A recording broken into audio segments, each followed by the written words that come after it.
just infoed out West Squad's rolling domestic that's coming out of Roseville, near the area of 2160 Dale Street. Possibly gonna... 176, checking your status. Possible Honda, unknown license. 7 hour call for here. Copy.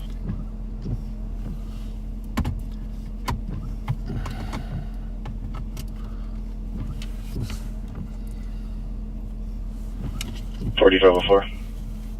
4504, go ahead. Can you put me on the parking plan at County Road D East and Walter Street North?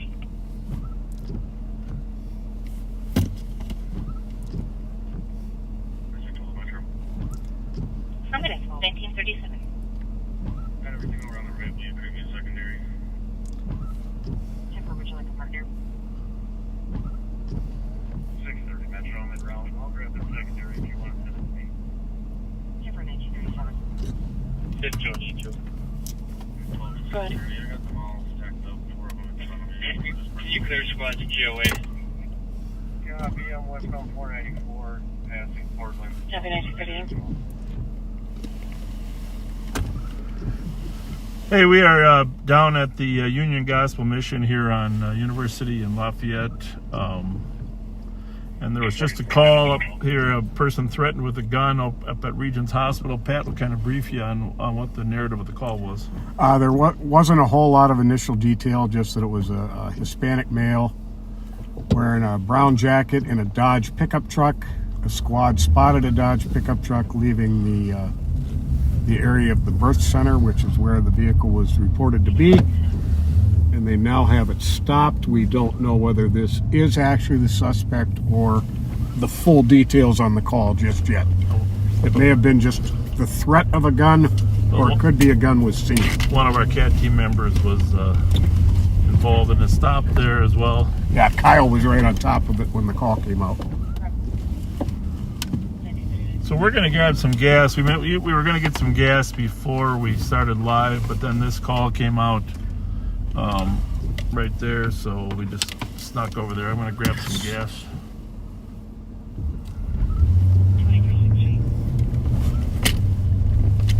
Over here at the pumps. Pat can warm you up. I know you guys rode with Thomas and Joe Kill earlier today. That was great. And let me just say that you can see that as of yet we haven't got to 12 to 17 inches of snow that was predicted.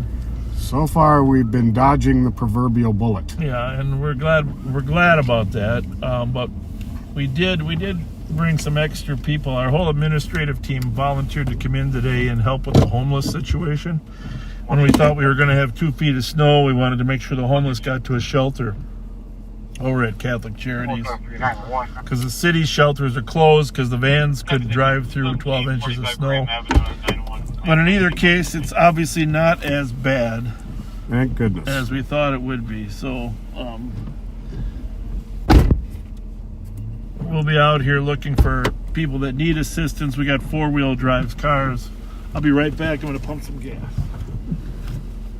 But yeah, as of right now, not a whole lot going on, and more details have come out on this call. The person, whoever the suspect is on this, threatened that they had a gun, but a gun was not seen. That's still plenty of sufficient cause to be stopping a suspect vehicle.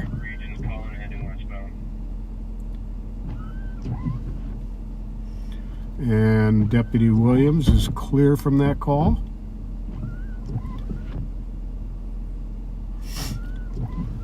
But yeah, like Bob said, there's the whole administrative staff and a number of deputies all volunteered to come in to help out with people who may be stranded, homeless who may need a warm place to spend the night that they can give transports to.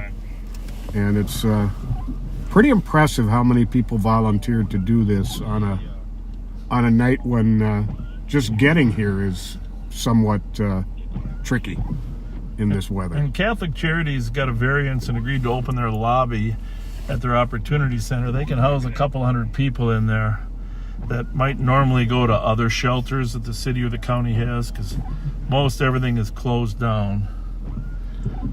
Weren't you saying that they actually got a waiver to have more people than usual? Yeah. Which is very cool. So, but we anticipated this heavy, thick foot of snow. And let me just say, the driving conditions are not good. So still, I recommend stay off the roads.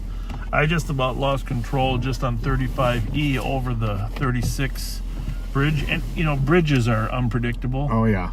Bridges and ramps, especially with the cold air circulating underneath and the ground not being at the same temperature. So you can lose, there's a lot of inconsistencies on those freeways. So I thought what Colonel Matt Langer said yesterday, that a ½ inch of blowing snow with no visibility is just as bad for us as a foot of snow. Maybe even worse. Yeah, people can't see. So it's but here's the thing, if you wouldn't mind sharing this broadcast, because a lot of people don't know we're out there, and a lot of people in Minnesota are just sitting at home wondering what to do on a Wednesday night, because everything's reruns. The news, pretty much the news is half hour of weather. On a night like this, that's pretty much it. There's a storm chaser out here somewhere in the Twin Cities that I saw. He had 200-300. We're storm chasers too. Yes, we are. Different kinds of storms. Well, there you go. Well, These kinds of storms we're and catching two at once. And social storms. Social storms.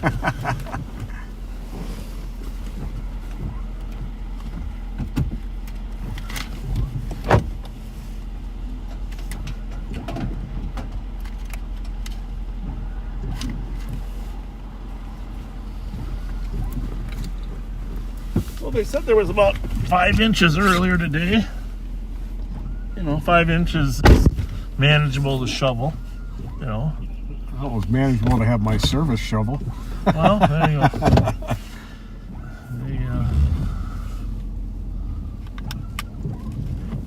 Yeah, if you don't mind, let your friends know that we're live. Give them a little. I don't know. We'll probably be out here till around midnight. Depends on what else is happening. 261. But keep the windshield clear. That'd be nice, huh? Yeah. I don't know if we can keep the right temperature on there. It's always, Pat's volunteered to do a demonstration of how to push a car later. Yeah, or maybe I'll pass on that too.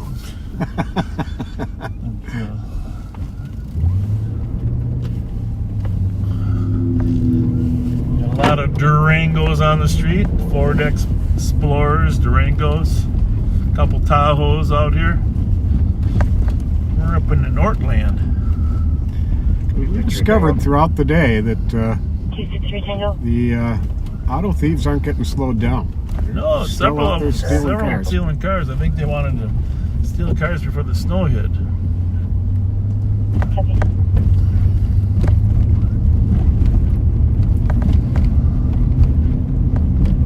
Jeremy Bolin, the infamous Deputy Jeremy Bolin, is out here with his team working in the suburban Ramsey County to make sure people don't get stuck. It's 19 degrees, by the way, right here in Minnesota, which isn't too bad. But the wind is blowing. The wind's supposed to start really blowing later on tonight. Worse than it is now. If you can believe that. You know, here's the thing about the weather, people. So you know this storm so far hasn't been as bad as they said, right? Right. So you know what they said on the weather tonight? What'd they say? There's another storm brewing in the Seattle area. Big one. It's going to be a big one. Oh, boy. In the Seattle area. 264 Tango. And it's going, but instead of coming straight east, it's going to head south first. It's going to bring record low temperatures to San Diego, California. Really? If you're California watchers, our colors and Uber driver believes that his clients may supposedly you have based on their conversation. a Northwesterner, we used to call him a Northwesterner, coming to San Diego. So pull your sweaters and jackets out of storage. You may need them. Yeah, it's Route 251. Route 251. so our goal tonight is to investigate, please. Code 4. make sure people's lives aren't at risk. But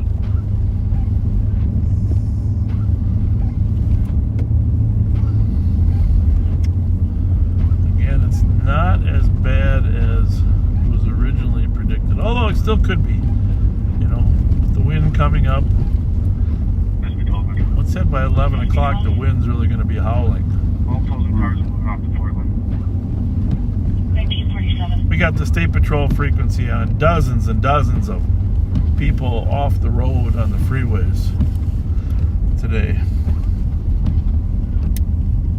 Not a good scenario. But I haven't heard of any deaths.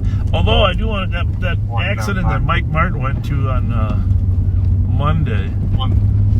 That, and the paper reported it. I know now it's in the news. The details are in there. But by the way, you have 3 on? I do. And RS tag? Correct. Okay. That accident at Cretan, across from St. Thomas there, Cretan in Mississippi. One of those cars was a stolen car. And They did finally release that, huh? yeah. And, We knew that day. yeah, the woman that died inside the car was inside a stolen car, and the man that was transported to the hospital, he was apparently the driver of the stolen, or believed to be. But apparently it was the occupant in the car that died, not the one that was laying outside. They had to cut her out. So once again, we have a situation. No one pursuing a stolen car. They just steal the cars and drive them with insane recklessness, insanely high speeds, and in this case, resulting in yet another death of a passenger. We've seen that several times over the last couple of years. There we have it. There we have it. So there are benefits to the tactics of the CAT unit insofar as VIT maneuvers, boxing cars in, keeping them from being able to flee in the first place, and saving lives and getting property back. Well said. Now, what was the...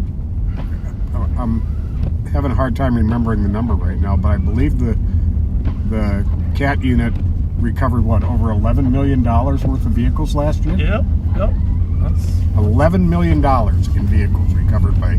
And that figure is awesome, but the thing that's most impressive is how they've curtailed carjackings in the East Metro Exactly. compared to the West Metro. I mean, the number of carjackings. Minneapolis's carjackings from 2021 to 22 stayed about the same, but ours were cut more than half in last year, and now even cut more. Almost 2/3. Yeah, 2/3. So,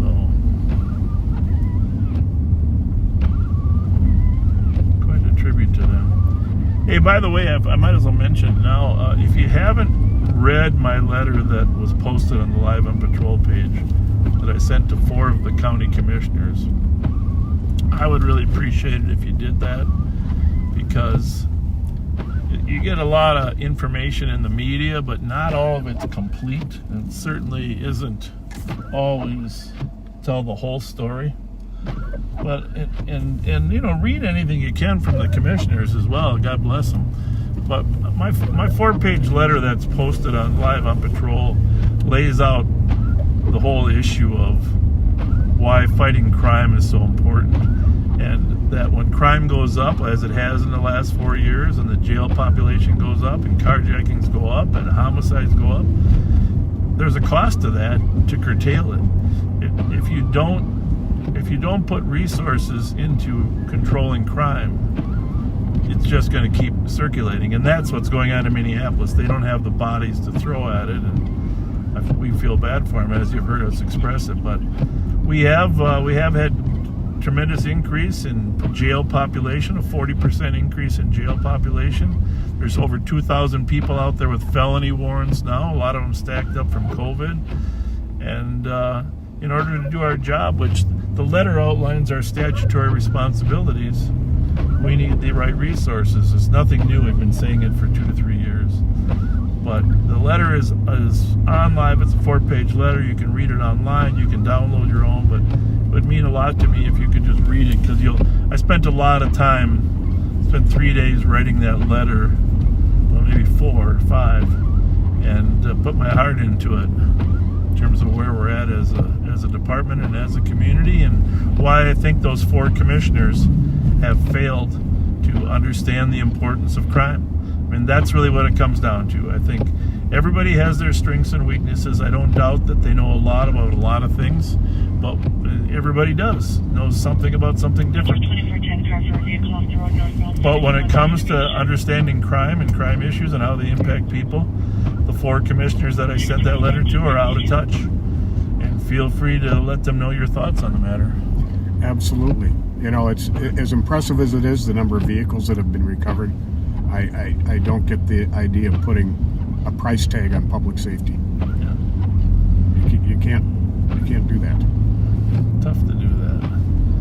And you know, some agencies just try to treat everybody identical. Well, crime is important, and the public thinks crime is important too, and addressing it. So the letter is 2 posts back. You can read it at the same time you're watching this, or you can read it later, but appreciate it if you did. And feel free to comment or like or do whatever you're inspired to do. So we are on the east side over here on Maryland,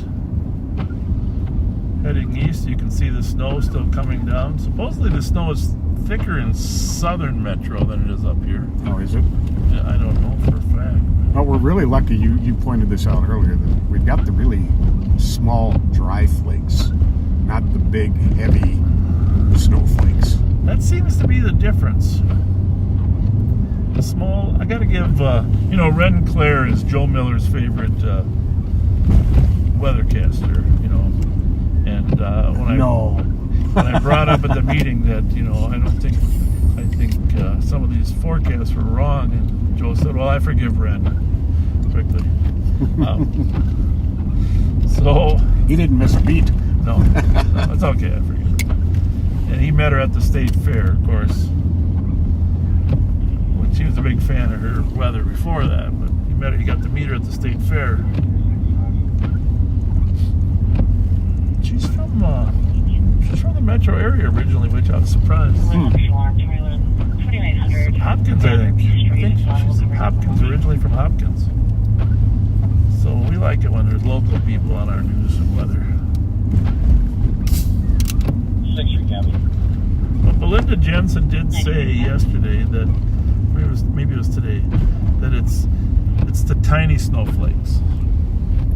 Okay. But she said the tiny snowflakes, even though they're not as thick, they tend to stick to the road more. Now, I don't know if that's 100% true, but you can kind of tell. The road's covered, right? Oh yeah, definitely is. Well, Maryland has definitely been pretty well plowed. Yeah.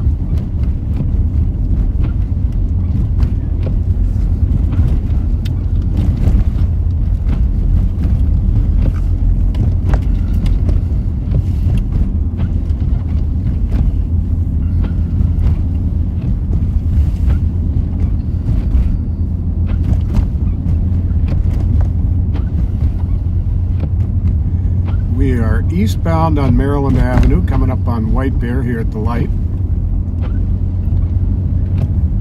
108.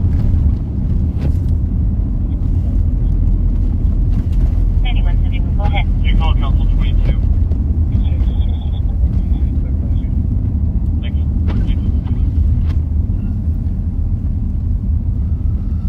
What else has been going on today, Pat?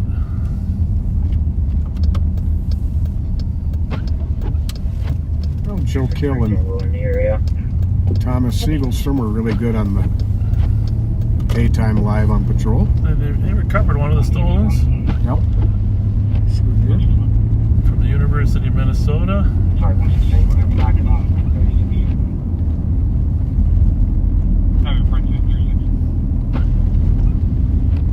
Need to mess with our temperature because it seems that our windows are looking good. A little warm in here for the camera. I hope the camera stays cool enough. 1957. Turn your side down a little bit.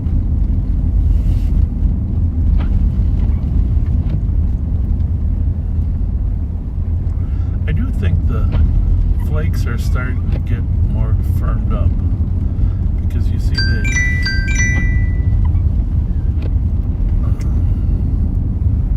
yes, sir.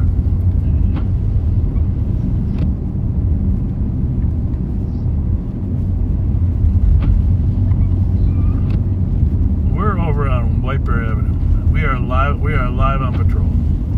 But so you're helping a couple out of gas down there? Where are they at?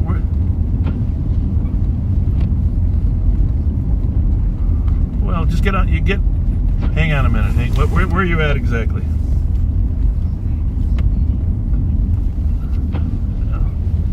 7th and Wall. Hang on. Any squad near 7th and Wall that can back up Moody and Dino? They got a couple they're helping with gas. They ran out of gas, but they can use a backup.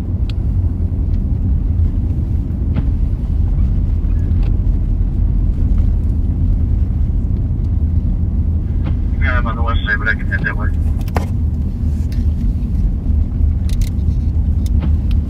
Well, if you're the closest, that'd be great. If anybody else is near 7th and Wall can back up Dino and Jim, that'd be great.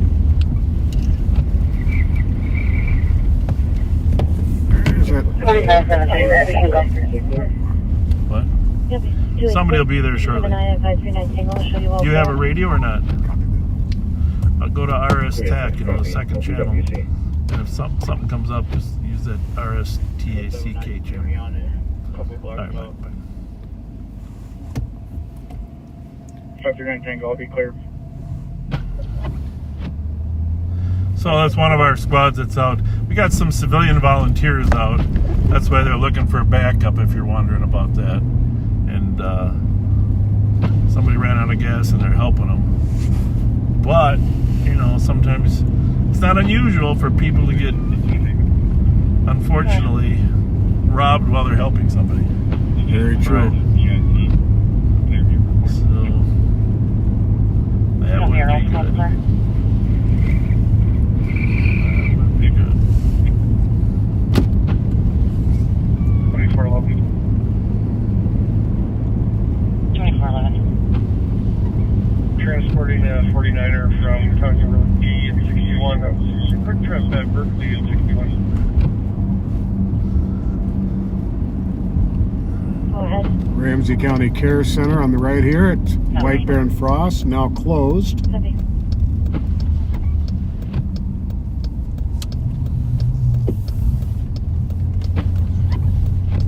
Yeah, the visibility's getting cut down a little bit by this wind.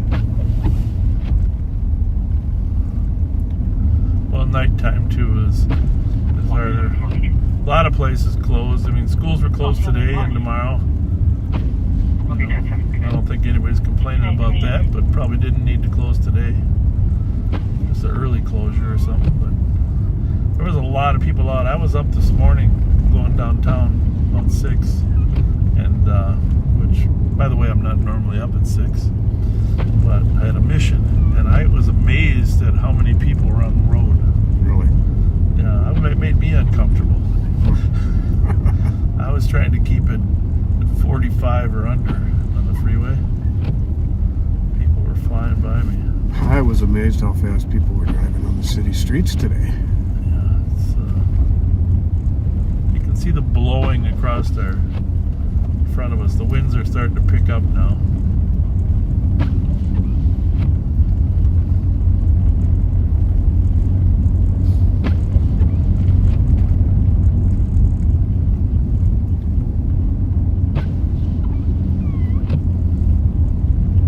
Peaceful in a way, though.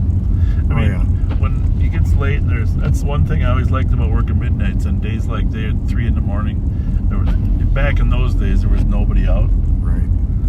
nowadays the car thieves are still out there, right? Sure are.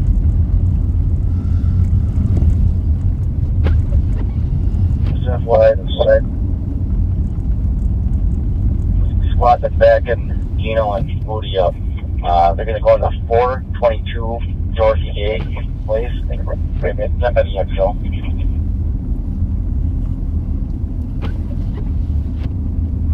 Copy. Copy.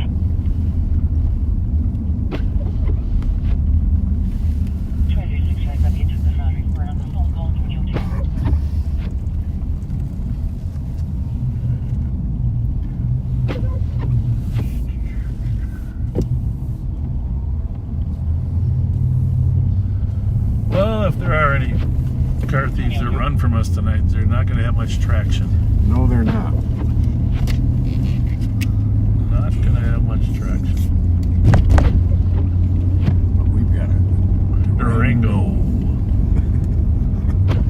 Really, someone told me that, I don't know if this is true, but yesterday someone told me that in another year Dodge is going to stop making the police pursuit package for the Durango. Oh, really? I don't know if that's true. Well, I know they're quitting the Charger and the Challenger, is what I heard. Yeah. Well, that wouldn't bother me. But if that's true, apparently the Ford Explorer's got a new, was it turbo boost or what's it called? It's got a new police package coming out. police package, yeah, with a little extra power. A little extra power. And a lot of the companies are coming out with four-wheel drive pickups with police packages. Eco Boost. I don't know if it's Eco Boost. Maybe it is Eco Boost, but Eco implies less power, doesn't it? I mean, I'm not insulting the word Eco, but I'm going to drive down this trail here because we're going to go through some. We're going to show you some of our 5 busiest homeless shelters, and let me just be homeless clear. Camps. Homeless camps. The Ramsey County and St. Paul have done an excellent job in the last 3 years of providing indoor shelter to our homeless, and there are many places. They used some COVID dollars and rented hotel rooms and bought some buildings. Now they used a lot of money for this spring. They're hoping the legislature, they're going to run out of money without the legislature anting up. This is the Bruce Vento Trail, by the way.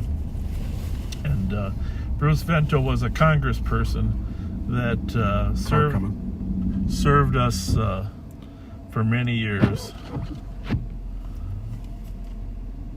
in our district here, the 4th Congressional District, and did a great job at preserving our environment and some of the St. Croix River initiatives to keep our clean water in Minnesota, but just, you know, a strong labor advocate, and just had a long, and you know what, a nice quality person as well, and a nice personality. It was back in the days of less partisan politics.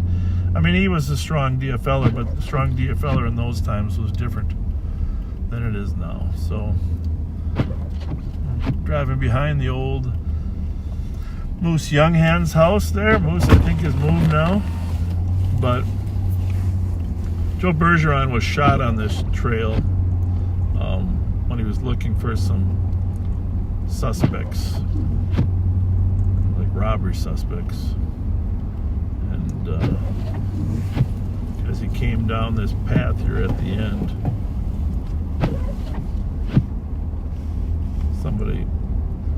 one of the shooters snuck up on him and shot him in his squad car. It was a devastating day. Now, I guess one of his daughters is a police officer now. Correct. 360. Lionel Lakes, maybe? That sounds right. I think Lionel Here, Lakes. top of Hazelwood and Magnolia. So, Officer Tim Bradley worked to put this monument here in place here on our right here. You can't really see it, but it's a great memorial to Joe Bergeron. We're looking at the back side of it there, but I remember the day we moved the rock Well, he invited me to come out and help be there when we moved it. That was quite the venture moving a rock like that from the location that he purchased at. And of course, there's engraving on the other side. But Memorial to Maplewood, Sergeant Joe Bergeron. This used to be this trail we're on above was a train track, and so a lot of the unused train tracks are turned into. You think we're gonna make it? If anybody can make it, you can make it. I have total without faith. losing part of the car. I have total faith. Without losing part of the car. Indeed. So one of our homeless camps. You'll see the walking footprints in front of us here. Basically, we're just gonna drive by, turn the lights on, and see if anybody needs any particular help.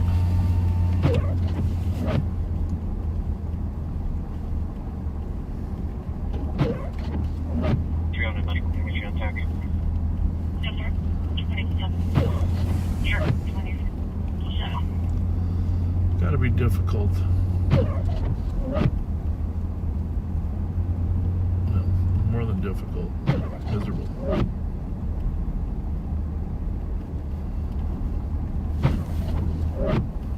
It's light out there. People can see the snow, huh? See them? Mm-hmm. That's Bruce Vento Trail. Right at Arlington there, the point of Joe Bergeron being killed.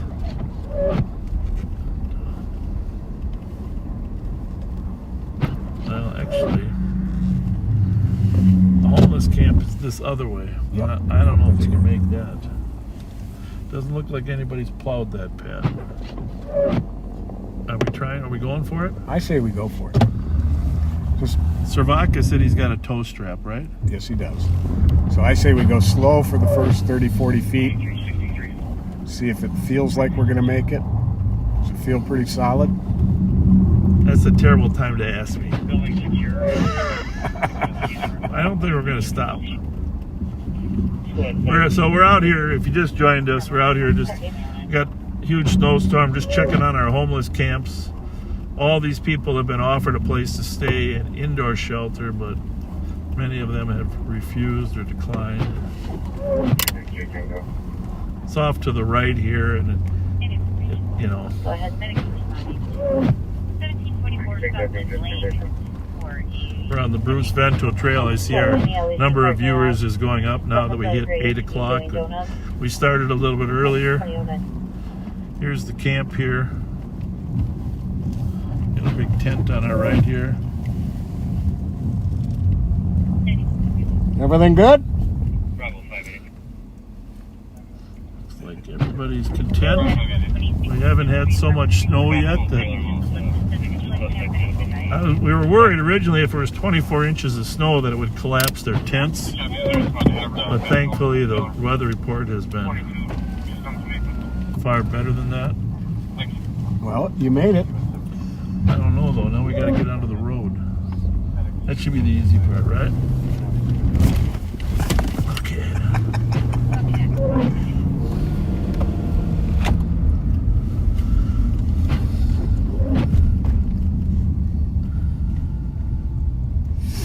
Couldn't really see, there were several tents set up to our right. It looked pretty quality, that big one right there at the entrance. That's a 24-footer. quality tent. A lot of times what happens though is these propane heaters cause fires. Hop out here real quick. Get the wiper blade.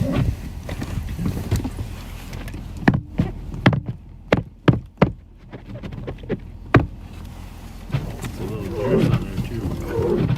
Rebel 588. Still needs a little work. I'm going to raise that temperature 2 degrees there. I feel like we're in a submarine. Let's see how that works. Maybe 4 degrees. Make that thing melt, huh? Mm-hmm. The Bravo 588, that does match the vehicle. Give the description given by staff. Not for too long though, because it is warm enough. Got it. 15, you know? I'm all to mail. Well, it's very complicated. You know, one of the commissioners at the board meeting, this was the silliest part of the whole meeting. If you can believe this. You didn't watch it probably.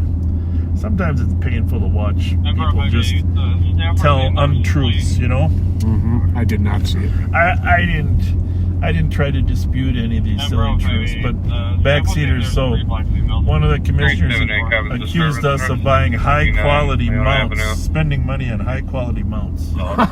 for the phones? Yeah. Well, it was worse than that because they're accusing us of using new high-quality cameras. But the mounts that we buy are $20. $20 mounts. And people can just go lie at these meetings. Oh, they're using high-quality mounts. They got several different high-quality cameras. We use any phone can be used for our Live on Patrol. Yep. And it's a $21 mount from Best Buy. That's it. And if anybody was wondering about the software to run cameras, it was $500 a year, and I paid for it out of my own pocket. And there you have it. There you have it. Jesus Christ. This is the thing. This is why I write letters like I do, and I hope again you'll read my letter that was posted on Live on Patrol page because. And I don't bother arguing the stupid points. Okay. People break up. They just tell untruths. You know, in politics, it's just so prevalent. You watch it on the news, and I don't end up writing letters about stuff like that because basically, I don't debate stupid people because they'll drag you down to their level and they'll beat you with their experience. It's just crazy. People just make stuff up. So, if you're wondering, and by the way, that caused the Star Tribune to ask us whether we make money on this. No, we have not monetized any of the Live on Patrol YouTube or Facebook stuff, and we don't generate a penny. A lot of people like it because it's commercial free. I don't know if it's commercial free after it's posted because sometimes YouTube will throw their own commercials on. Mm-hmm. But we have not monetized this. That's not the purpose of it. It's not the purpose to make money. Hey, the flakes are getting bigger, folks.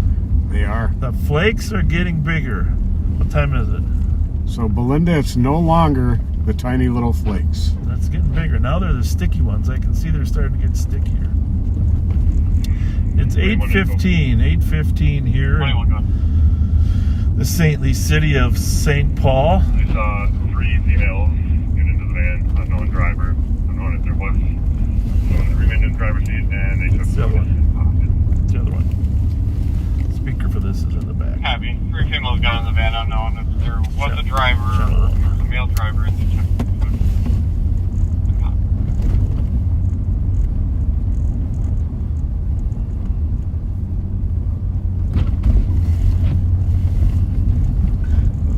Theft at the Speedway at Snelling and Englewood.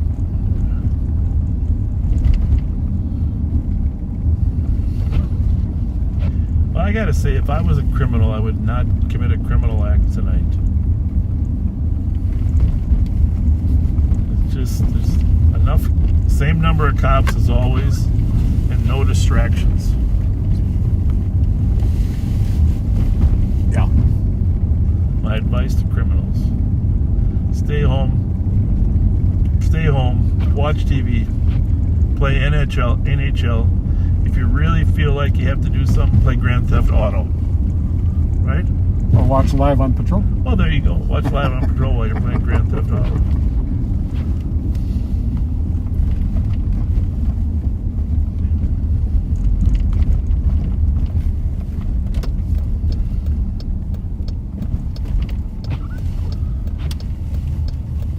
I know the windshield isn't perfect. We'll try to keep it clean as we can. We're getting there. Yeah, almost got that streak out of there.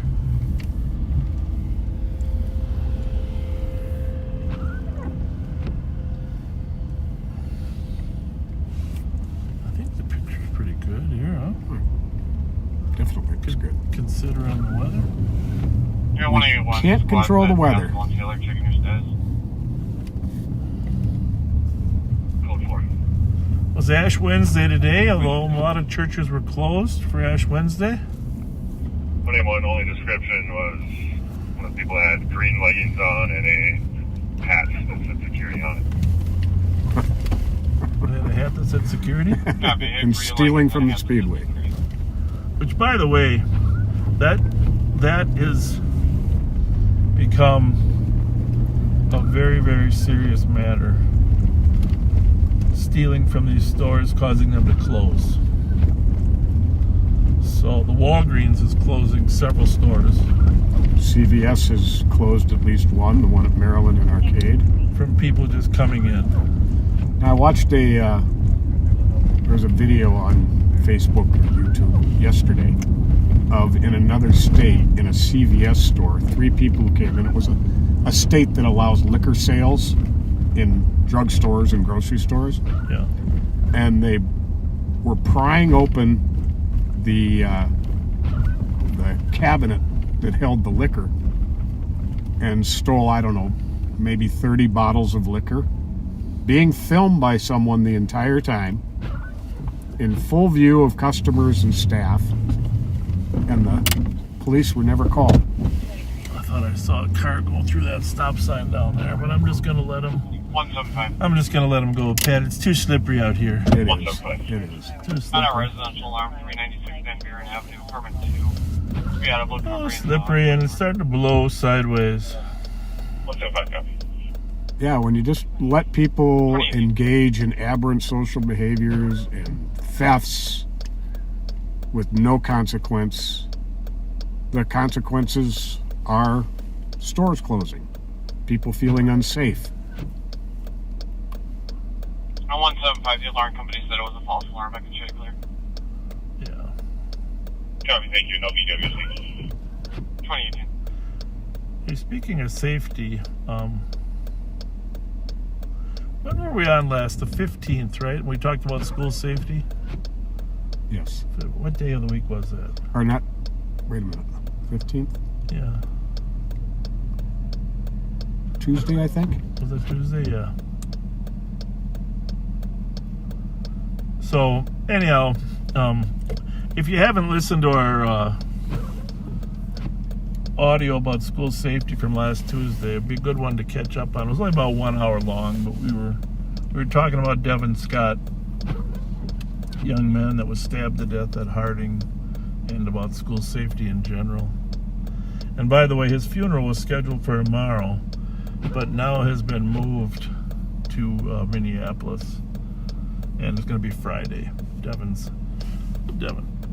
If you knew him like we knew, his nickname was Cheese.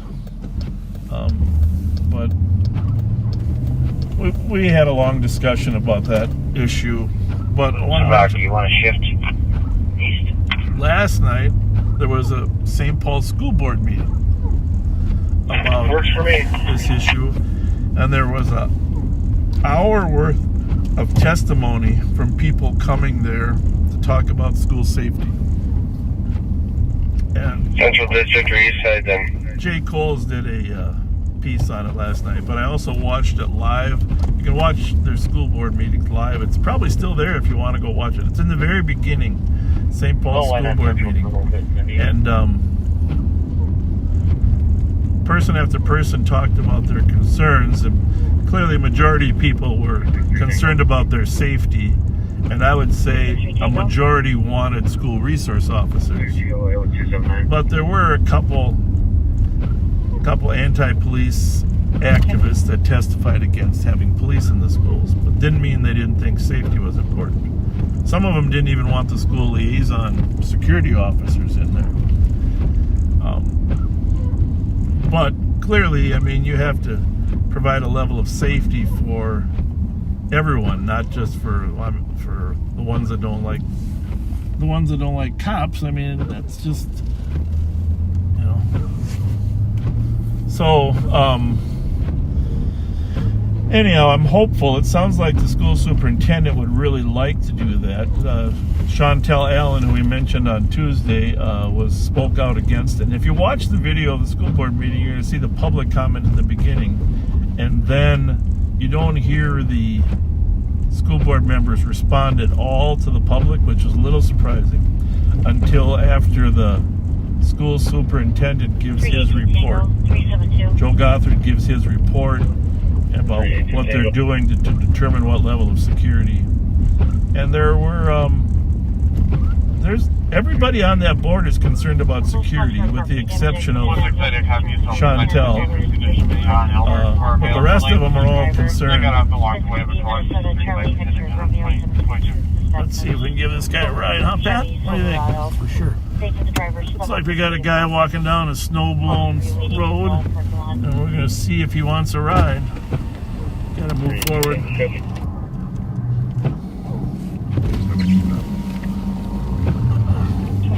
Can we give you a ride somewhere?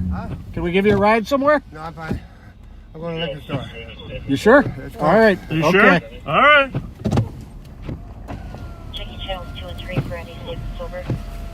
Well, I got to say, that surprised me.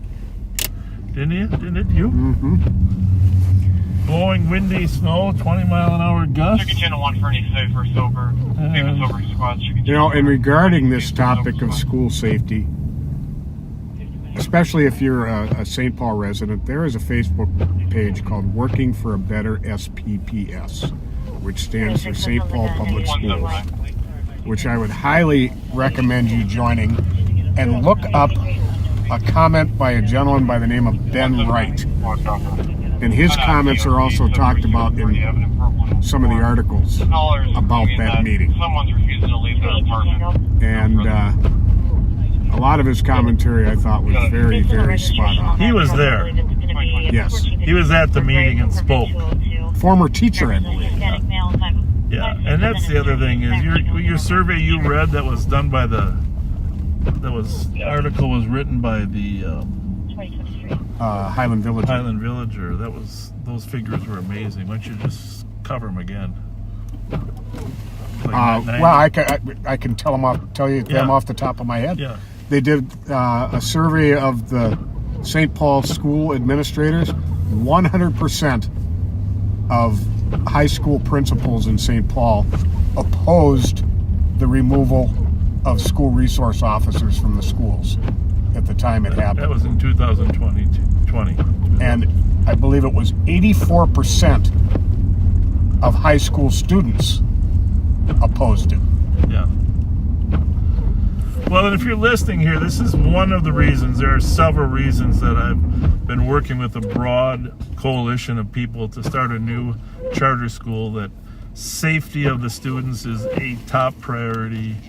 And I have received calls from dozens of police officers that have offered to volunteer their time to be a volunteer school resource officer, to come and be a mentor and work with kids, and other adults that have volunteered just to be hall monitors. And so providing a strong level of security and safety to students so they don't have to worry about that is a top priority. And that's one of the principles of our School of Leadership and Public Service. But the other one is actually giving them a path to have a productive career and life in public-facing jobs like police and fire, but also in the trades. And we partnered up with so many trades that are looking forward to helping kids succeed. If you look at the reports of kids that go on to four-year college and how expensive it is in debt. I went to college. Most of my children did, and there's a path to robbery on upper end. security there, but not every kid is going to be able to afford the debt that college is putting on you. And so the trades provide another opportunity. Police work requires a 2-year degree. Firefighters actually don't have to have a degree. They get trained while they're there. Right. Just to give you a heads up, armed robbery at Ruth and Larry Hall. Just so you know. We'll read it off. Complainant's phone and money were stolen at gunpoint 5 minutes ago. Suspect last seen eastbound on foot on Upper Afton from Ruth Street. Sorry to interrupt. Well, that's right. You didn't interrupt at all. I want those. If you live in that area, the suspect is a black male in his mid-20s, Descriptions are going to be as follows: a 6'2" black to male in his 6'4", 2 to 6'4", skinny build with a black hooded jacket, black pants, black face mask She's or a putting that out gaiter, there. and a black handgun, possibly a 9mm or a Glock. 2026. So there's the description. Black male, mid-20s, 6'2" to 6'4", skinny build, black hooded jacket, black pants, black face mask, or gaiter. Armed with a handgun. Which is, of course, a long ways from where we're at in this snow, folks. We're downtown St. Paul, and that's way on the east side. A number of cars are headed there. Hopefully he stays on foot and they can follow his footprints. 365 Tango, we're going to be able to use this for just a few more seconds longer. So if you have a child and you're worried about school safety and you think the school board is not going to enhance your safety, for next fall, check out on the website, the School of Leadership for Public Service. Just Google it, check it out, make a call. It's an option that you really should consider if you want your kid to be able to just focus on getting an education with a nurturing environment and not a dangerous one. And, I'm going to keep pushing. I've been very vocal about the need for school resource officers. If you read my letter, on the 4th page of my letter that's posted online, I say this. We said that, Pat and I said this before. Why should inner city kids that go to city schools, why should they be less safe than kids in suburban schools? Spot on. We have 15 school resource officers in the suburbs and none in the city of St. Paul. Remember that. 15 school resource officers in the suburbs and none in the city of St. Paul. All because 4 members of the St. Paul School Board, well, actually it was 6 members back then, 6-1. John Broderick was the only one that voted against it. Thank you, John. And but now the question is, how many school board members have the courage to change that decision and bring them back?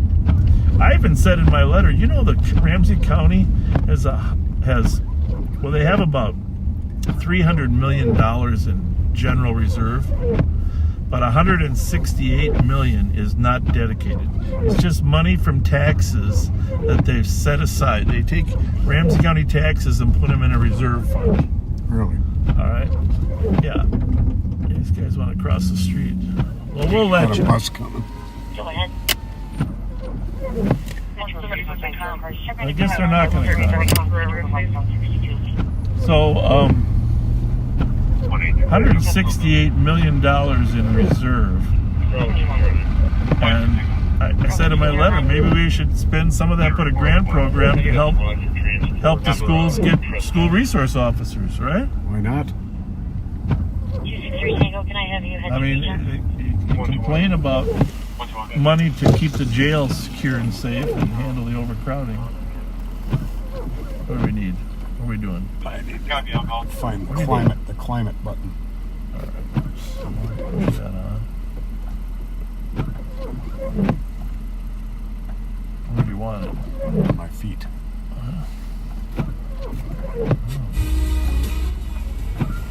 Okay.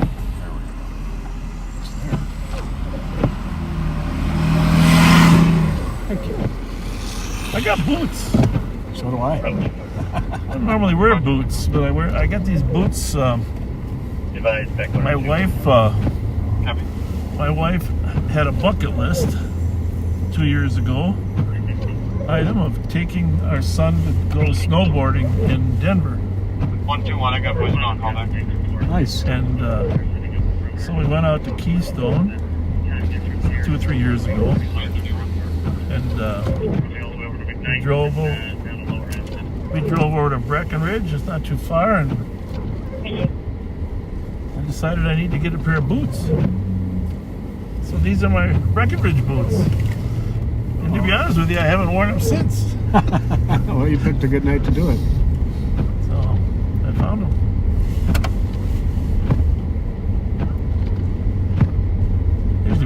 cut, you know, boot type shoes. But I was expecting a foot of snow tonight.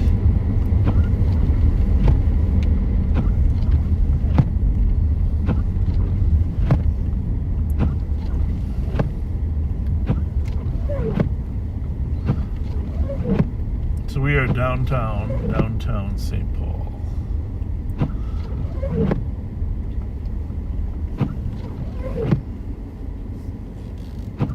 Opportunity Center's up ahead there, right? Yeah, should I go up there? Yeah.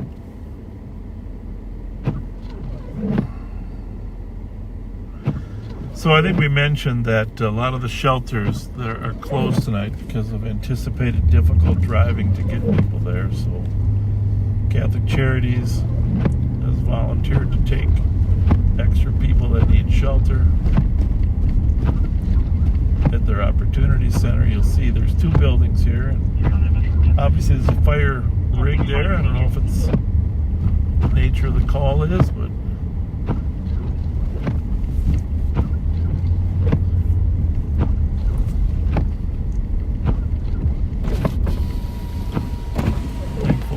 thankful for Catholic Charities work in this area. Is that it right there? Yep. See a lot of people in the lobby there, huh? Yeah. 103, sorry. Caller needs her 16-year-old removed from the house. Really hitting That's great they're doing that.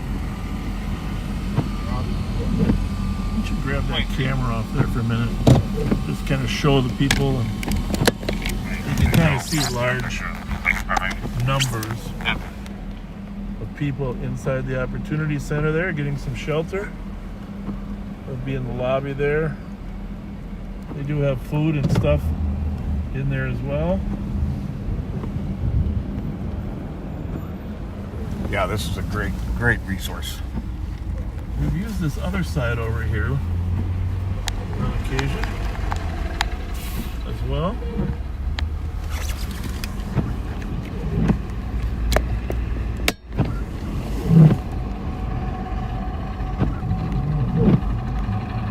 Something has gone wrong with the mother is back. Lost the feed for a minute. That was just me putting the camera back.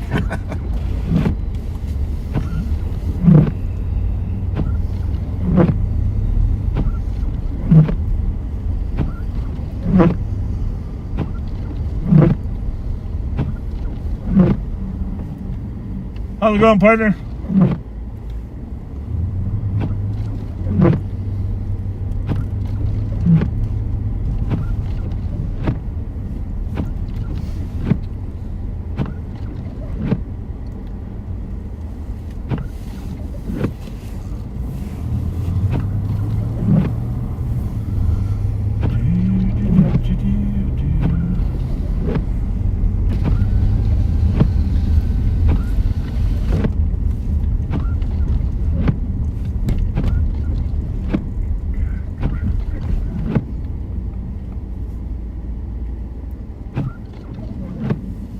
Well,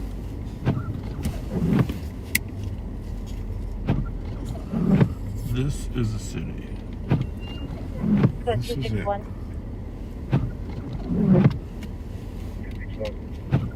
Go ahead and move this on the 911 hang up at 1222 Woodbridge Street. You're open. My female was yelling at someone to leave her alone.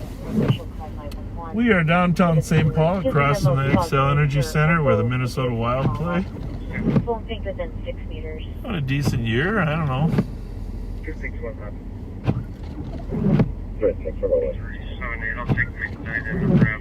Copy N226, I copy also on route at 2035.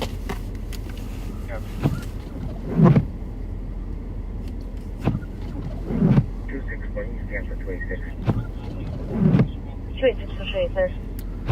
I'm sure there's going to be some stolens roaming around out here, and fortunately for us, when For the caller, the sister's children. there's stated less that she was making suicidal honest yesterday. citizens on the street, it's easier to find the dishonest. Very true. Auto thieves. Upper Hampton and Windsor. And there's a very good chance that the robbers from Ruth and Upper Afton are in a stolen car. That happened to the rental guy? Goodness. That's just supposition. So, yeah, no, it's.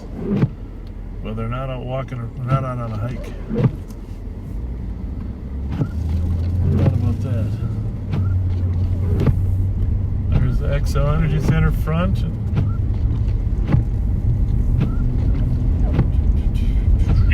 anybody located the cop yet? I just got off the phone with them. They're saying they're on Free Roof Street and that they see officers. 263 Tango 23.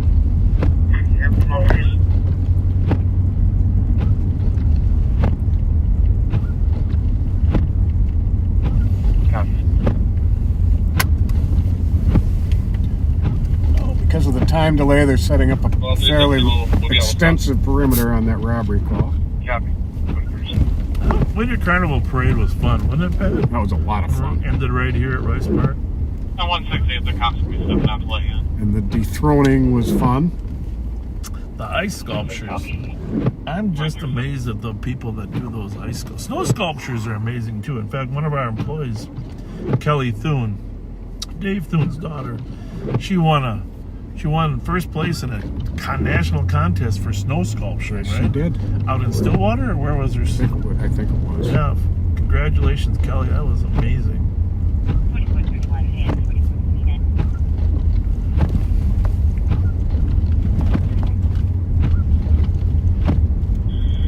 Wabasha. You know, see the street sign there, Wabasha? Mm-hmm. Did you see the city of Wabasha is having the 30th annual Grumpy Old Men celebration? Because the first Grumpy Old Men was pretending to be in Wabasha,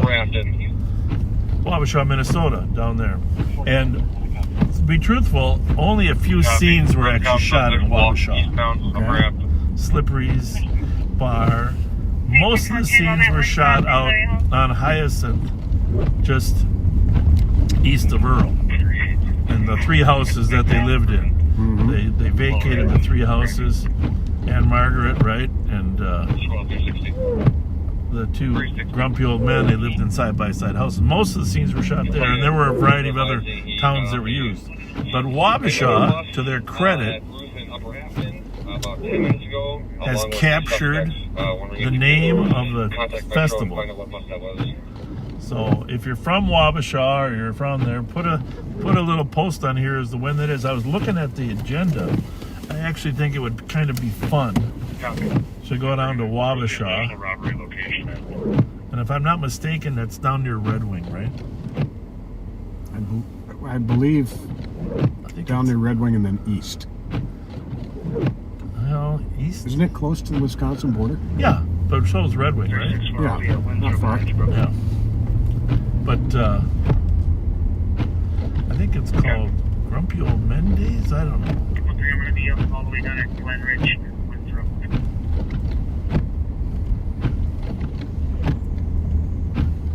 Grumpy Old Men Festival. 2039. Alright, so hang on. I just gotta. 361 Tango. I gotta pull over here.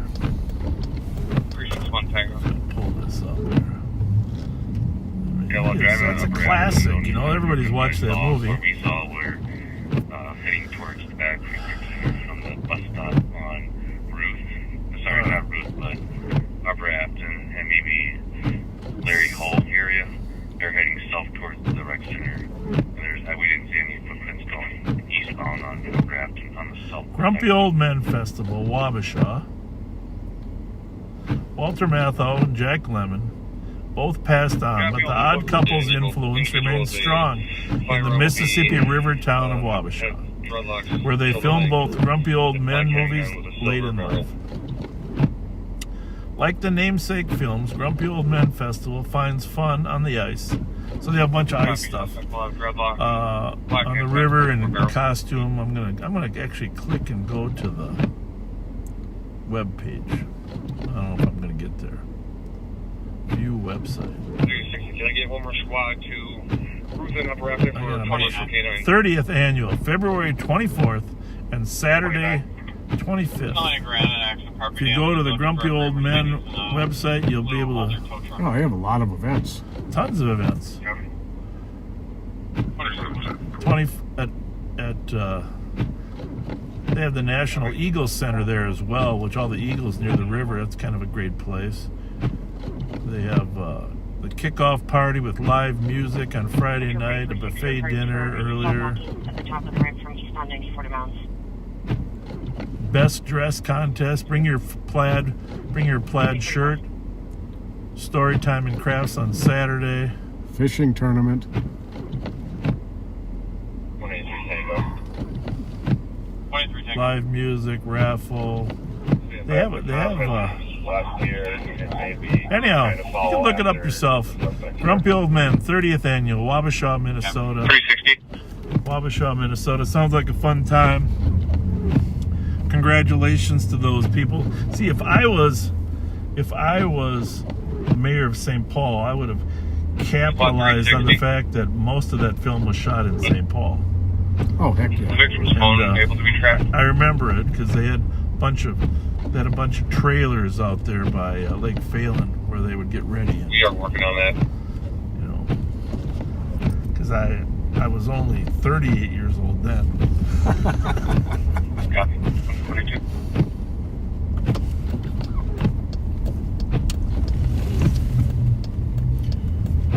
Bakery scene for the wedding cake was at Cheetah's Bakery on Rice Street. Oh, it was. Okay. Oh, thank you, Patty. Awesome. Did not know that. Yep. Well, Pat, I just want to say I would never throw a dead fish in the back seat of your car. And I thank you for that. Yeah. And the thing is, you've never been grumpy either. I try not to be too much. We appreciate that.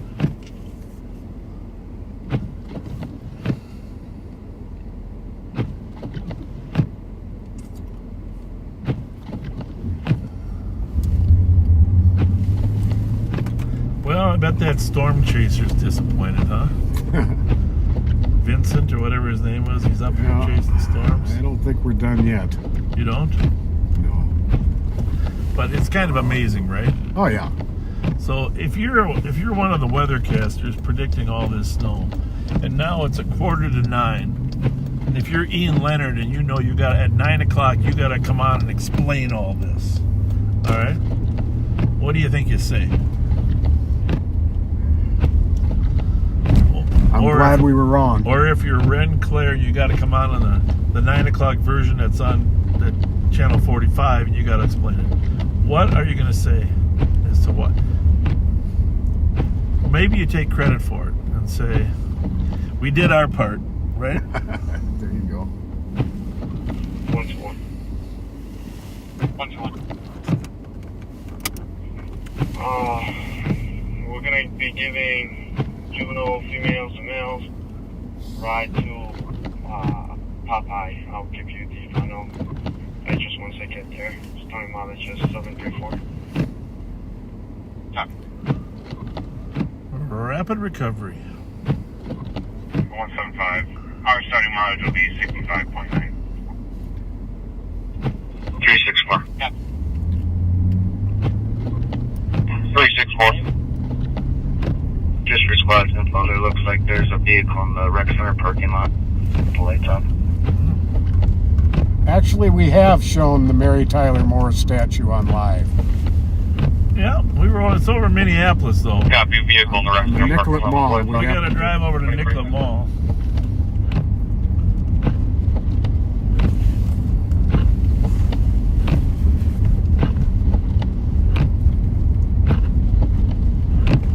You know who else has made a, speaking of Mary Tyler Moore, has made a comeback lately is Sally Fields. She's on the 80 for Brady movie. Oh, really? Yeah, The Flying Nun, right? Oh, yeah. Flying Nun. Was she also Gidget? I believe she was. Gidget, yeah. Gidget, The Flying Nun. Okay. She's back. Who of our age did not have a crush on Sally Field at one time or another? Yeah. 360, unable to track with the Boy, you phone. gotta keep throwing me We're in going to with start your getting on age. track here pretty soon. Well, for another month and a half or so. Yeah. Copy. 21st. Twins are down there, getting their spring training going. The pitchers and catchers are down there. But the whole team isn't practicing yet, but the pitchers and catchers are down in Fort Myers. By the way, Fort Myers, I got an email from the Pink Shell down in Fort Myers for those of you, which is a good sign because they say they're opening up for reservations in March. The what now? Pink Shell Hotel, which I figured they were going to be closed forever. But they're taking some reservations in March. I can't really afford to stay there, but I just wanted to let you know. Looks like Fort Myers is... 264 Tango, can I be served for a hit and run? Current at 287 Morgan Street. You know, I have a few emails. I have an email that everything comes to, you know. That's not my work email, but... And so I'm just going to open it up here, and I'm just going to... I don't actually get to my emails. So...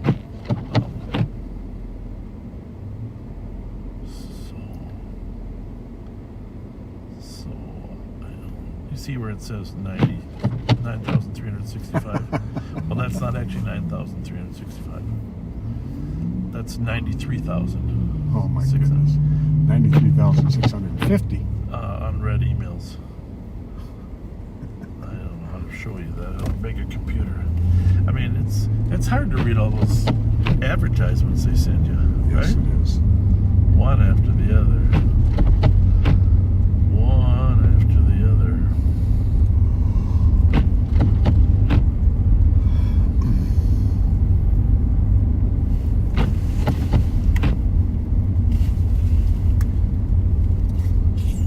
Starting track. Starting the track, 24 you.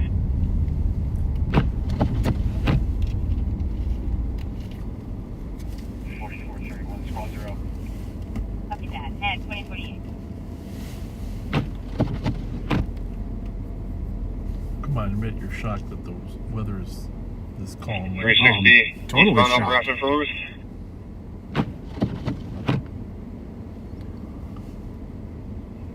Copy eastbound up Rapid Forest. 44 you.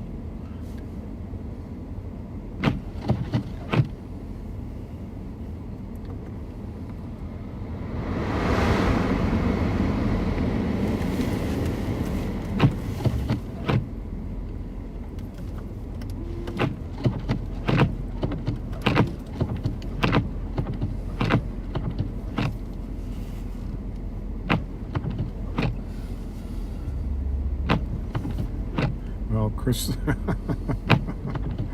there already made a shot of us as the grumpy old men. You're Walter Matthau. Okay. That doesn't surprise me. Actually pretty good. Yeah. Yeah. Well done, Chris. Well done. Well, who is Aunt Margaret? That's what I want to know. I'd have to go with Grumpy Old Men 2 and Sophia Loren. Well, there is that, but you can never improve on a classic, can you? I mean, the only exception to that might be the Guardians of the Galaxy. Which I still have to see. Did I mention not to go on the ride, the new Guardians of the Galaxy ride? Did I mention last time we were talking or not? There's a new ride at Epcot. I think I mentioned this. Do not go on the ride, Guardians of the Galaxy, if you have any motion sickness issues whatsoever. Is that right? I mean, well, let me say this. My 17-year-old son thought it was the greatest ride ever, okay? So Disney, I'm not insulting your ride. I'm a big fan of the movie. I love that. And I'll give you credit for creating a pitch black, dark roller coaster that goes up and down and spins at the same time, that you're going around moons through portals of hyperspeed. You could have left the spinning out, okay? So, I think I mentioned this. Both my wife and I were sick. And they gave you a few warnings, but not enough. But my son and his friend that were with us thought it was the greatest ride ever. And Isn't that weird? it's age is a big part of it. Although I never could do those rides ever in my life. That was that was crazy. That's all I can say. Guardians of the Galaxy. New ride. It's at Epcot. So proud that we got a fast pass to get into it.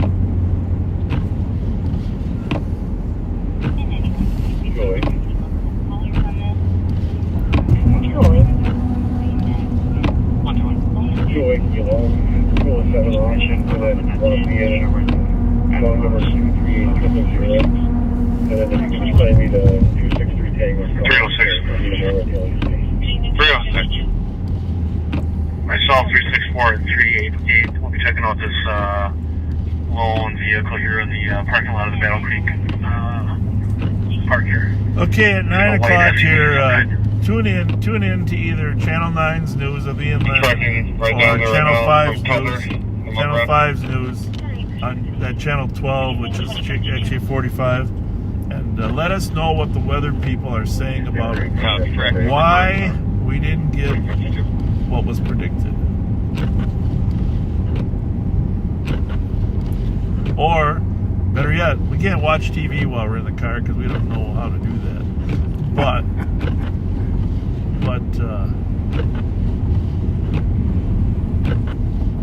maybe it's still coming. 306, we're just going to hold off and just watch this vehicle, see what came in. Maybe the front has stalled.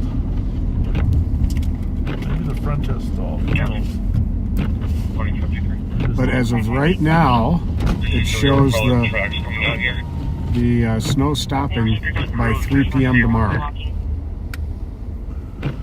Completely.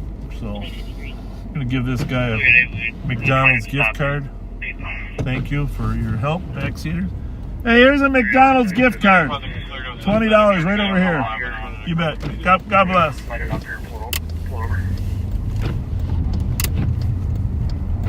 Copy, lighting it up while I'm swing a lot. Looking for a Westwood clear to assist now. Any call. Stop in there. SUV leaving Battle Creek Park. I'm sorry, what's about it? I got it. 388. Yeah, Julia. Be a little strange if it stuck around that long, right? Copy, spot back. Copy the plate. Copy, thank you.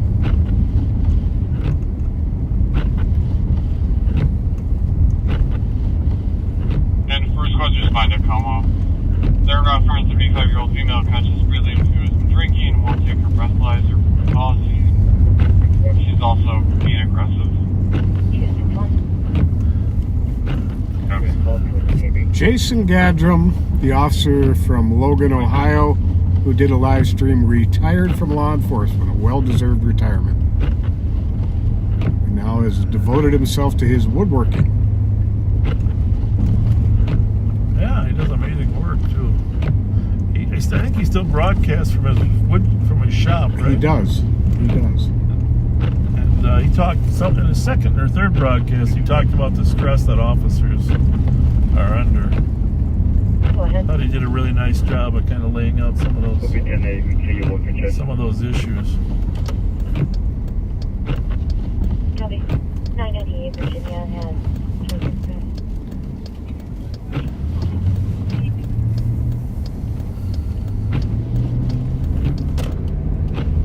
So if you're local, watch the weather at the 9 o'clock in 5 minutes. If you're not national, watch the Weather Channel and let us know in the comments. Is it still coming, or is it just... Did it peter out?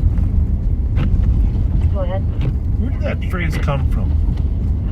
I don't know. Peter out. We should research that.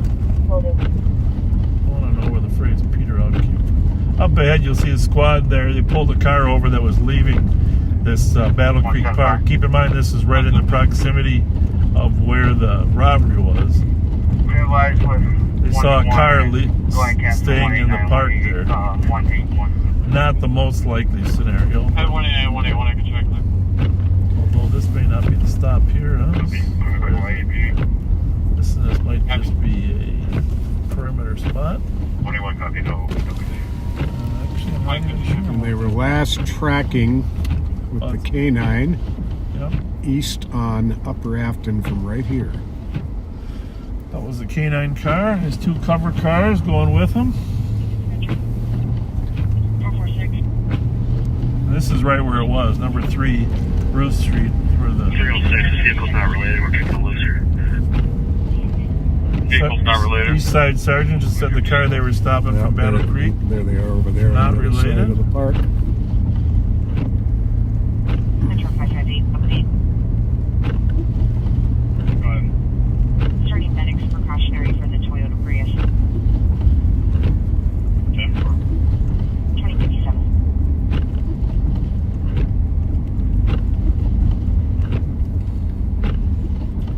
Yeah, we were hoping at a minimum we'd be able to show you a serious snowstorm. Right, Pat? Well, I'm okay that we don't have to. Well, being for our backseaters from around the country, we want bragging rights for being in the northern tundra, right? This is definitely the northern For tundra. all the people in Florida, Texas, someone from Australia said it's 83 degrees and sunny there. That was hurtful.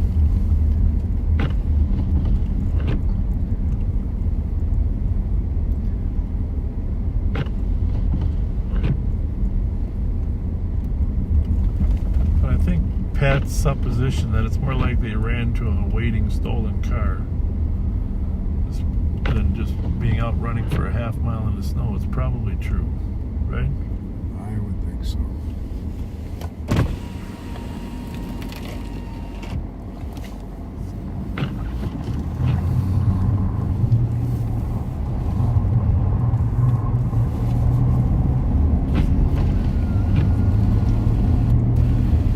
So the other day, so you don't hear about these stories, but one of the young men that we've had contact with got shot in the face over in Minneapolis. He's tied to the kids that we've been involved with, and he got shot in the face. Fortunately, he survived it.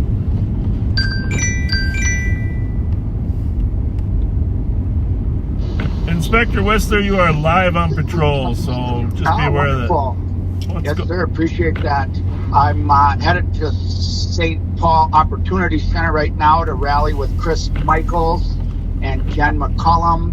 And not having made the 6 o'clock briefing, I was just hoping to get a sense for who's on the road with us tonight and what our transportation we have capacity we is. have 4 or 5 4-wheel drives downtown ready to bring people wherever they need to go. So Okay, super. the Rev is there with Rev Spence is there with 2, and then we got some court security people that volunteered to come in. So we are flush, but to be honest with you, because the weather isn't bad, we're not finding too many people that really want to go. Sure. But we're ready if she needs them. We drove by. It looks like there's some in there already at the Opportunity Yes. Center. So people aren't up on the change. Normally 9 p.m. This is the time that people without beds get moved out of the Opportunity Center. So that will be what we see here in the next 10 minutes is people having become accustomed to leaving at 9 are going to think they have to filter out, but obviously they're going to make sure they're aware of the fact that they can stay for the night. What should I contact Rev? Yeah, phone call if I yep. need- Call Rev and let him know that those people know that they when he runs into them, if they think they can go to Phelan or to Newell Park, that those are not available, so they should stay there. Yes, Okay, they made an adjustment on the fly, and Newell Park is in play tonight. They wanted to keep a spot for 14 to 24-year-olds, and that is why they determined to operate Newell Park tonight. So that spot is in play tonight. Do you have your radio with you? Yes, sir. Everybody should be listening to RS TAC in case you want to tell them that, or you can you can make sure the Rev knows. Okay, that's the TAC 2. RS TAC, you know, the second channel on our radios. Sure. Yeah. Okay, very good. RS TAC. I'll raise them there. Thank you. Okay, thank you. Bye. Talk to you.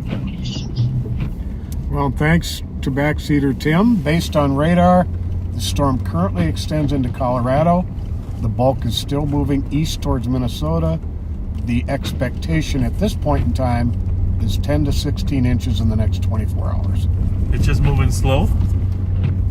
Doesn't say moving slow, it just says it's coming this way. And within the next 24 hours. I gotta stop here.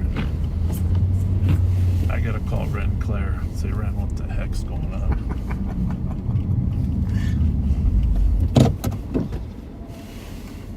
260 tracking south from 80 Winthrop. Just looked at the Copy, Weather south, Channel 80 radar. Winthrop. Looks like there's going to be a slight break where the storm has moved northward, but there's obviously more coming overnight.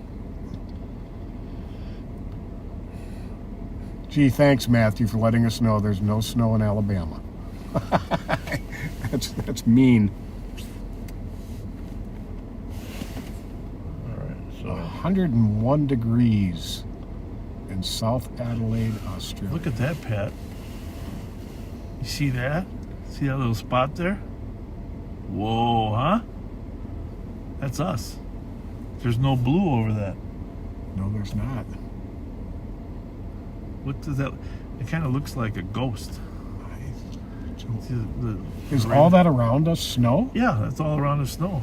There's a little hole there that we're in. Why? We're like the eye of the storm. We are the eye. That's probably what's going on. We're like right in the middle, but there is quite a big amount of snow still coming, isn't there? Holy smokes! Like Hey, don't say smokes. You gotta say holy nicotine patch. like a half a continent of snow coming our way. Oh my goodness! But right now we're in a little hole. We're looking at the radar, folks, and the city of St. Paul and Minneapolis are in this little bubble, which happens sometimes for bad weather because of the heat generated by buildings. But that's pretty amazing. Yeah, it is. Can you see, though? I mean, seriously, though, can you see that's a witch flying in the little holes? That's exactly what it looks Witch like. flying on a stick. Exactly, on a broom. On a boom. I got to take a picture of that.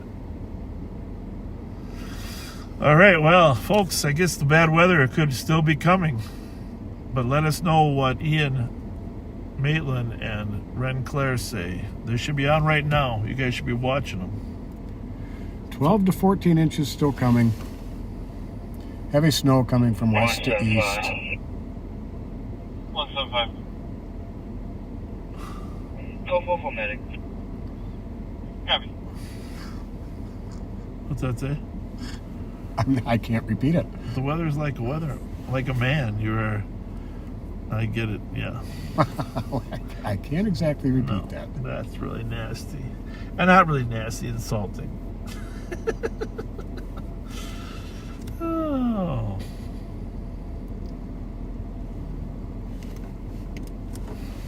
All right, so backseaters from far away in the land of Oz. Stay tuned. Looks like we're getting more snow.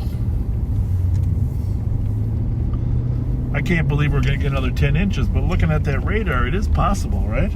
Sure is. Oh, well. Excitement never stops. Hey, by the way, have you bought your Girl Scout cookies yet? I have not. 264 Tango. We have a troop that's donating cookies to our homeless. Oh, that's right.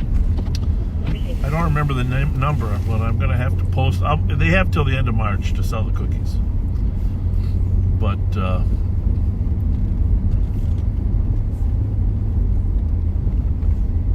I had a sleeve of. That term is called a sleeve. I guess you call that a sleeve, right? Yeah, that's what I'd call it. A sleeve of cookies. I had a half a sleeve today. Thin mints. My sister-in-law gave me a sleeve. Thin mints? Yeah. And you just wrap it up and put it away? Well, the thing is...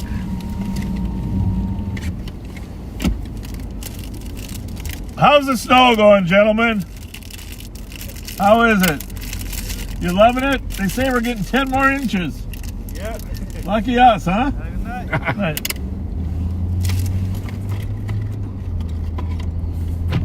360 working back towards Battlefield Correction. Working back towards the Rex.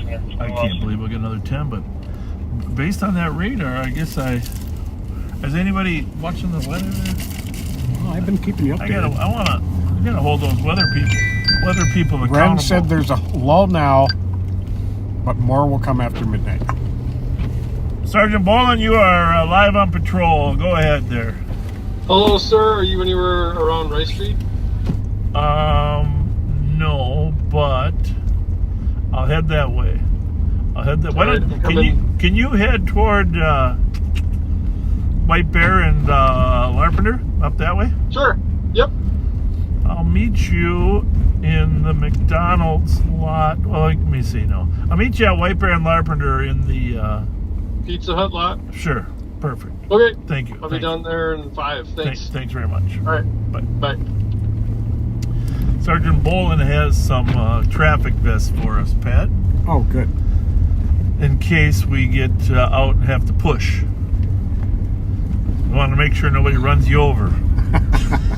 And you'll be able to see me reflected in the light as I fly through the air and land on my keister. Well, maybe it is going to get worse. That's what everybody's saying, or what? Yes, including Ren Claire. Ren Claire saying that too? That's correct. How many inches left? Purple 597. Didn't say. The radar report said 10 to 16. Holy mackerel. Wouldn't that be something if we still got another 10 to 16 inches based on what's here? Ren Claire just said more after midnight. Well, it is early. It's only 9 o'clock. Squad at Northeast A is looking for a supervisor for Hurry. All right, Well, maybe we'll have to work a little later, Pat. Maybe we'll have to work a little later. The Weather Channel supposedly says 5 to 10 inches. Okay.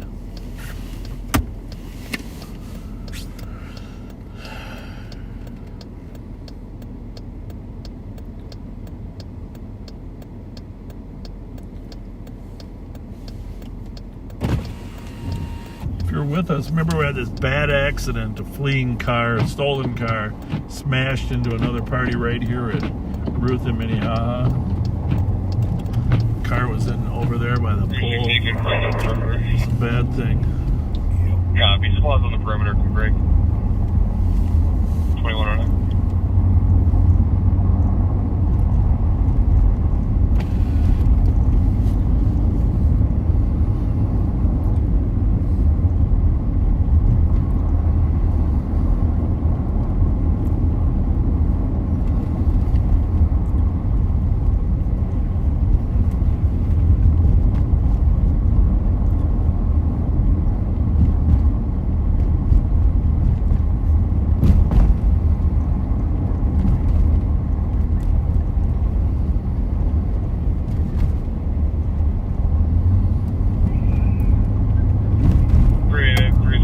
Westbound on Minnehaha, coming up on White Bear Avenue.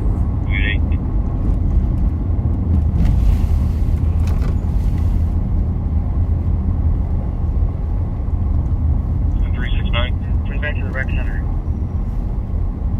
Where's the van? Go ahead. That's it. Hang on a second. 1388 Maryland Avenue, east of McDonald's. Under disorderly callers not on site. Second info from employees for male trying to break the window with a stick.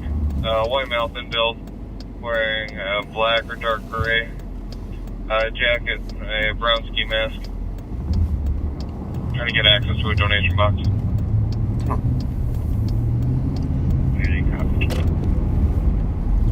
So someone trying to break in the window at the McDonald's at Maryland and was it Prosperity? Yeah. To get the donation box.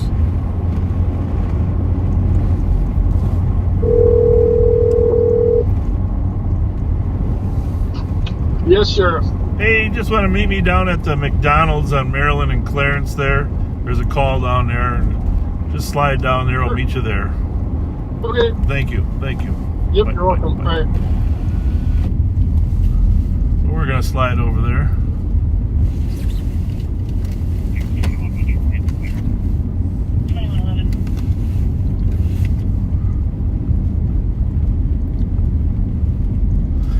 You know, it's really sad people hit donation boxes. I gotta tell you,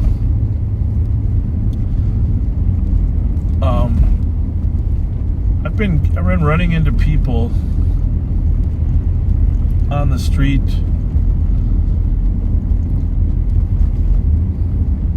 backseaters and others. Now some of them aren't backseaters. They just tell us that they can't get Ramsey County to give them their benefits. There's like cash benefits and food benefits. And I've checked into it a little bit, and this is becoming more and more disturbing to me. In fact, we're going to continue to look into it. But there's apparently a huge backlog of 7,000 applicants for their food and welfare benefits. Yeah. It's like 2 to 3 months. 3 months backlog. Wow. And so a lot of people are saying, hey, I can't get my benefits that I'm supposed to get, my food stamps or my cash for food. I don't understand all the details. I've met with a couple people that are experts in Department of Human Services. And the reason it's important is because I run into people that say, hey, we can't get our benefits. You know, my kid doesn't have any food for my children.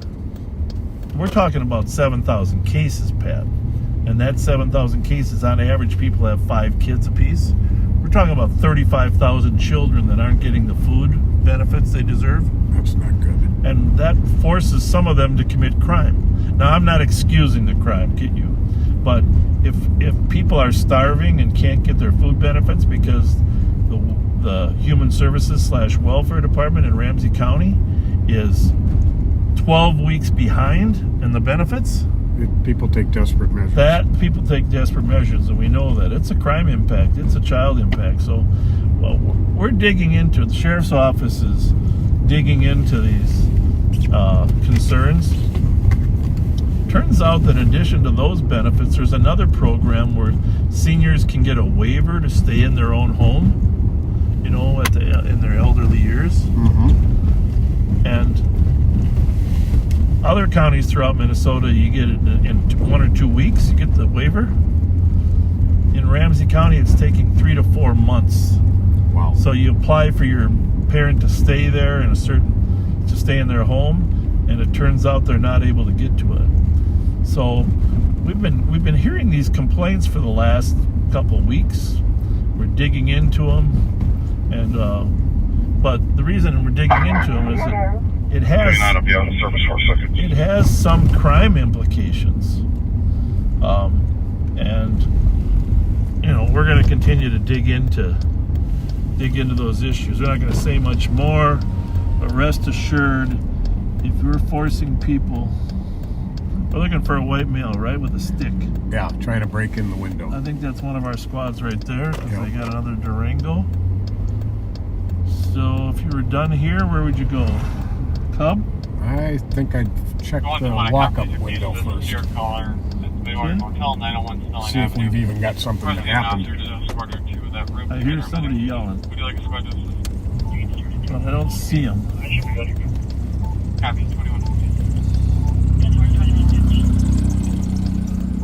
It's surprising McDonald's is closed. It's a shocker, actually. Mm-hmm. It's clearly closed because of the weather. Walk-up window looks secure. Yeah, well, there's a spot on the other side, so I say they run over to go into Cub, because that's open. You can warm up, hide out, spend the money that you got out of the donations. If they even got in. Well,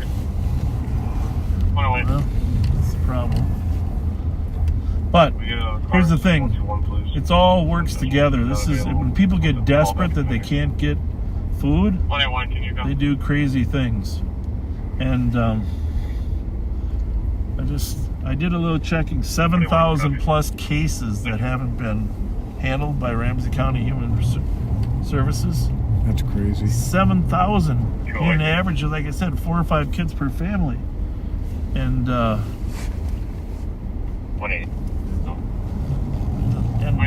last week before, the county sent out emails to all the other counties begging for help, part-time help to help. You know, part-time help to help Ramsey County. And they're not getting any. Part-time help from other counties. What do we got here? Copy. He's going to be on the 3rd floor. Hi. 435 building. Bravo 406 UT. So, Bravo 406, have a good night at 2117. apparently the other thing, I don't know if as I checked into this, you know, the federal government has some rules where they do the money pass-through. It's federal, state, and local all working together. And if you get the money out in a timely fashion, they give you additional money. It's called bonus money if you get it out timely. And if you don't, you lose the bonus money. 175. So apparently they've lost millions of dollars in additional. Is that Jeremy right there? Where? In the Durango right there? Oh, I thought he was. I thought that was Thomas. White Castle 1120. I think Jeremy's got it. Doesn't Jeremy have a? Callers saying that our boyfriend are in the face of the broker vehicle mirror. Just crossed onto the train here to the train station. But I think that's terrible that we're not helping people when they deserve the help, and that causes them to 2118. not be able to feed their own children. 3 months is a long time to be waiting, Yeah, especially when you got 4 or 5 kids sitting at home, hungry. yeah. So we'll stand by. We'll get you more information on this as we go, but feel free to start asking your own questions. You know, as to how that could happen. How could there be a backlog of 7,000 cases? And a 4 to 6 month delay if you want to get your elderly parent the ability to stay at home and have care at home. Jeez.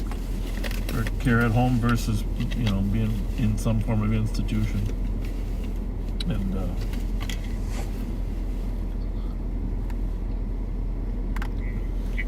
we're going to dig up the facts. Yeah, that's the first I had heard about that. Yeah, get a report.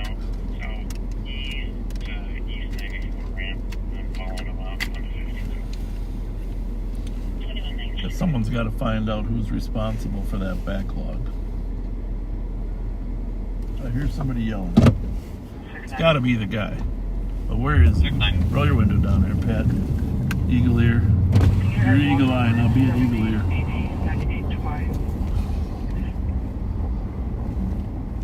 It's the same voice I heard earlier.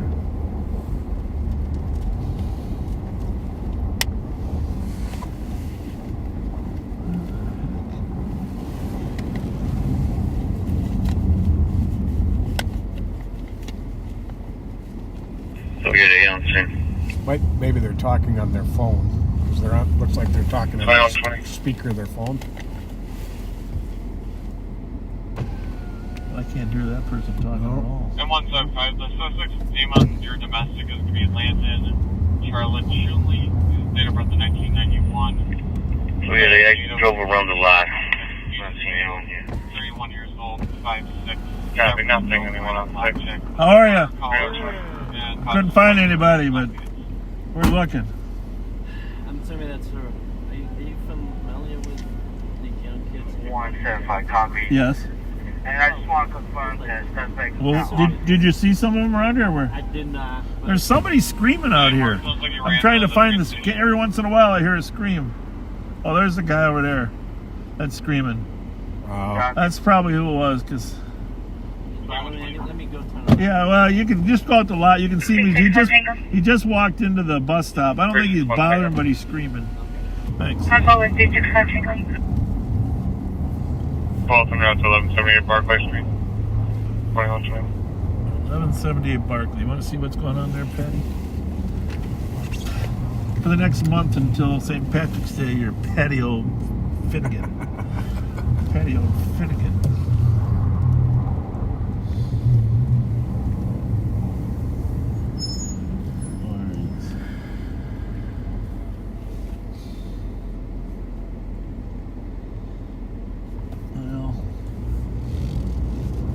My guess is it's that guy right there, but Homeless people knocking on the complainant's door. oh. Well, let's go see if they need a ride. Indeed. 1178 Barkley. It's right around the corner. Even if the vehicle showed up, we can have these kids for now.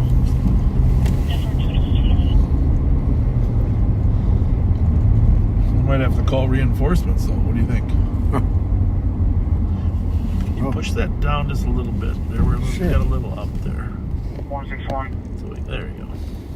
161. 163, can you have 183 Tango go to 4? Boom, boom, boom. 183 Tango, take 4. 183 Tango, take 4. I would say that could be them in the doorway. 21, 22. Well, do you need a ride somewhere? Do you need a ride?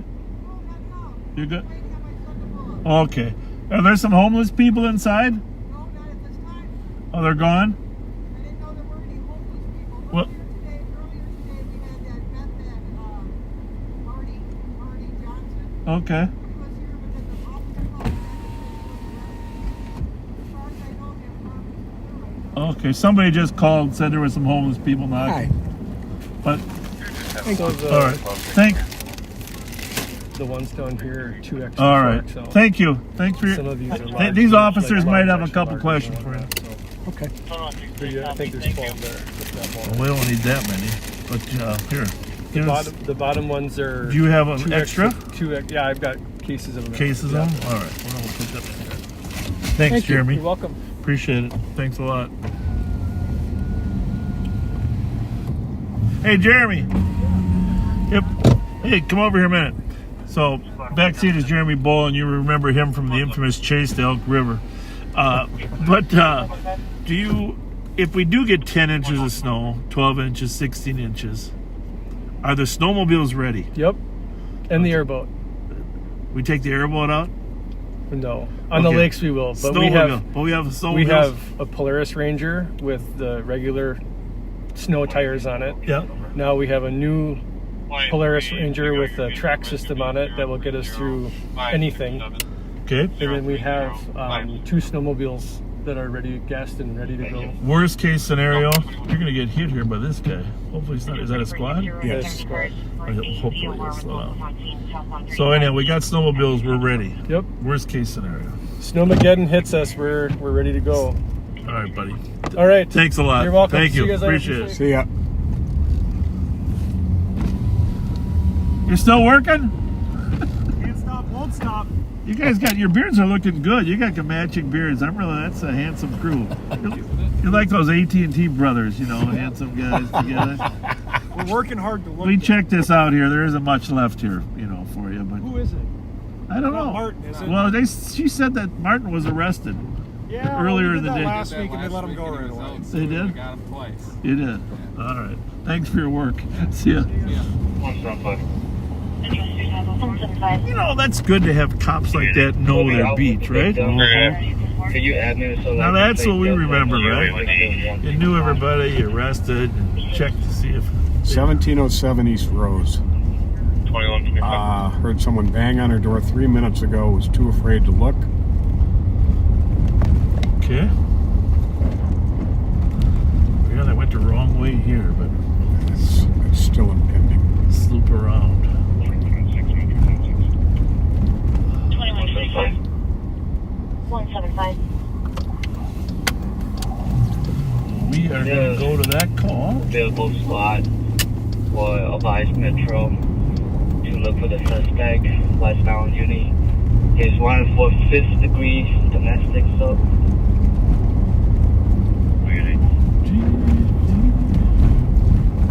Granted.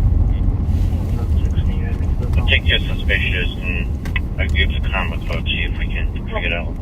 Alright, so let's go. We're driving through the next to the Roosevelt homes. On our east, and on our other side is the Magnolia Barkley Apartments. Transit 220. Transit 220, go ahead. I'm kind of excited to know the snow is actually going to be starting again, that the weather people were not inaccurate, right? Well, I'm happy for you. I mean, I like to be able to rely on information. I'm snowed out for the year. It's, I'm not saying, I'm just saying, you want to be able to trust in your weather people, right? Domestic here, if we see them, or do you guys just want us to talk to them? So if they're accurate, that's better. No, we have enough for stick them up at the domestic here. Yeah, with the Ford Fusion.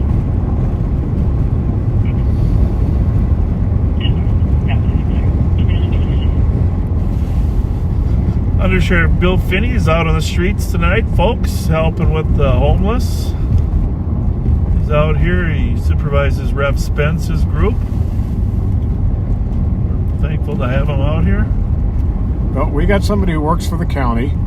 Says right now there are only 16 workers processing those 7,745 applications as of this Monday. Wow. 16 workers processing 7.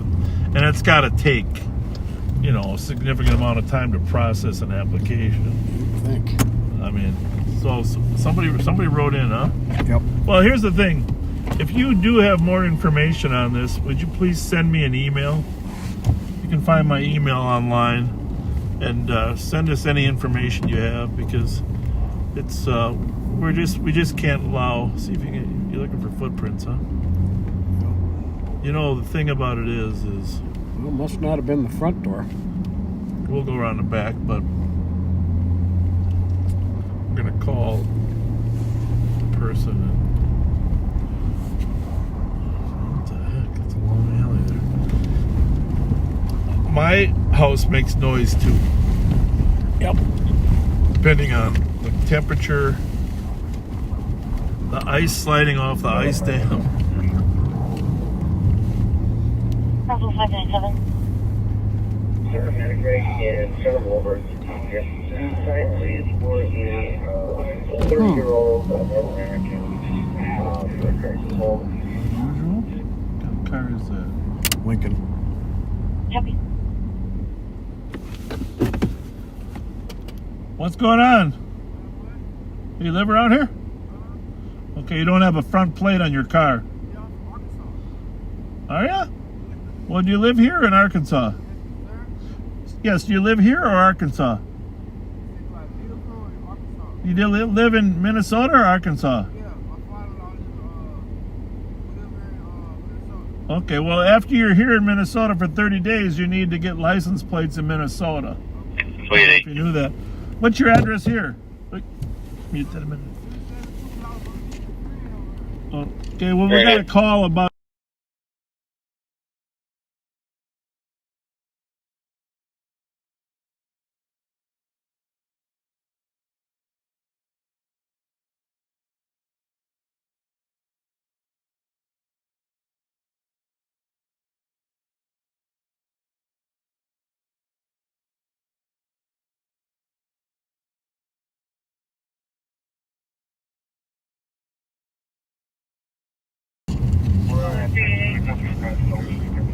Apartment 205.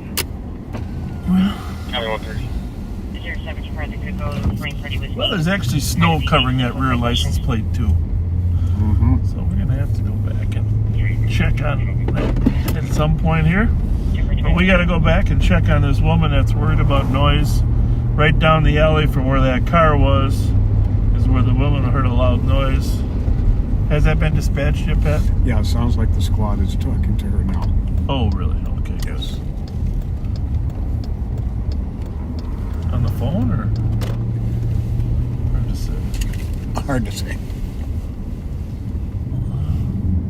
Said it was 10 minutes ago. We're gonna go down the alley. See if we see any footprints that would indicate that someone was ninjing up on her house. Third house down, we decided, right? I think it was. There are that's it. no footprints whatsoever in her backyard. And there weren't any going up to the front. So just something that went bump in the night. Let me see if you can. Could be icicles. My icicles fall off the house. Scare the bejesus out of our dog, Rocco.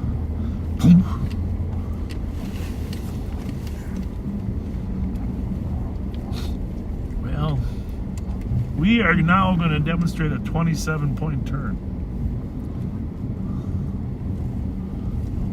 Well, maybe I get this one down to 16 points. We'll see. Oh, good thing the other 10 inches of snow isn't here yet. No kidding.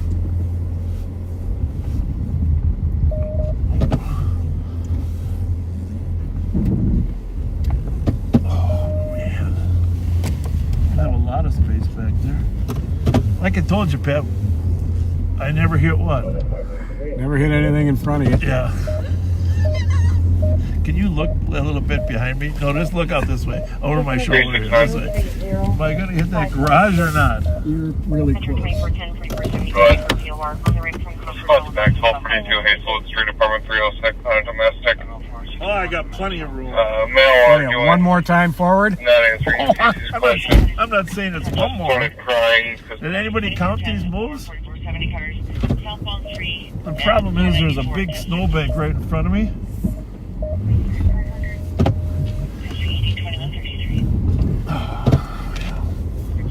It's gonna be tight. Oh yeah. We're getting close, Pat. How many points have we done here? I'm not sure. But someone is going to send me contact information for the county tomorrow. A specific person who can be contacted regarding that issue. Good. That'd be great. Well, send it soon because their bosses will probably stop them from talking to us.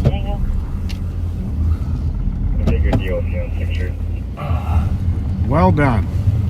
That was definitely less than 27. Well, in fairness to me, there was no turnaround spot there at all. None. I'm rather impressed. There is a light in the garage on though. But there's no footprints around there. In fact, what do you think? Maybe that's just... I'm going to make sure there's no footprints. Okay. I'll turn that on so the poor lady sees you.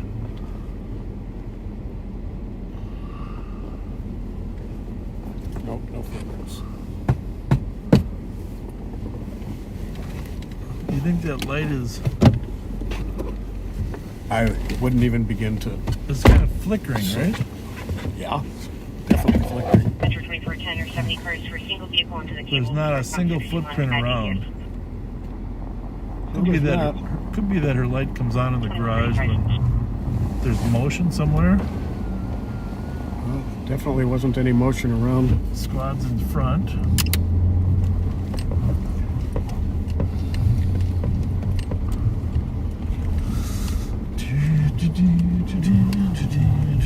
I'll divert to 1050 on 61.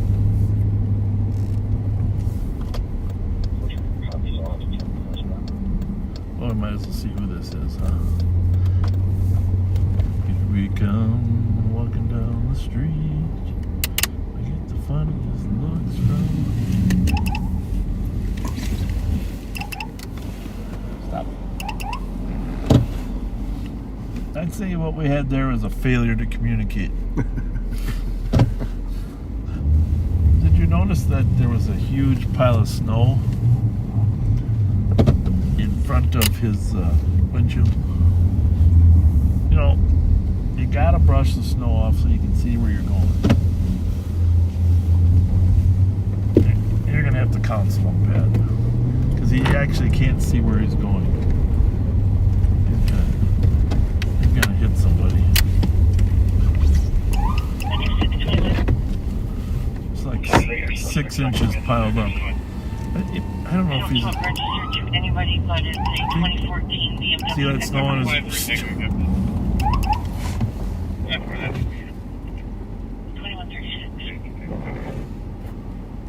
Hi.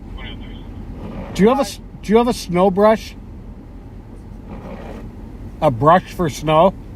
Yeah, I forgot in my house. Okay, you see all that big 6-inch to 8-inch pile of snow on your windshield? You can't really see that, right? I mean, you got to get rid of that. Okay, thank you, sir. All right. Thank you so much. You bet. Well, I think he's going to get out, brush it off. I mean, It's ridiculous. That's got 8 inches of snow piled up. He's cutting off half of his vision straight ahead. 20 minutes time delay. Go ahead. Should you be on an event now or clear? You should be en route to the 1050 on 61 and 80. 421 you as well? Hey, Bobber. Good, how about you? Before, what was your old events?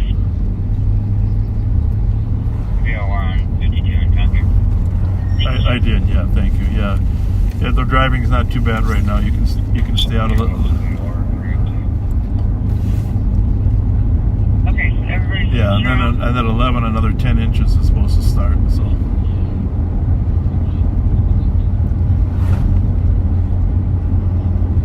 Yeah, if you don't mind, just stay in the neighborhood if you wouldn't mind. Okay, thanks, buddy. Where is that at? Okay, all right, sounds good. Oh, all right, thanks, bye. So that was Bobber, little Bob. Bobber just checking in because we had an agreement that if it was snowing like it was supposed to snow by 10 o'clock, he was going to get home by 10. But since the forecast obviously has a hole in it, A lull, as it were. a lull, you're going to get to stay out a little longer. A little longer. No school tomorrow, of course.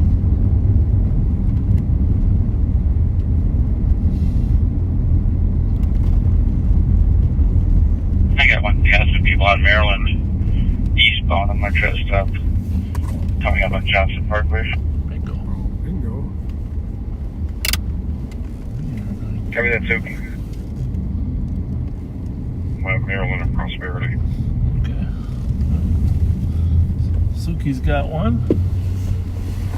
Sergeant Sticks Suki's got a car speeding, passing. That doesn't mean it's a stolen, but it's an indication sometime.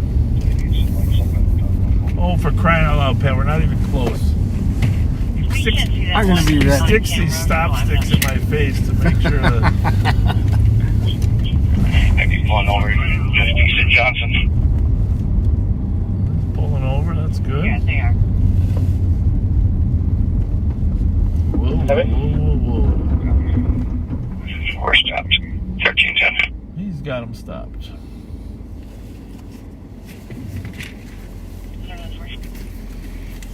You know, the thing about those sticks is they remind me of the State Farm commercial. Because it's the same colors. I think State Farm should offer to be a sponsor of our stop sticks. What kind of car? We'll put stickers over the top of them. Looks like a maximum. See if we could leverage some sponsorship on stop sticks for ourselves. Just solo?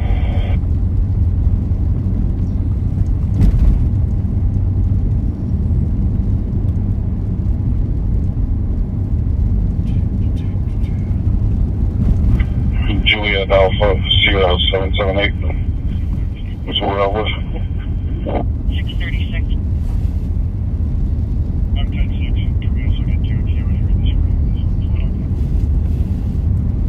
2141. So, if you're not from here, you probably heard that in preparation for the plowing the streets. Close for it. Both cities have made extra parking available at their municipal parking ramps. 168, I copy. You took the So you can park partial in alarm these 2575. city-owned ramps until Saturday for free. That's Well, you got to be the first come, first serve to get there. Right. I heard as of a couple, 3 hours ago, they were already turning people away. Well, you can imagine how many thousands and thousands of cars there are that need to find a place to park. Mm-hmm. 7 ramps isn't going to be enough. But after you park there, then you got to get a ride. Oh, but at least you know your car is safe. Now what'll be interesting is whether or not they have security there to make sure people don't break into them. Mm-hmm. Right? Exactly.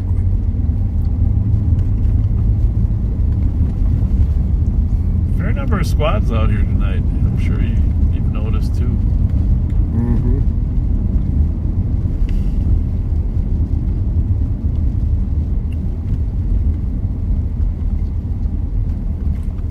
I think maybe we have the Iron Dome over the St. Paul, you know, and that's why we're not getting snow.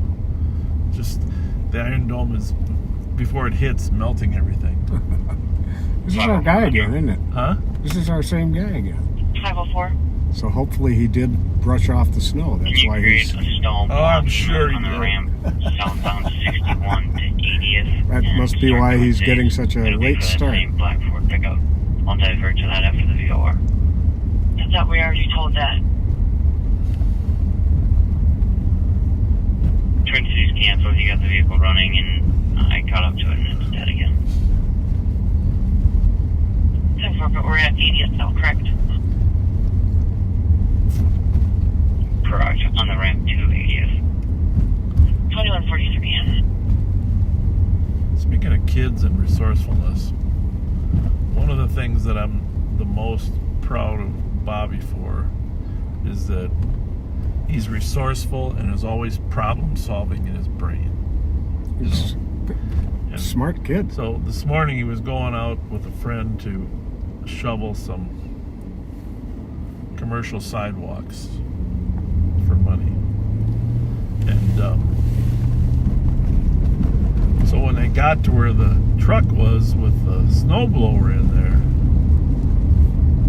there was a car parked behind the truck. I can't get into all the details about how we solved the problem, but they eventually shoveled out a snowbank so they could get around the parked car. You know, it's a lot of work to shovel out a snowbank. Yeah. So they could do a 25-point turn to get around it. And then when they got it shoveled out, the battery was dead, and so they had to get some long jumper cables to jump. They eventually got it going, but that's just Bobby's style of being able to problem solve. I told you he changes his own brakes, right? He changes his own brakes, changes his own oil. I don't know. He likes doing that stuff. He's good at it. He's an impressive young man. The ability to problem solve without playing Zelda on the computer. You know, there's a lot of these computer games you have to solve things by picking puzzles. Although he was a big Fortnite guy. I gotta play. He was one of the best Fortnite players I've ever run across when he was younger. But he kind of gave up Fortnite and went to Madden. 504, Madden. 504. NFL. 10-6 at the 10-50 locals. Good at the, you know, he's a, what the heck is that? Somebody's yelling. Did you hear that? 504, I thought you Sounded were like a on loud 61 to 70th. duck quacking. I'm good. All right, well, the snow has begun. Everybody just grab out a Yeah, it pen. has. Everybody I got just a grab out a pen. text Might here. I got cause an event. to hang. I got to mute for just a And I'll throw second it here. there. You can grab it.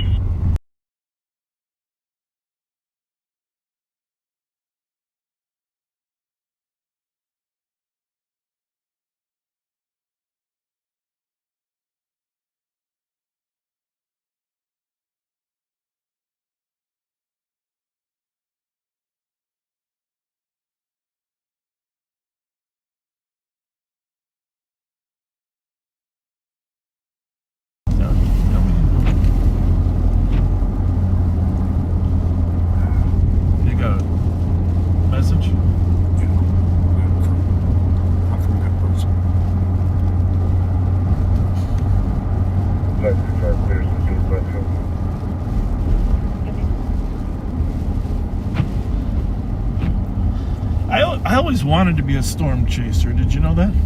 No. Yeah, that was one of my. Well, I was back before YouTube, obviously, but Like of tornadoes? yeah, Now that I thought would have been cool too. yeah. I mean, the best movie ever is Twister. Well, maybe not the best movie. Guardians of the Galaxy, Star Wars, Star Trek. But I'm just saying, let's just face it, Twister was a good movie, and those were the ultimate storm chasers. But no, I often thought it would be fun Oh, I think it would be great. to be a tornado chaser, because I lived in Maplewood, grew up my whole life, and we were always getting tornado warnings from being a small boy. Well, first we got the nuclear fallout warnings, Oh yeah. that was a different thing. But the same thing, you had to go to the southwest corner of your basement to avoid the tornado coming from that way, which usually came from the southwest, and they would, they would knock the building down from the southwest, and if you were in the southwest corner, then you would survive it. That was the theory of it, because the debris would go to the other side. So, in either case, I never saw a tornado. I've seen circulating clouds. Is there a school that can assist a United household with household people? I've never actually seen a tornado. And I always thought that would be cool to follow on, from the back side. Can you see that? Mm-hmm. You know where we're going? The Bravo squad is Nope. looking for assistance at United. Brandon Kopic, if I cannot email you, but if you want to message me right here through Facebook, you can do that. Well, does he know your name? This is Patrick Scott, Brandon. Yeah, we got a couple storm chasers in town, and they're broadcasting live on YouTube this week too. And Brandon's probably waiting for the big one to hit. But a shout out to the storm chasers that are in town. Thank you. We're headed toward Maplewood. If you want to hook up for a couple minutes, I'd like to hear about your experiences and what the scariest thing is that's ever happened to you as a storm chaser. I mean, most of those storm chasers work through Oklahoma, Texas, Kansas, the Wichita area. Get struck. There's a tornado watch right now in Illinois. Did you know that? I did not. As a part of this storm, There's a male behind the building. on the southeast side of the low, there's storms and tornadoes as the low moves east, from south of us through Iowa. On the southeast side, there's tornado warnings, which is kind of crazy when you think about it.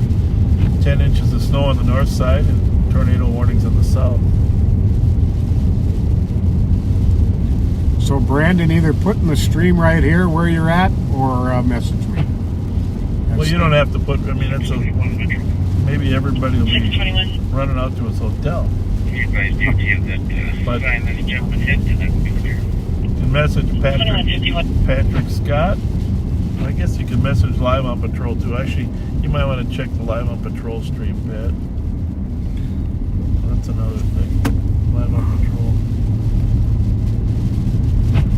There you go. I don't know. He's on there.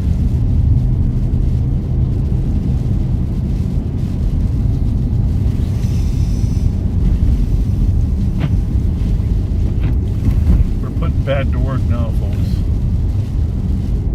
Got a lot of streams to monitor.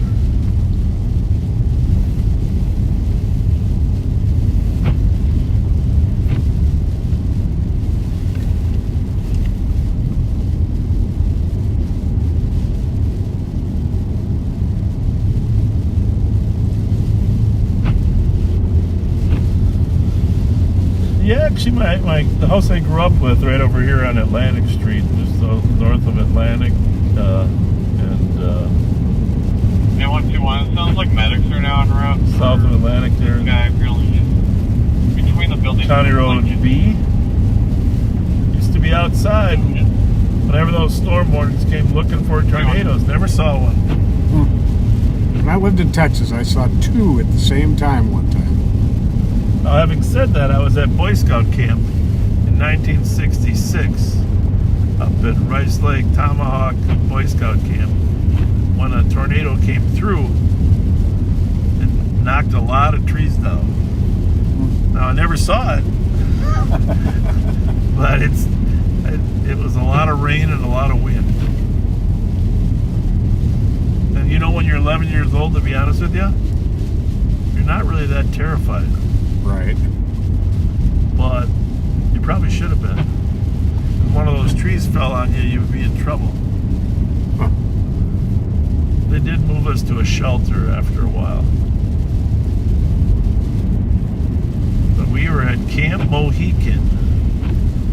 Campsite Mohican at the end of the peninsula there. For those who've been to Tomahawk Boy Scout camp, you'll know Mohican is right next to Paiute. And it's in the Sioux camp, but the camp's divided into Sioux and Chippewa, and there's been a lot of development since I was last there, but brought some other Boy Scouts up there over the years as part of a troop we started in McDonough, and a lot of memories back then. A lot of memories of 1966. Tornadoes came through northern Minnesota. July of 1966, you can look it up, northern Minnesota, and they popped over into Wisconsin.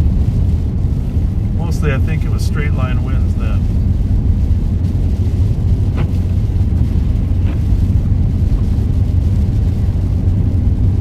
The last week in June, we were always up there at Camp Mohican during the 4th of July. The week right before, the week after. Other end of Maplewood. Oh. Well, that's not good. We're not going to make that. How are we talking down by...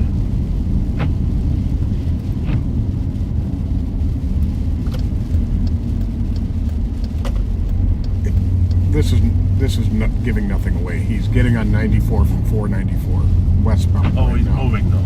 Yes. Somebody was saying he was stationary. All right. Well, we might hook up with him later.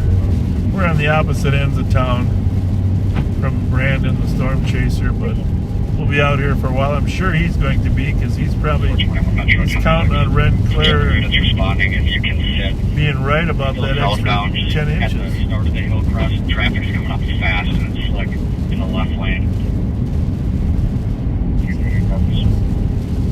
Catch him, we catch him. 415 copy. We can catch him at the M&H later, Pat.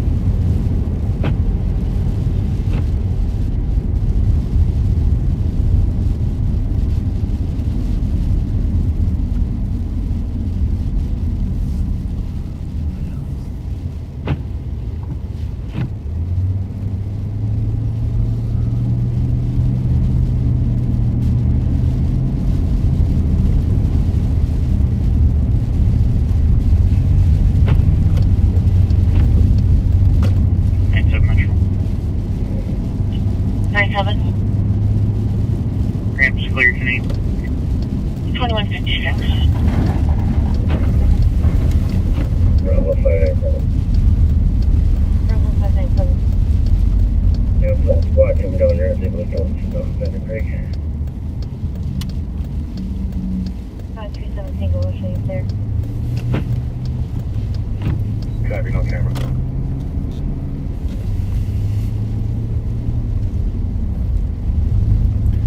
We are eastbound on County Road D from Highway 61. I'm getting hungry, Pat.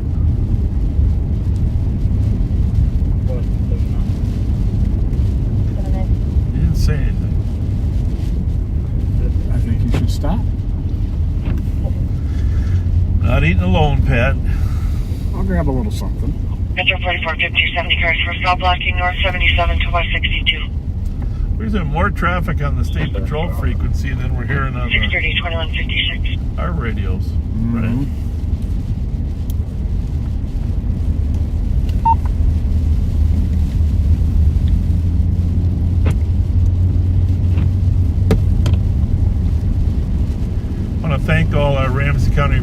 reserves that came out to help people get moved along on the road or stuck or pulled out. Doesn't look like we're going to need as many, but we had a ton of reserves that volunteered to come in tonight. They work for Jeremy Bolin in our Lake and Trail Water Patrol unit. Thank you very much for coming in.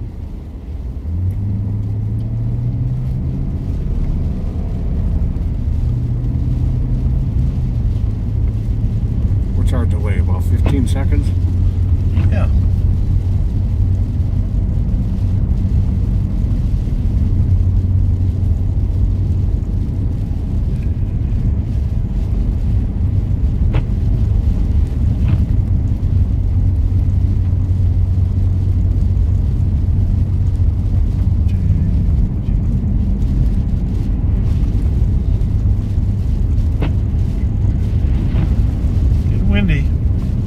About 11 o'clock the winds would be picking up. They sure are. But right now visibility is not terrible out here. People have been there is some drifting.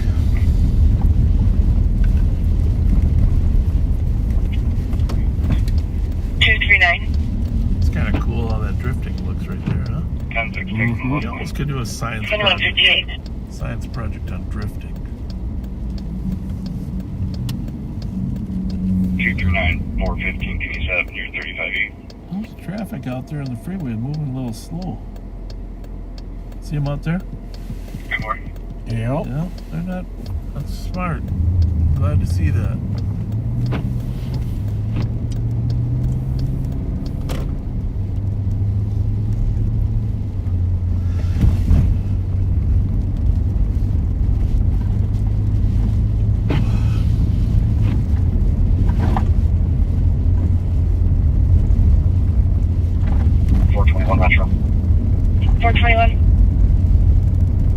We only need one tow, please. 2159.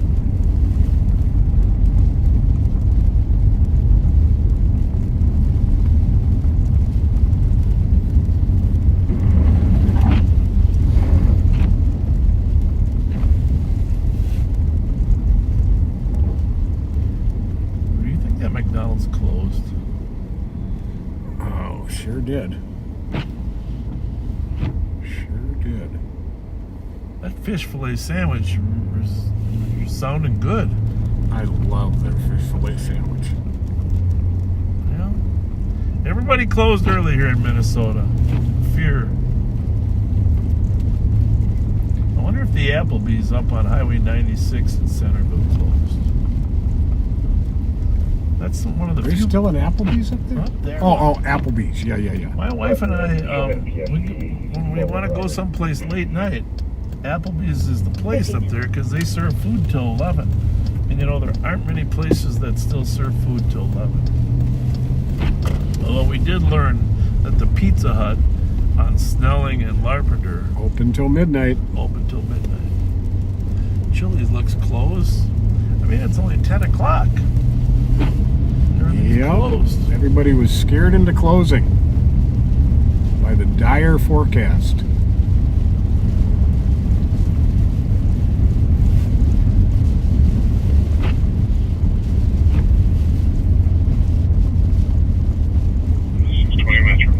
Call Ian up. 620. 10-7, good night. Good night, 2201. Is this Fox 9?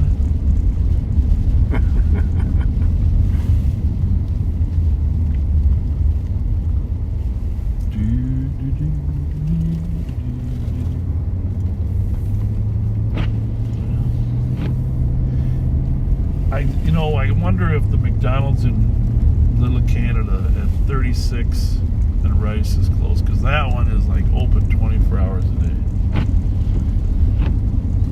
If that one's closed.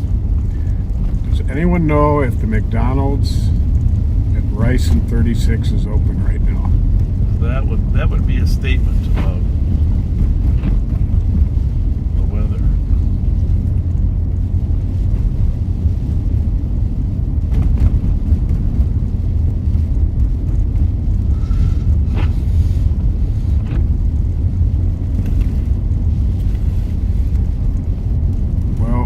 case scenario, this is clearly not going to be the snowstorm of the century, like they first thought.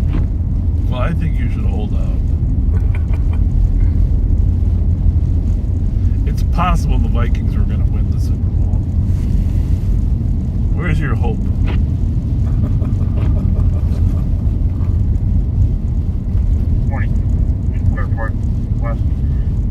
Virginia, there is a Santa Claus. Yes, Virginia, there is a Santa Claus.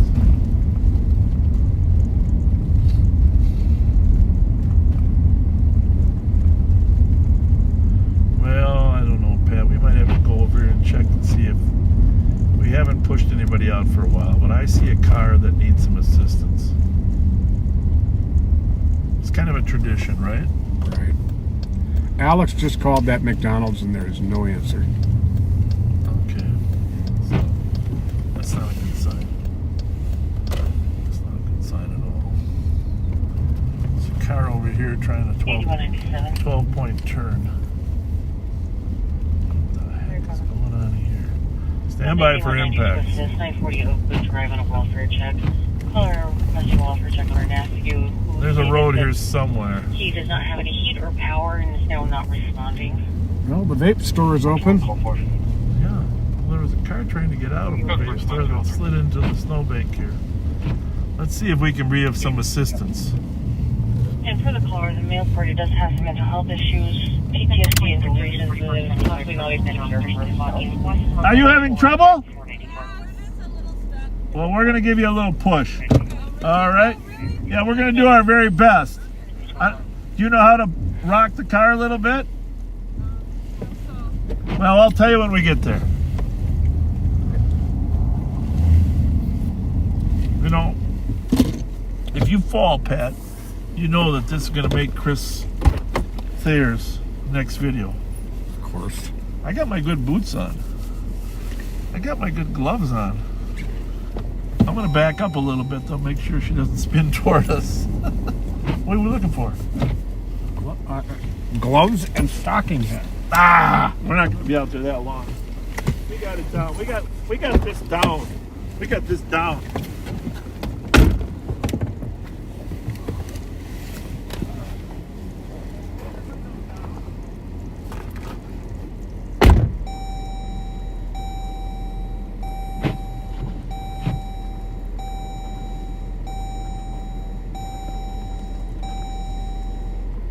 Our Grayson Magnolia, still on plate.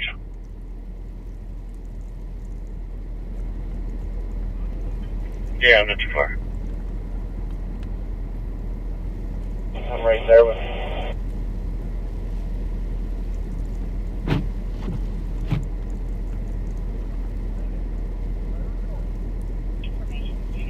medics or policemen and people like medics responding to 1725 Lancaster Way, apartment 304 for a 34-year-old female having an asthma attack. 2025. Cars get by up there. You want me to take this? No, they can, but I'm going to need you up here. I'll explain in a minute why. If you want to just come sit behind me.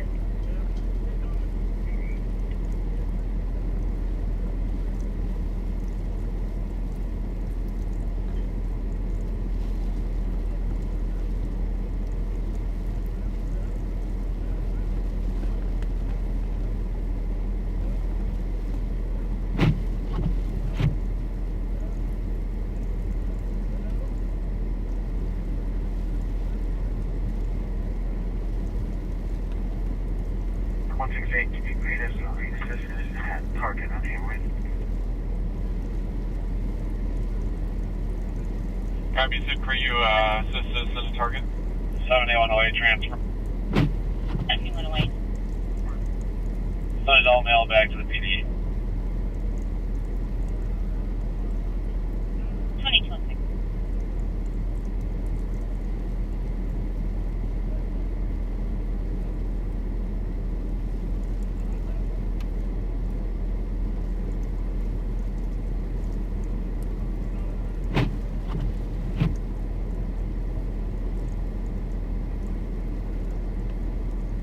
One 6-8.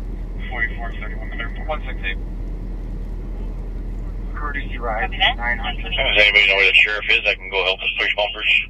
No female, starting mileage 396. Hi, guys. No, we're good. Thank you, though. Thanks for offering. Tell them to follow us, Pat.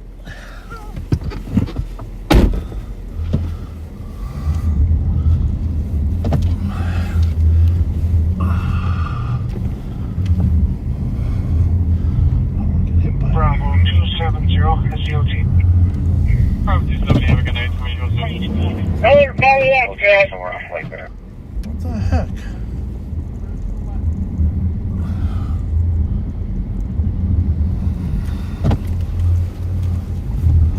All right, Pat, just have her follow us. Yep. Then you're gonna follow us out of here. Hold on.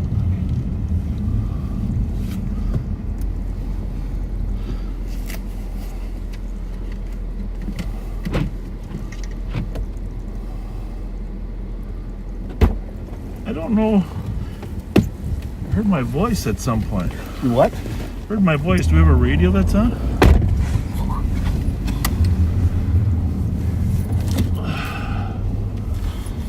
She's behind us, right? Nice Yep. people. We're gonna. Okay, you better get a little bit of speed going up this Yeah. hill. Yeah. Well, thanks for that. He's in Maplewood, Mark. Yeah, she head down. All right, so she should turn this way. Is she coming or is she stuck on the hill? She might be stuck on the hill. Yeah, you gotta have a four-wheel drive car if you're gonna navigate this.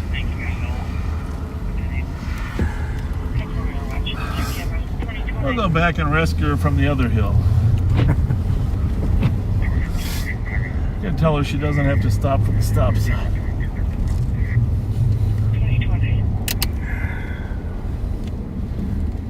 There you go. Give it a ride. All right, come on! 537 Tango. That was good. My elbow.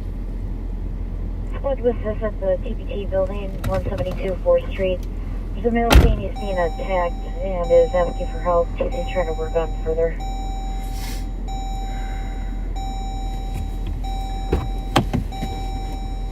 Last picture you had, might stop for that call, walk out.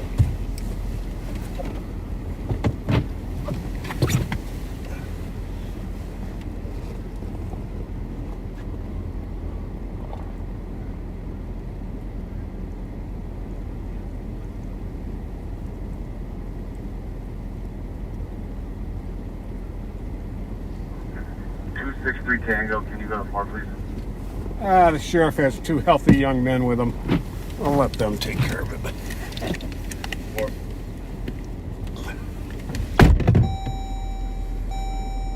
About 37 Tango.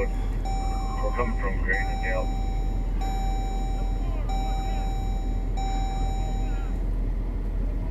Copy. 539 Tango. 539 Tango. We'll be clear advised. Anytime you have 537 Tango. Thank you so much. Good luck. You're not out of the woods yet. Oh my goodness. Thanks, guys. Copy. And just for squad info, sounds like this is going to be more of a security dial. Okay. The line that the male was using a phone is intoxicated and giving security a hard time. It's slippery. It was like removed. No one's getting All right, attacked. when you get out there by those gas pumps, Yeah. why don't you just hold up for a second? Brandon is almost here. Okay. You gotta make sure they get out. Exactly. Tango, 539 Tango, should be And hopefully they go straight home and stay there until Friday or Saturday.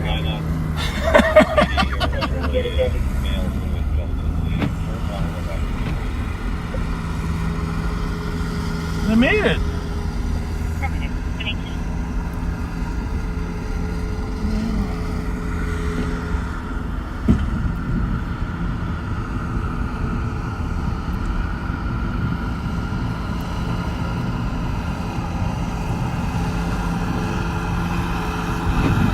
He's right behind us. Oh, good. There he is with all his weather chasing stuff on his vehicle. Where's his truck? He's pulling up behind us. Okay.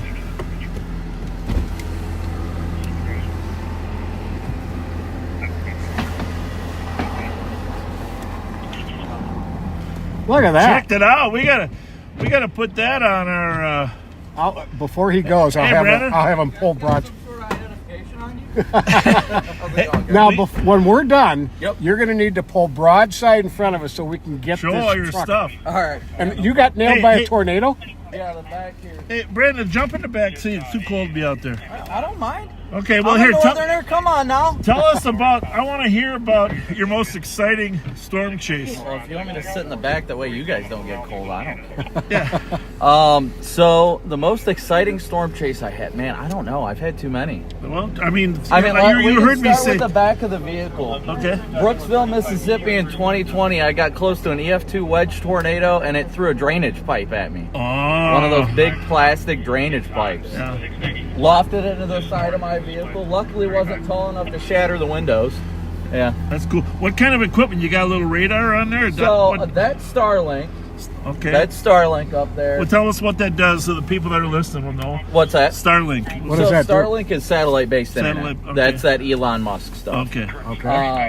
In front of it's called a cyclone port. I work with a radar amp company called Radar Omega. Okay.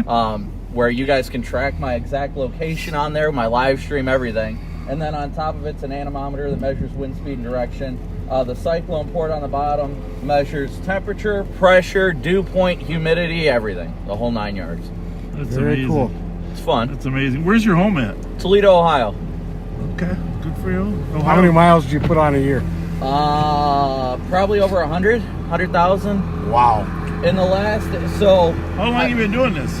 14 years. You I'm have? 29. 29? Yep. You loved it, huh? I do. How'd you get intrigued by it? Did you see Terrified of it.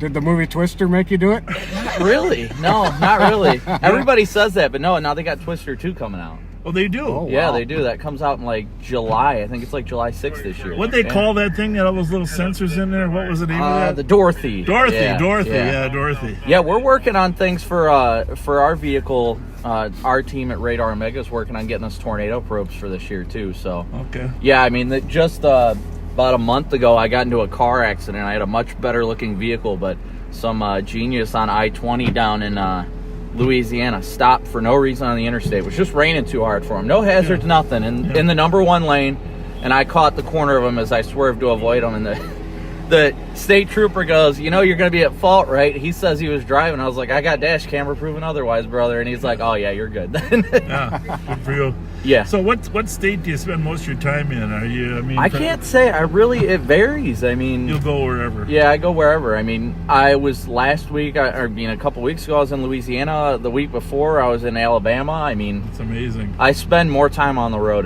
than at home, but Yeah. Is this an independent thing, or do you work for a company? So or do you I own a work. company? I work with the Radar app, Radar Omega. I do YouTube live streams. That's apparently how you guys figured out I was in the area. Yeah. And then I work freelance for like the Weather Channel, Good Morning America, and all that. Oh, you do? Yeah, Good for you. yeah. That's why I gotta get to the hotel because I gotta get up at 4:00 in the morning. They go live and they want me on the road. So They do. boy. yeah. All right. Well, good It's for- not too bad. I enjoy it. No, sorry to pull you away from your hotel. No, you're fine. You're fine. Looks like it's starting up a little bit again. Yeah, it's supposed to get real bad closer to sunrise. Hopefully, you guys will be going off duty by then. Well, we were kind of excited to, see a real storm, but It hasn't really. It's just No. been too slow. Well, we've been giving our weather people grief. Yeah. Oh, everybody gives any meteorologist grief. Yeah. That's just the name of the game. So what's just tell our viewers, because obviously we got a few that might want to look at your live stream. Yep. So what's the name of it? So my name is the YouTube stream Storm Chaser Brandon Kopic. If they want to, COPIC. yep. And if they want to go to it, the easiest way is just Chaser, as in Storm Chaser, but just chaserwx.net, and that'll take you right to my live stream. Okay. Yeah, I'll be here. I'm going to be here in the morning, and then actually we're going down to a shop in Bloomington because the guy I chased with, his car is like Is that spitting Vincent? oil. Yeah, Vince Welty. I heard. Yeah, I said there's a Vince in town. Yep, right? Vince Welty. Yep. he's at the hotel with me too. His car is like spitting oil, so we got to take it down to a shop. Ironically, somebody that we met through the YouTube stream, they're gonna look at it, but it's just something. He just got the top end replaced. It's just, you know how beat up police cruisers are. Yeah. They're the best chase vehicles, though. It seems like it. Yeah. You know. They're roomy. They get everything. That's the only thing I miss about mine is that's a normal Explorer, and it's got a normal center shifter, not the column shifter. The column shifter is so much easier. Plus the kill switch. Those make it so much easier. Let's keep in touch. Send me an email so we can stay in touch. And I give you my card, but I don't. Oh, have that's one. all right. Any of my cell phones on there, you can just text me too. Yeah, Pat might have your number, but you guys ever need anything, let me know. I mean, obviously it works both ways, but if you guys need anything about the weather, let me know. No, appreciate it. I'll be up here anytime, whether it's blizzards, tornadoes, whatever. I'm usually in the right place, so I come through here a lot. My childhood dream was to actually see a tornado. I've never seen one my whole life. So I'm not saying that's out of the perspective. I mean, I've been at hurricanes, I've been a lot of things, but I've never seen a tornado. It's ironic. The one thing that I miss is not getting into law enforcement. Yeah. I went to school for it and everything like that, but long story short, I lost my dad by a choice of his own, and right when I was about to go into the State Patrol Academy, and then it's like a mental health thing with firearms and all that, so they're like, we can't do this, and very sorry. And then I just decided to do this, and here we are. Well, you're having fun. You got a job you love. I do, yep. It might not be the rich job that everybody thinks it is, but Well, in today's world, you can be on the phone, you can be talking to people while you're traveling, so you're not like in the old days, 40 years ago, a little lonely on those roads. Yep. I love what you guys are doing, though. I really, really love your guys' ability to interact with your community. I really look up to the work you do as a leading law enforcement person in the country, like without a doubt. Well, we enjoy it. We enjoy it, and community policing is something that is so important in this day and age. When and a lot of police are afraid of social media as a way to communicate, and we weren't sure how it was going to go either. But 2.5 years later, it's obviously it's working well. Yeah, I know. I've got plenty of my friends are anonymous Twitter cops. Yeah, because you can't post the department stuff, so they're like, can't post my face, put a little cop emoji over my face. Exactly. And you got to play those games, but I won't keep you guys unless you guys are more than welcome to come look at the car. Can I position my car so we can see it? Yeah, go ahead. Hang on a minute. Hang on 1 second. I'm going to show you Brandon's Storm Chaser car. Going down, and I have a reserve behind me, so we'll lit it up to try to warn it. Pretty darn cool. Do you need me up there, 6'3"? See the radar he's talking about. What's he got on the back there? Negative. Gas tanks? Injuries. Oh yeah, he's got. Tip that camera forward a little bit, Pat. We'll park back here on the hill and try to block it. Let's go take a look at what's in there. You got a what? Yeah, Jesus. We're going to have to come from the Zadna side, westbound.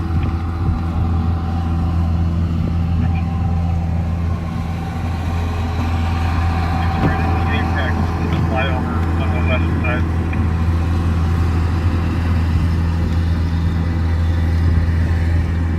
We're going to take you inside a Storm Chaser's vehicle.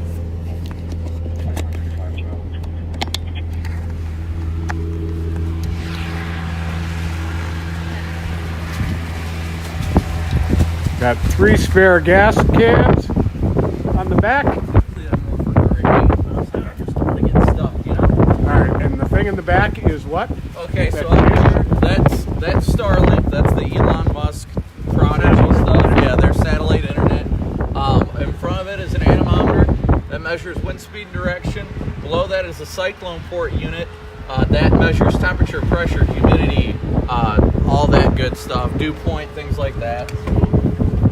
Inside of my vehicle. You got a few external antennas too, huh? Yeah, so one of them is for a scanner that I've got mounted in here that usually runs weather radio. Everything's digital now, but and then the other one's for a ham radio I've got up here. Ham radio, good. Yeah, I got my ham radio. You communicate with Vincent that way? Yep, that's how. Yeah. Usually that's how we communicate with Vince. I got my laptop on a laptop stand. It's everything's messy right now, but that's my streaming camera right there. Some GPS pucks, obviously pictures of my family. like I said, the ham radio's up here. This is the controller for obviously my light bar up top. Where's your streaming camera? My streaming camera's right there. What are you using then? What do you use? So what I use is a LiveView. It's called a LiveView Solo. It's an encoder. It's an automatic encoder. That's down there? Yep, this little thing. Okay. Yep. So that streams to, I stream to a place called, like, I believe it's like Caster. It's, yeah. I can it's explain a higher it to you. quality stream. Yeah, on a yeah. phone. But it's a lot easier and it's more interactive. And plus it allows me to do things like this. This is a lot more high tech, but I control everything remotely.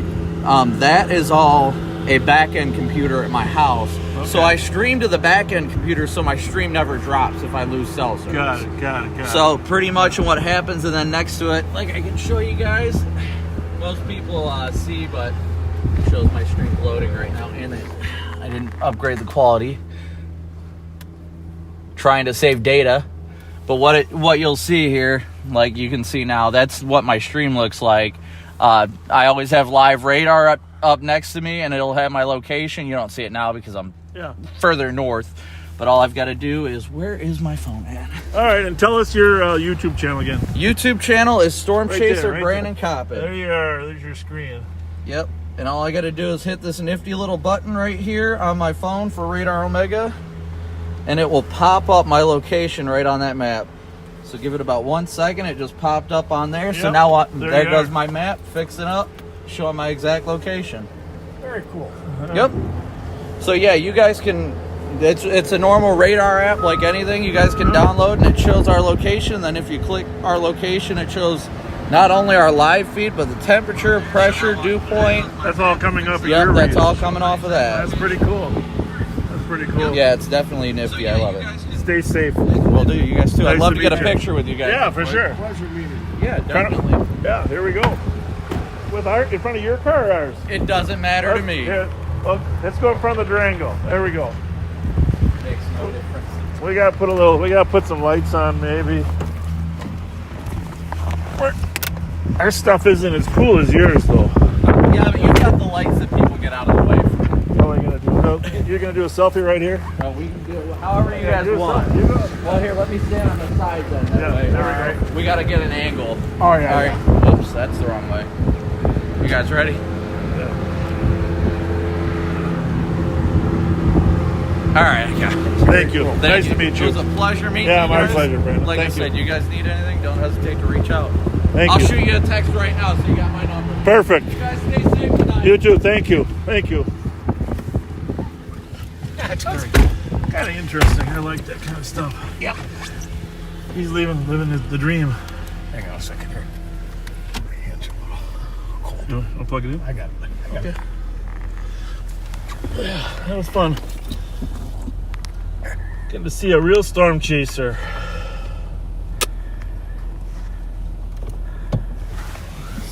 And Vincent, if you're watching, good luck fixing your truck. I know I think you can keep it wide, but I think you moved it. Oh, that's right. Perfect. Something like that. Well, good luck. We'll have to watch his stream sometime when he's in the middle of a tornado. Yeah, no kidding. That'll be fun, huh? Yeah, I will be subscribing to his channel for sure. 2163, copy, took the medical, 3612. So I always like to learn something new.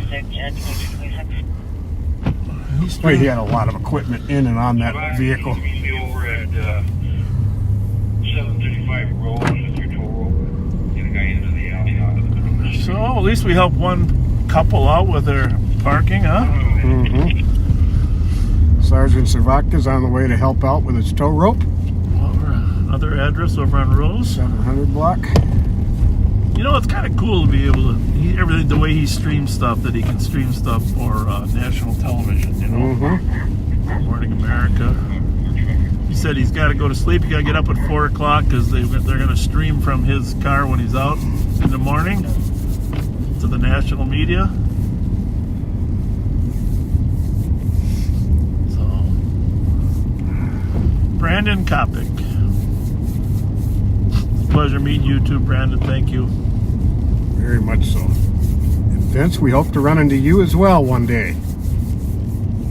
365 Tango, 372. Texas to Ohio, Minnesota, Alabama, all over the country. 372. Driving a former police cruiser. You received an emergency notification via app. It's a good idea to have 3 gas cans on the back in case you get in that lonely area. Oh, yeah.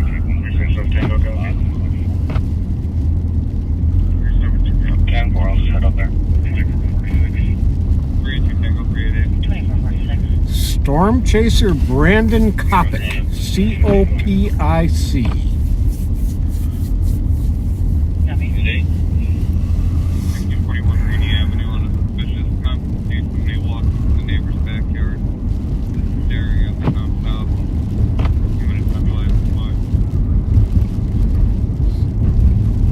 Well, the snow sounds louder. You hear it? Mm-hmm. Clicking on our window. It's not really wet. And our back window is open, if you can get that for me, please. No wonder my head was getting cold. Pat no like cold weather. No, Pat, no like cold weather. Not this cold.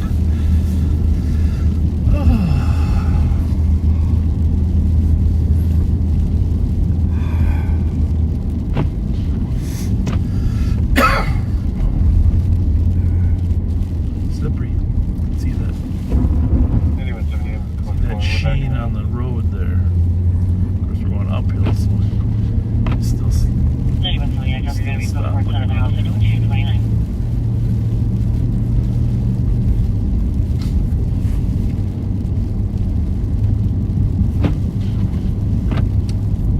Well, it's good to meet other YouTubers like that. Mm-hmm. Like that Andrew Mercado met us at the fair, talked about, gave us some pointers.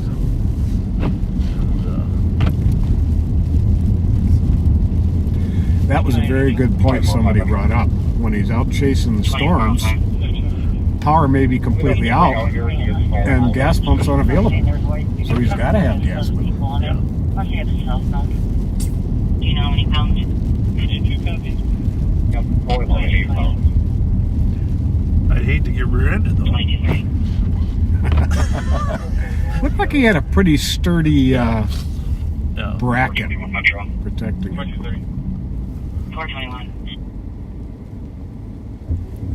That Jackknifed southbound 35 at 185th. Could that have been northbound? There was a tow pulling a semi. I don't see anything in the southbound lanes.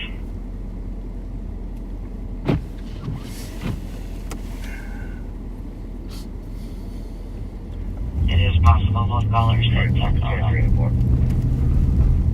Copy. I think I'm at it southbound at 195.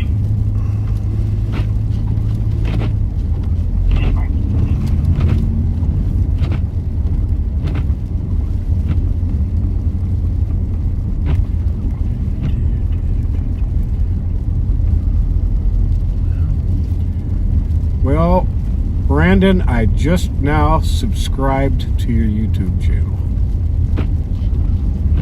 That's cool.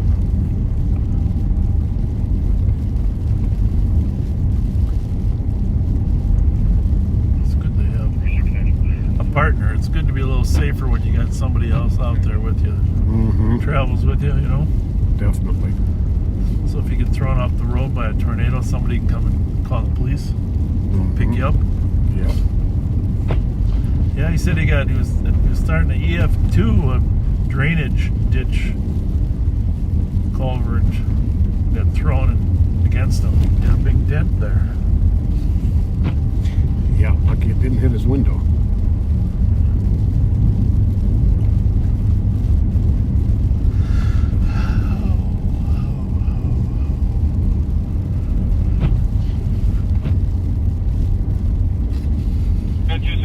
Just confirm you're with the cop now. Yeah, a lot of our backseaters were very familiar with Brandon. That's good. Well, 273. 273. Late night, you want to watch something interesting? Something about being on live TV that gives it a little dimension. This guy's got the technique, shovel everything onto the street.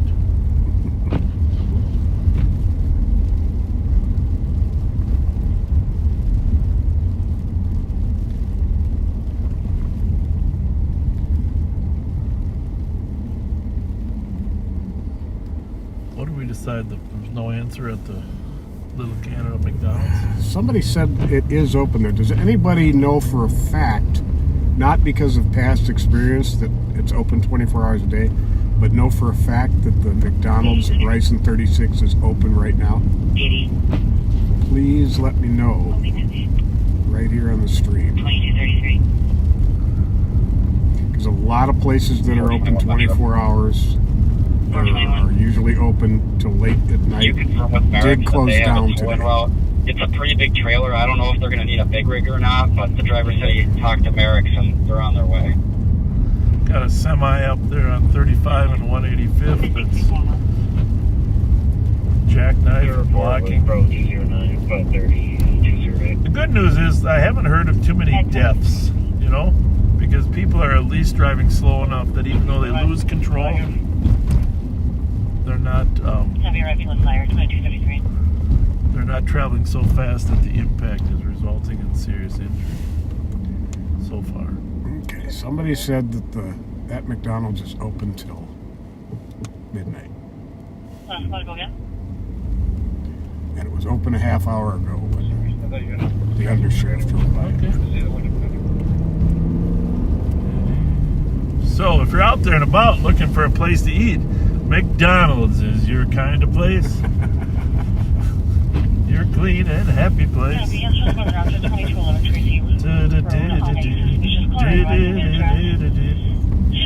That is a jingle from the past. McDonald's.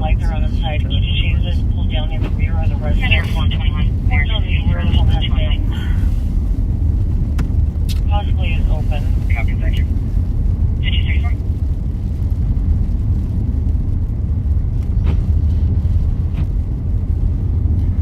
Well, I'm just now warming up again.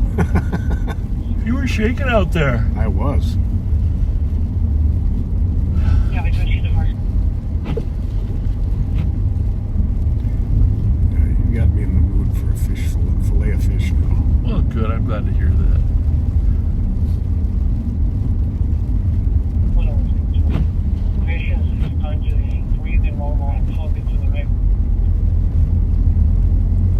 I'm still bewildered by the guy at the suitcase walking through 6 inches of snow, pulling his suitcase. It looks colder than hell. And we offer him a ride to where he needs to go, and he says, "No, I'm just going to the liquor store." It's right there. And I'm going to go back to wherever I came with my suitcase and my liquor. I don't know. That's just, and he seemed completely fine. I mean, it wasn't like he was struggling, right?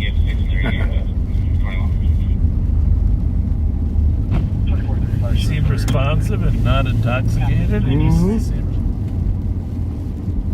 Was that one stuck? I don't think so.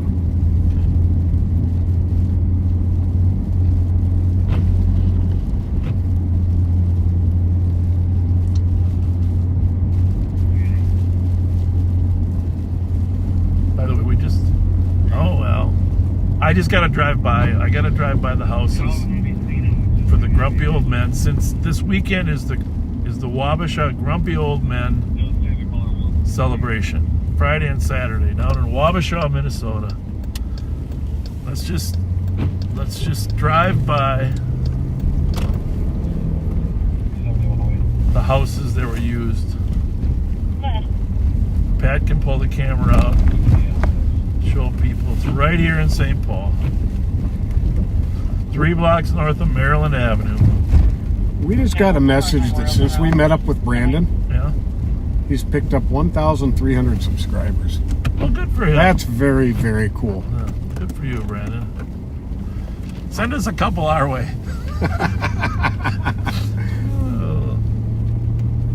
We like nice people. 309 measure. You seem like a nice man. Very much so. All right, so grumpy old Going to men. be completely shut down. Can you have DOT swing back for lights? So if you're good researchers, first of all, Pat's going to pull the camera and he's going to show you Ann Margaret's house to the right here. All right, so we're right here at the corner of Hyacinth and Frank. This whole neighborhood was sealed off for the filming of this movie for a period of time. These 3 houses were totally utilized, and Ann Margaret's house is up here to the right. Don't get your hands cold. All right, that one? That one right there. That's Ann Margaret's house right there, the southeast corner. Frank and Hyacinth. Well, that's where you'll see in movie scenes. They'll walk up to that house. It's kind of fun. You should watch it just for the old time's sake. Now I'm going to go down here and turn around because the other side of the street is where the other 2 houses are. And since it's been 30 years, although I was here actually watching part of the film, it's been 30 years. I actually have forgot the exact addresses. This is kind of this is called the Phelan neighborhood. 545 watch pulling up. Just need to throw their truck behind. Beautiful neighborhood. 1 block from Lake Phelan. It's a little bit like the South Lakes neighborhood in, but over here, put them out the window to the right here. So again, Ann's house is on the left. 2 of these houses over on the left. I'm gonna research what's the house number on that house there. 1141. 1141 Hyacinth. I don't think it was that one. I think it's this one here. What is that? 1137. 1133. No. Hang on. We're gonna see. It's that one there. I can't see it.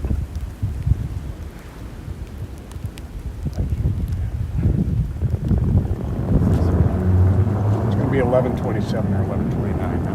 This one is 1125. So you just stay right here for a minute.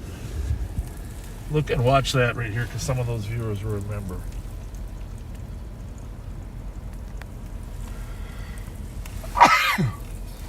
Excuse me, folks.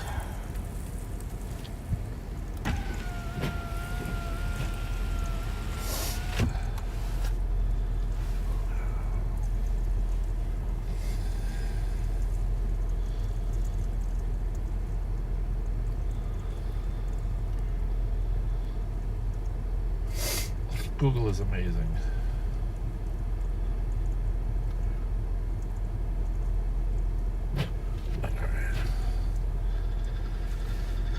All right, here we go. John Gustafson was at 1133. 1133. That's just. Which one's that one? 1133 behind us, right? I don't know. Here's 1133. 1133. That's John Gustafson's house. And Max Goldman's was 1137. Keep backing up here. Williams is going to call it. I'm going to head home and go EOT. Have a good night, guys. So those are the 2 houses. Here's 1137. Have a good trip. Right there. Good night. With the wreath in front. 1137. Those are the 2 houses. And then peek that camera through the car. Over there. We've got people peeking out the house. And that is, that's Ann Margaret's house. There you go. So those 1133, 1137. And there is your grumpy old men. 30-year reunion. And hers is Sriracha's headed too. 1122. 1122. Good night, guys. There you go. Ariel Truex. Yeah, That was her name. Okay, go snowball. Ariel Truex, Max Have fun Goldman, afternoon. and John Gustafson. Oh my goodness. 30 years ago.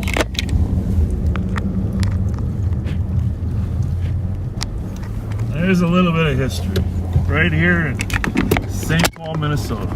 Thanks for coming out, guys. Have a good night.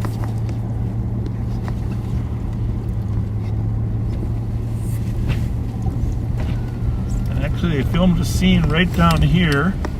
This is where you'll see in the movie. You'll see the car going westbound on Hyacinth.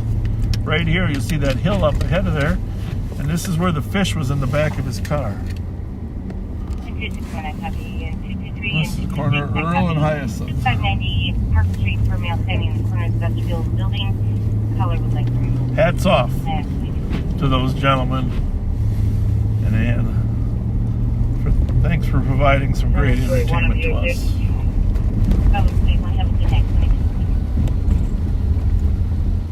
Bravo 058, also okay. Next week we'll talk about Steve Allen in the Santa Claus movie.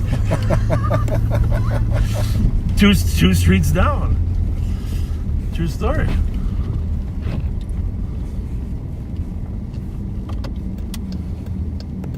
Wait a minute, Steve Allen or what? Who is that? Who is that? Not Steve Allen. Who's the guy from the handyman? Not Steve Allen. No, what's this? Steve. Who played Santa Claus? The Tool guy. Yeah. Can't think of his name. Oh, for crying out loud, we're terrible. Anyhow, they filmed one of those movies right over here off of Hawthorne. Tim Allen. Yeah. Thank you, Paul. Thank you. Well, speaking of dead fish, fillet of fish. You think we're gonna make it on time? You're gonna make it on time. I think it's kind of fitting. It's been 30 years since that movie came out that we showed the world where the houses were. Absolutely.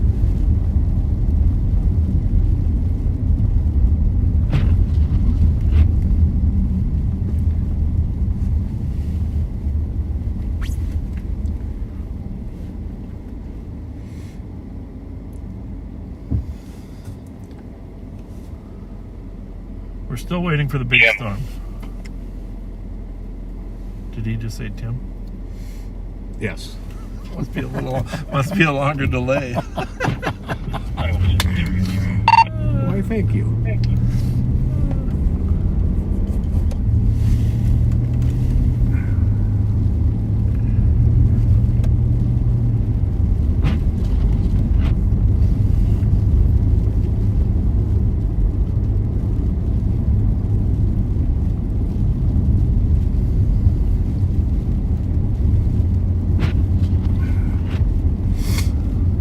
There's a few birthday shout-outs we probably should do at some point. If we don't get them tonight, we'll get them on Friday, folks, because this is an add-on for the storm. Bravo 418, DOT. Bravo 418, have a nice day. He said there's a new Twister movie coming out. Yep, in July, he said. Can you imagine the special effects developments? Oh, my goodness. They were pretty spectacular in the original one. They were. You know, the one thing about that movie, do you remember it? I remember it pretty well because, you know, I was a tornado chaser, but I never saw one. So,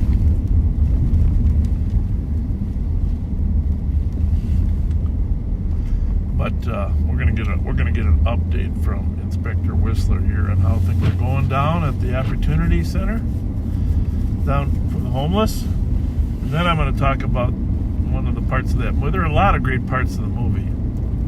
The Twister movie. And if you're a young person and haven't seen it, you should watch it. 263 Tango Academy, 261's call.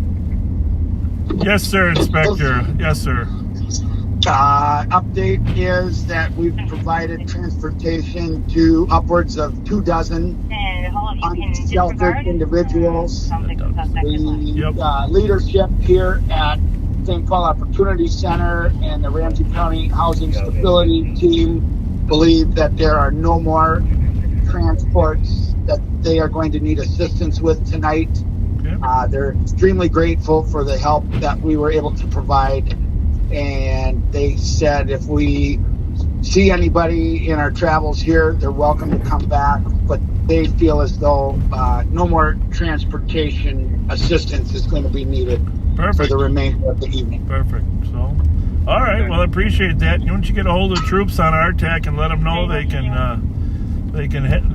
homeless group can head home, the Rev, and Sounds like there might be some bad weather this morning still coming, huh? Yes, and that was the final ask, and they didn't know of our capabilities. The group at Newell Park is asked to vacate at about 6:30, and what they typically do is they drive that crew up to the light rail platform on University Avenue at Fairview. All right. She'd be extremely grateful if we had somebody that could make that short drive in the morning. I told her I would check in and report back to her. We'll do this. Call the Rev. He's got a big Tahoe that we gave him. He can take that Tahoe home, and if the Rev gets home and sleeps now, he can bring that Tahoe to New Park in the morning. Okay. I think he's got the biggest car we have, and I don't think the rest of our guys are going to be able to get up and get out there at 6 in the morning, but the amazing Rev Spence might be able to. Well, it's nice and close to where he's at, so that hopefully will be the plan. Let's see if he can pull that off. If he can't, just our apologies that we just don't have resources in the morning. Very good. All right, Sheriff. Thank you. Thanks, Mike. Thank you. Yeah, take care. Bye-bye.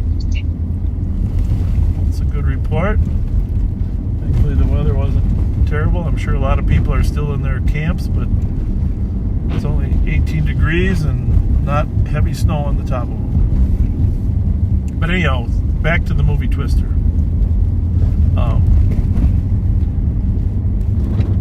So you're at an outdoor drive-in.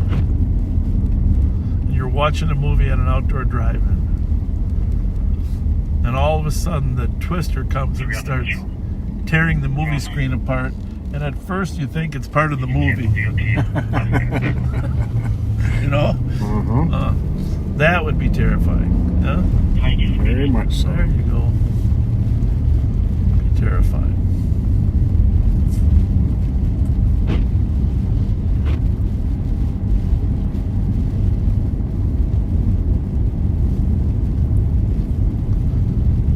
But upwards of 24 rides they gave. That's pretty cool. Good. Well, it sounds like they towed a few people out, pushed a few people. You know, now that I think back to the guy in the liquor store, everything was closed except the liquor store. Yeah. 2362 clear PT. Something 2350. Well, we know there's not a lot of police work going on. That's what happens when everybody gets afraid of the weather. So that's a good thing, I guess. That's the good side of it. Decreased the criminal activity, kept people home safe. And it gives us an opportunity to fortify our energy with a fillet of fish in case it gets busy. Well, I know some people might describe it as, you know, not as busy and interesting as they like it, but remember, Any of the unsheltered homeless transportation units on this.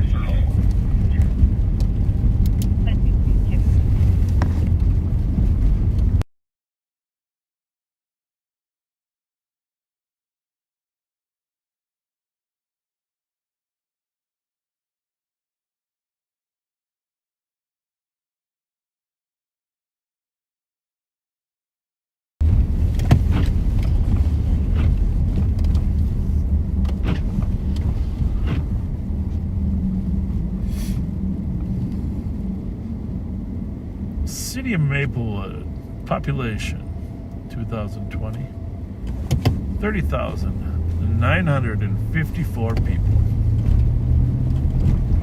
And on the left is the city of Roseville. By the way, I was watching a movie the other day. I don't like that term that air traffic controllers use about how many souls on board. You know what I'm saying? Mm-hmm. I'd rather be referred to as a person, only because a soul implies that the plane's not going to make it. You know? So, if you guys, if the air traffic controller can change that to how many people on board instead of how many souls on board, I'd feel safer. Well, but then again, if the souls are on board, that means they're still there and kicking. If the souls leave the plane, that's a bad thing. Well, it depends how fast you think you leave when you Yeah, that's true. die. But yeah.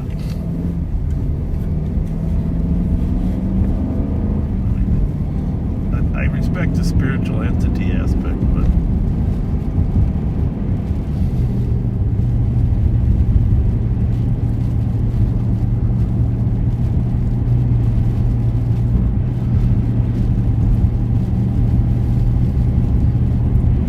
we are northbound on Rice Street.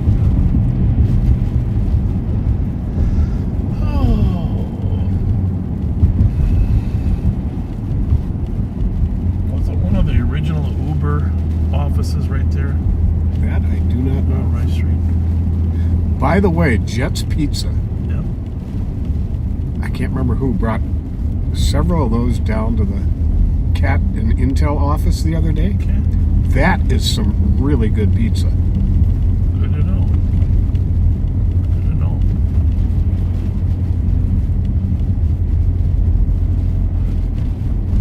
I see the golden arches. Anybody else see the golden arches? There they are. Golden arches.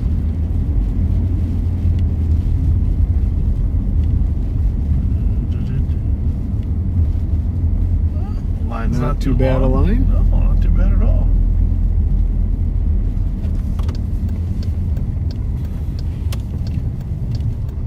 Now hiring weekends at Arby's if you need a job. Arby's is looking for some weekend people. If you go to work there, let us know because we'll come and get some those jalapeno poppers. Those are good.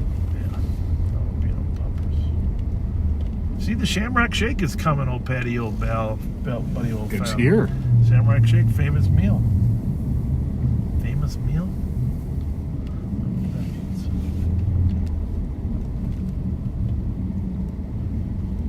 Get a Shamrock Shake. I might get a Shamrock Shake. Holy Shamrock. Gotta wait for that plow to go by there. Okay.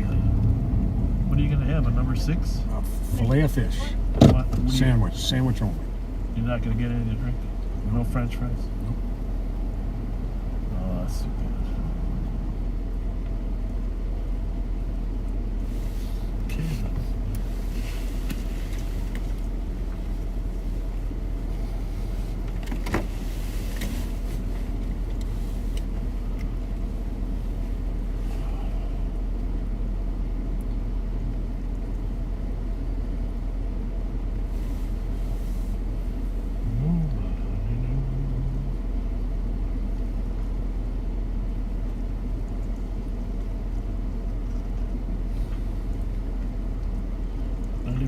And I'm gonna get a Well, the snow's coming down a lot faster. Yeah, it is. It looks like bigger. It's not blowing as hard, but it's bigger flakes.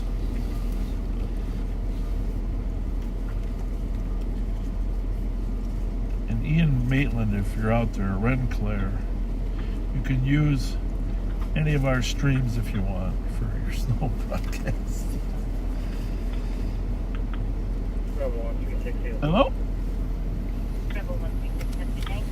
Hello, may I tell your order? Yes, I would like a number 6 meal with a mellow yellow. Okay. Then I would like one additional fish fillet sandwich, just a sandwich. Yes. And then I would like a medium Shamrock Shake.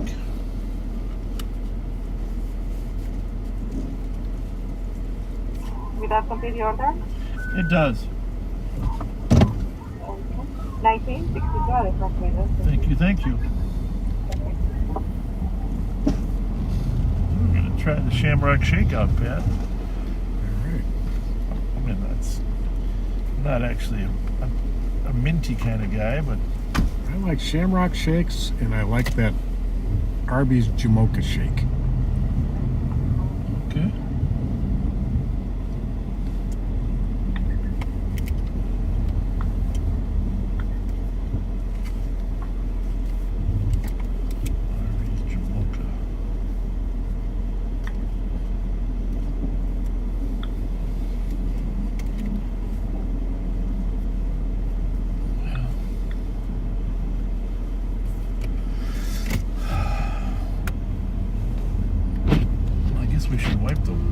windshield for those poor backseaters. My goodness, what's the matter with us? Metro SPD. Go ahead. Can you meet me on the 70 quick, miss? Copy.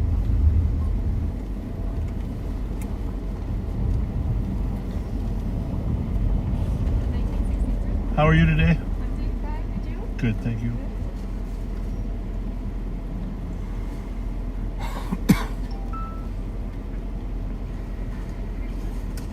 Thank you. Have a good night. You too. Thank you.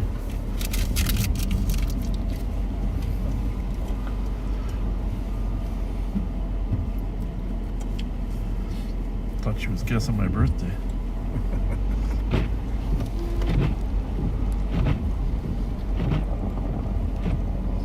No, actually, I'm a little older than that, but thank you for the compliment.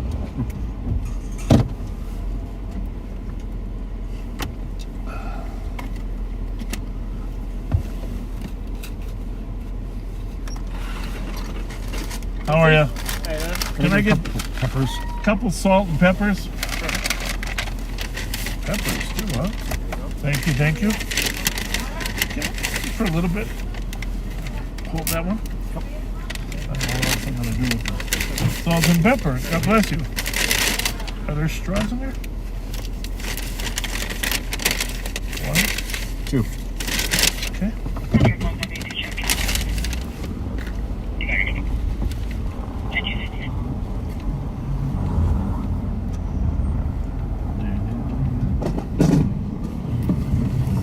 Yeah, if you got a truck and a plow, you can make some money in Minnesota. Oh yeah. If you're willing to, especially this winter. if you're willing to work strange hours. Yeah, there's been a lot of snow. I think it's like 55 inches or something of snow this year. Think about that. 55 inches of snow.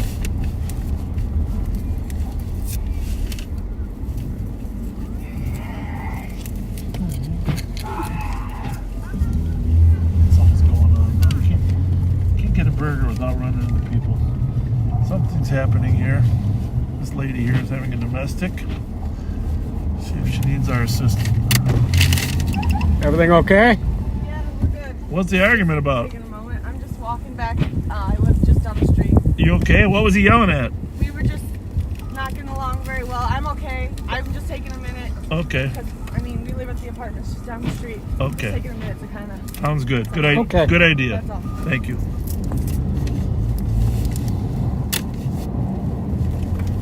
Well, it's good that she knows enough to take a minute. I think this is the young man here, though, that was yelling at her. Are we going to be okay? What's going on? All right. Well, just give her a little space. It's good not to yell. Just what? What'd you spill? A Shamrock one? Yeah. Are you mad about the car or about like you lost the shake? Because I got a spare Shamrock shake right here if you want one. It's cold and she wants to walk. Well, give her a little space. All right.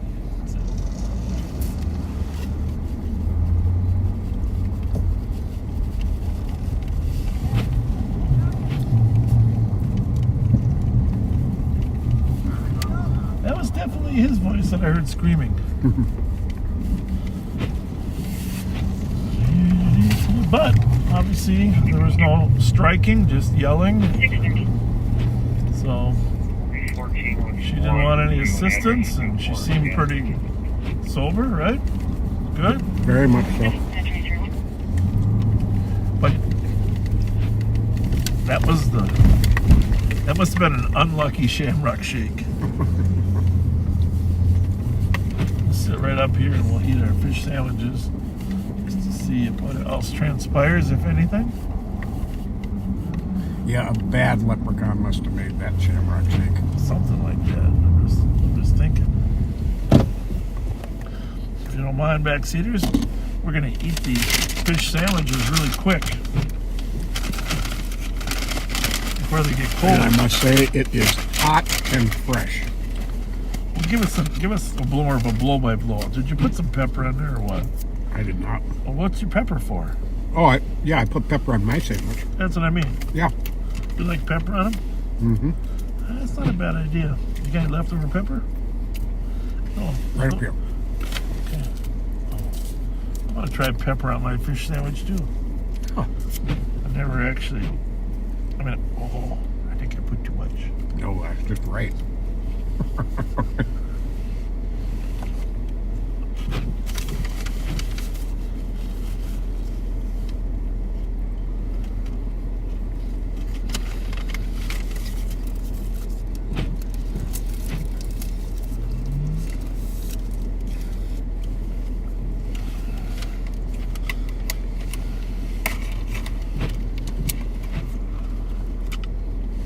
I'm never going to get to the shamrock shake. I just know how life works.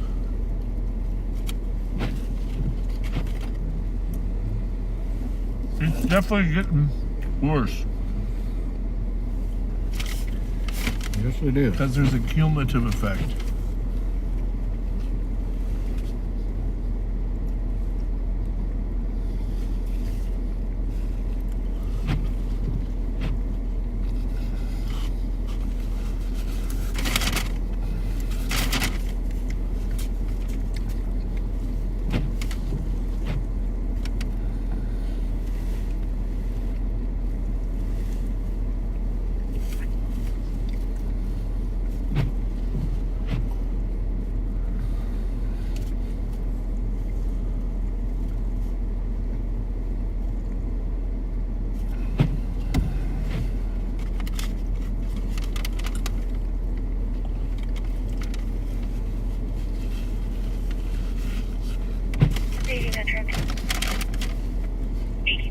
Well, Can I meet you on the 70 again? good news about fish sandwiches. Here, let me have that. Is that empty? No, there's french fries in there. Oh.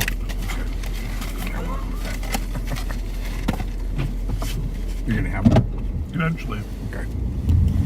But if I eat them on live on patrol, I'm never going to hear the end of it. Curb.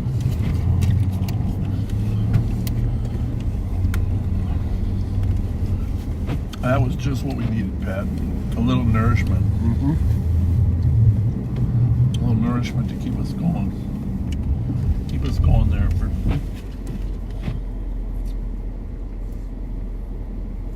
We probably should try to read the comments as long as, you should, as long as it's so slow. See if anybody has any questions.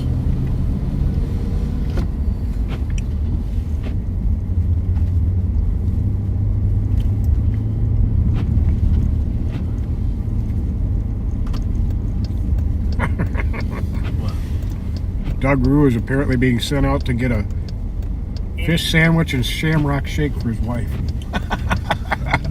Well, you're a good husband, Doug. Yeah. No. Don't spill it on your car seat, though. Ask for a cup holder.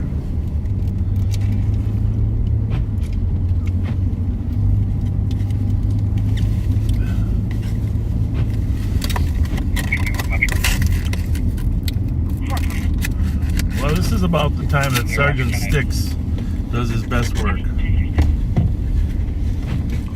I think we scared them all in.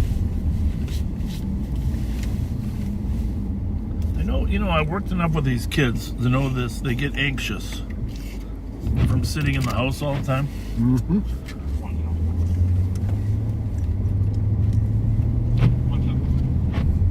That they eventually take chances.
we have a Durango.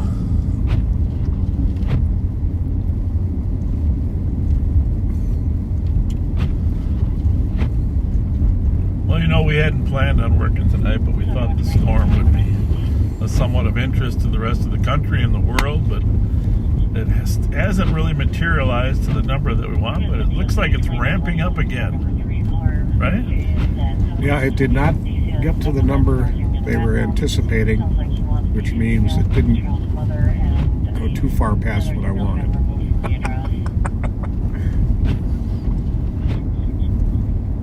What time do they shovel your driveway? They did it once already. They'll do it once. Well, you don't want to get home before they... Oh, yeah, that's right. Yeah, they won't do it again until tomorrow at least.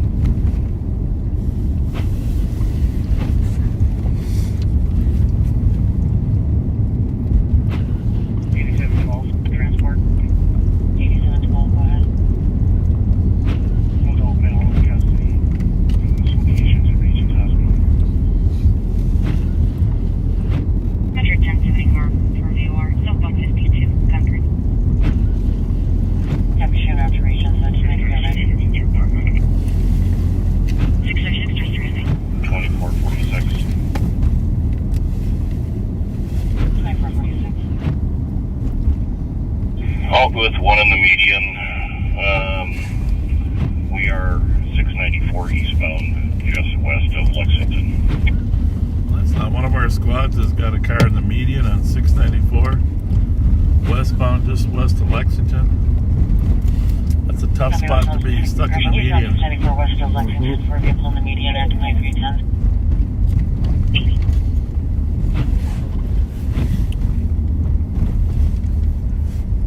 80, go ahead. I'll be 10-6. W2310.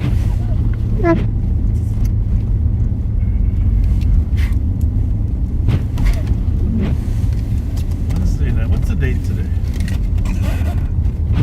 Oh, look at this. 23rd? 22nd. Yeah, it's 22nd.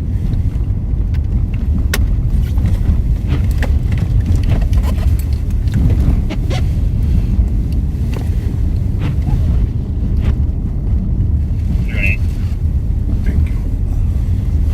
Your way. Be advised, presenting.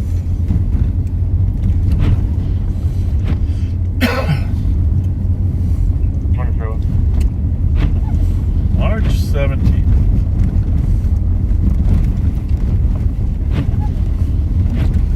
You know what? It's March 17th, St. Me Day. Yeah.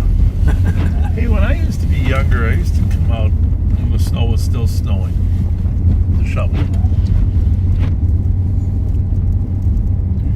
Yeah. But I don't do that anymore. You wait till it's all done, huh? Yeah, I mean, I don't know. There's two. I mean, you see people out there shoveling. One out of every 30 houses, they're out there shoveling already, but the rest of them are waiting, right? I don't know.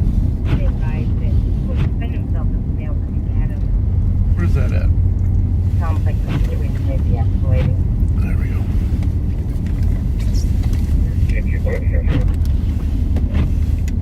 223 copies.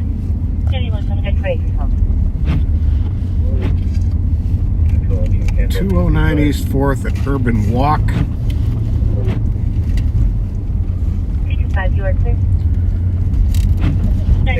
Wait, what do we got there? There's a male refusing to leave, and the business is closed. The caller is concerned for his safety. Have a good night, sir. Drive safe. Says he will defend himself if the male comes at him. Says if he doesn't get removed right now, he's going to hit him. Don't do that. What did we ever decide about Susie Beeler? Someone said they thought she died, and then someone She said did not die. she had an overdose or something. Apparently, I don't know if I should be sharing exactly the details, but Well, whatever's on social media.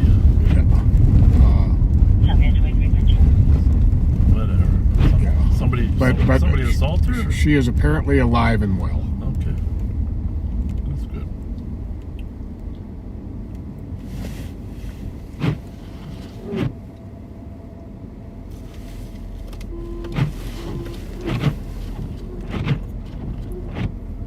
I filled up with window washers today. That's a good thing. Well, it's gonna hold up.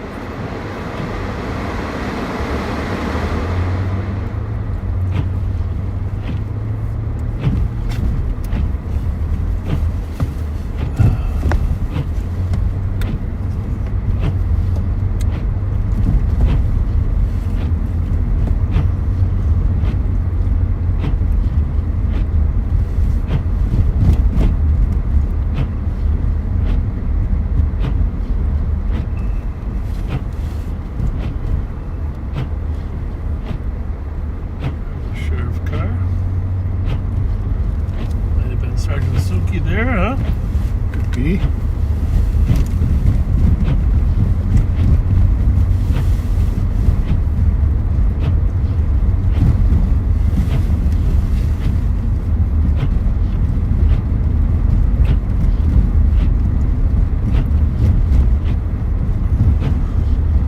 Yes, Andrew. I do remember when you sent a picture of your daughter Abigail last year, and we gave her a shout out. And she just turned 1 year old. Well, happy birthday, Abigail. That's cool. That's cool.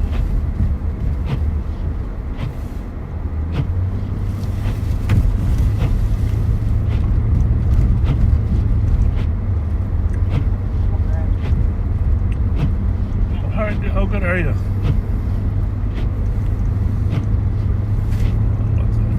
Get any birthday shout outs on that thread.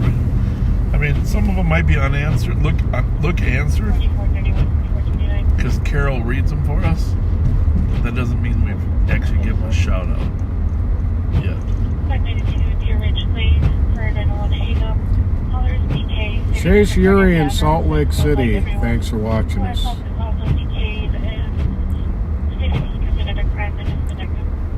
Brian posted the selfie of us on his Twitter feed right after he met us. Hope you use this thinning lens, skinny lens.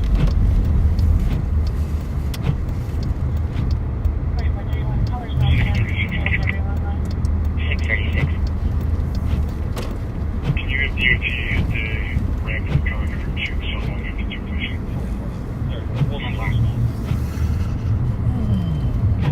So State Patrol is asking for more salt and sand at the ramp for Concord, southbound 52.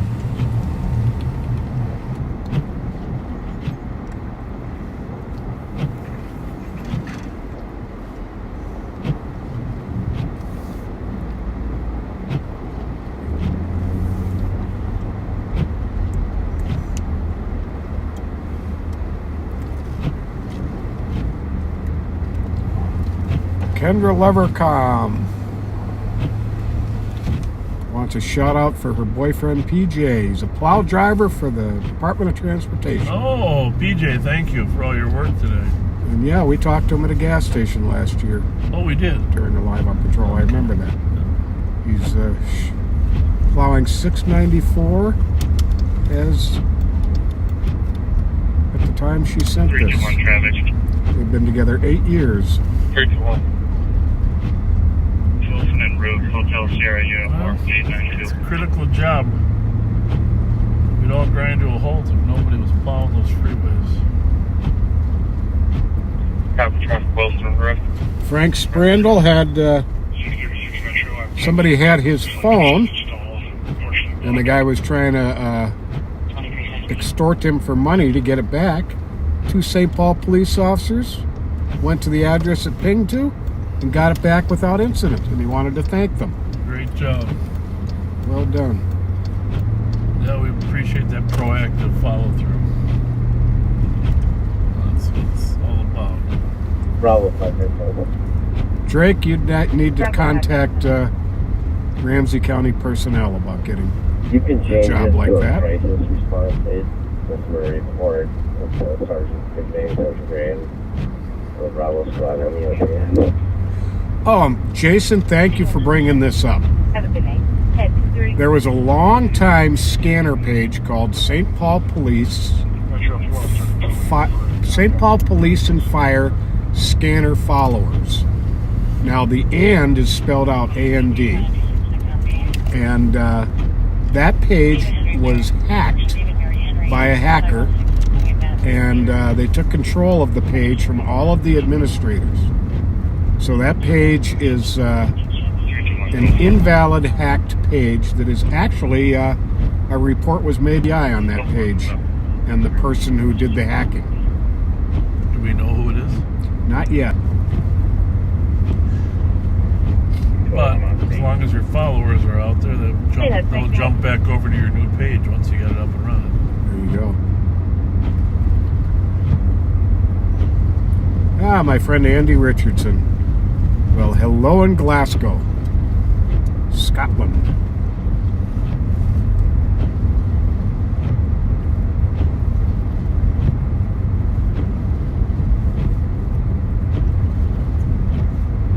They have like on the regular train tracks, do you think they have a snowplow machine for the light rail tracks? I mean, it's not enough, but if there was 2 feet of snow, I think there's a plow that comes by and blows it off, or it's like plows it to the side. Clark Armstead, I think we talked about the original Clark submarine passed away. No. Just drove by the old original Clarks.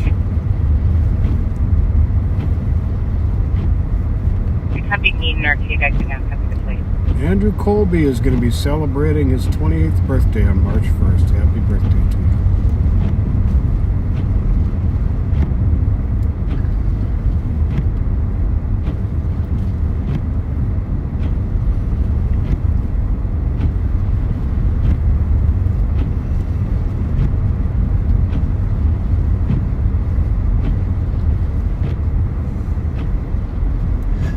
The record is for the number of people simultaneously in a Zoom meeting. I'm sorry, what? I was reading. No, that's fine. The record for the number of people in a Zoom meeting. Wonder. Maybe we could try to set it.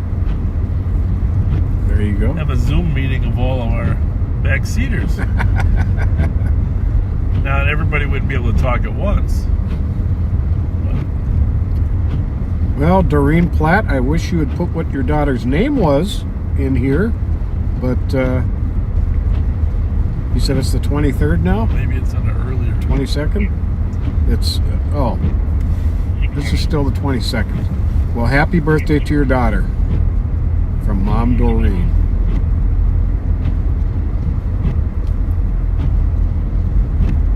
Come 318, I need that plate, please.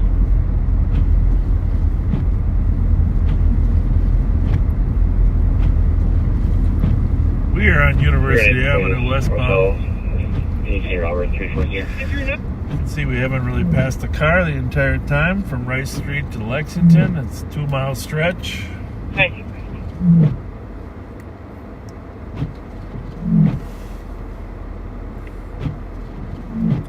A lot of people want to move to Florida from Minnesota. Actually, a lot do. Some want to go there for the tax advantages, but tell all my friends, you have to prove that you live there 183 days a year. You have to actually be there 183 days. Where's that? Florida. Well, any state for that matter, for residency. You have to be there majority of the days of the year. Some people say, well, it doesn't really, how are they going to know I wasn't there? Well, it doesn't work that way exactly. Because here's the way it works. The IRS in Minnesota taxes you based upon the Minnesota rate, and then if you file in Florida, you get taxed in Florida. And then you have to prove that you live there 183 days for the Minnesota people to relieve you of your tax liability. You know what I'm saying? Mm-hmm. So you don't think you can just go down there and say, "Oh, I would live in Florida," blah blah. And just be advised that the mother is also now. You may have to prove to the state of Minnesota that you were there 183 days. And quite often they'll require you to show transportation receipts of flying down there or renting a house. It does appear so. It's Chantal. Because there are some tax advantages of living in Florida. But I know some friends of mine were talking about, well, if I go there, well, you got to be sure you're honest about it. 317 Tango. I'll go with 321. And that'll be primary. Bad consequences to get caught lying about that. Yeah. And the rumor is they're hiring another 70,000 IRS agents to make sure. I think that's actually federal versus state. But.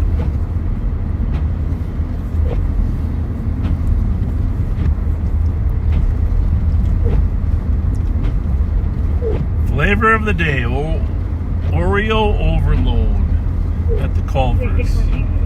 Oreo. Well, the trains are still running. 361 Tango. I'll go with 317 Tango. If you actually go through.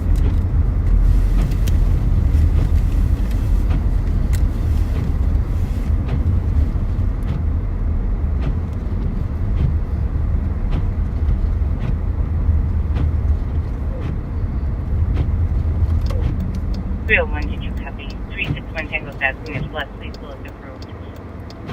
What do we got there? Domestic family relationship? Affirmative. Mother, son, domestic. Mom has a knife. Says mom just bit him. Says mother is drunk.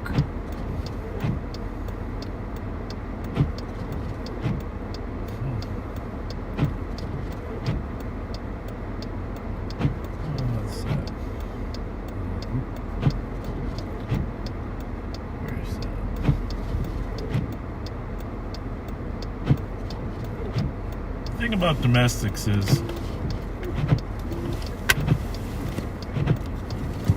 if people are afforded an opportunity to cool off for a period of time, things look a whole set different than they do. Mm-hmm.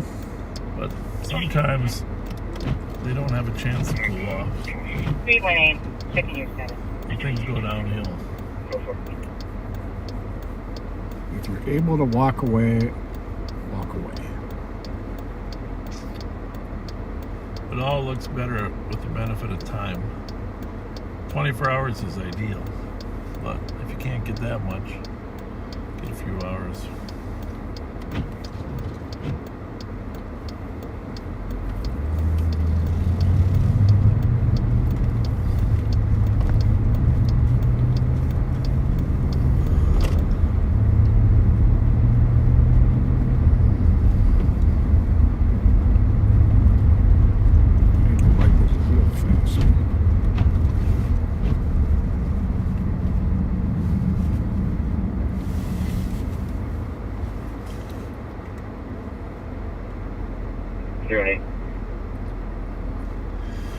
Well, depending on what happens tomorrow, we may come out and give you a little. If we really get hit hard, we'll come out and give you a little snowstorm thing. But I think for tonight, we are going to head to the barn for tonight. And again, if you haven't had a chance to read my letter that was posted on the Live on Patrol page. There's some important issues in there that are important to me, and I spent several days writing that letter outlining my concerns about crime and my feeling that some of the elected officials really don't care much about it.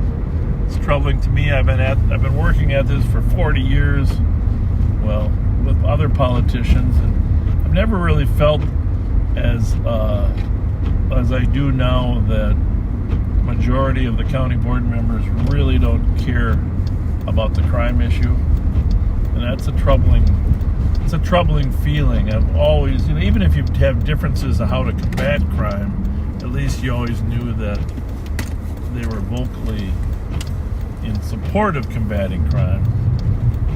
But Doesn't seem to be so much the case lately. No, and I'm more concerned about, 279. The whole, I'm going to leave it at that. Read my letter and you'll understand my feelings. It's posted on the Live on Patrol. Throw some comments on there if you don't mind, and if you're up to contacting anybody that can hear what you have to say, that's great. But it's a 4-page letter that spent 3 to 5 days actually thinking about what needed to be said. And it's not easy to tell county commissioners that the public perception of what they're working on is that the public believes that they're more concerned about the perpetrators than they are the victims. But that's where we're at.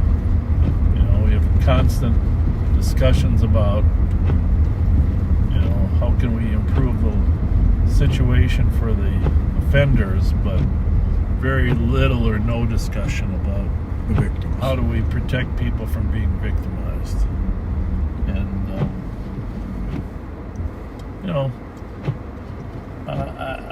I think you have to work on all parts of the equation at the same time. For the entirety of my career, my focus has been on victims, and I know yours has as well. It's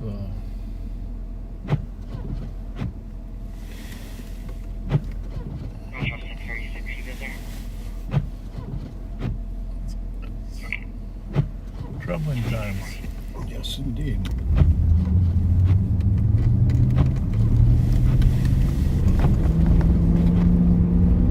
But it's not really a difficult read. I actually, there's a link there to a website, but you can print the PDF of the letter. I had the letter made in 12.5 font so people like me could read it. A lot of people want to do 11-point font, 11.5, 12. I said, no, it's got to be 12.5.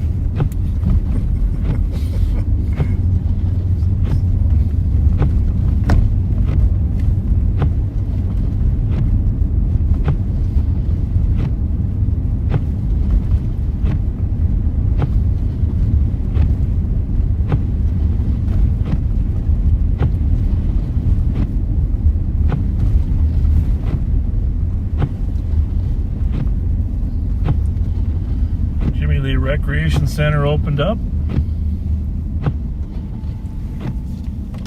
Swing through the parking lot there, and if you remember, there was one of the employees there shot one of the kids that was using the center. Actually, Mike Servatka and I went to his house and arrested him when he returned. Nicole was there too. Mike, Nicole, and I. He is in custody, awaiting trial.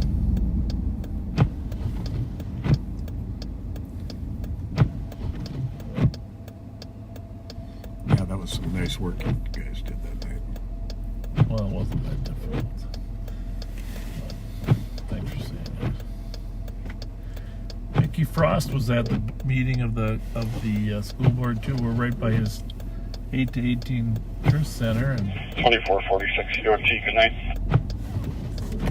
hopefully they're gonna give him a contract. Good night, thank you. Give him a contract to work in the schools to try to de-escalate some of the tension. He's really good at that.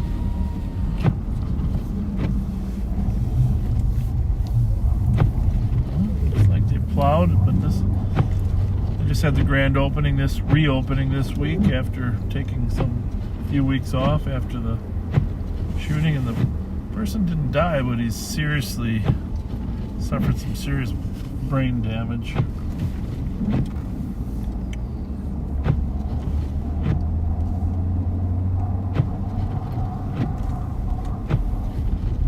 Down the street here is where Sergeant Suki hit a car after a long chase, chased him on foot.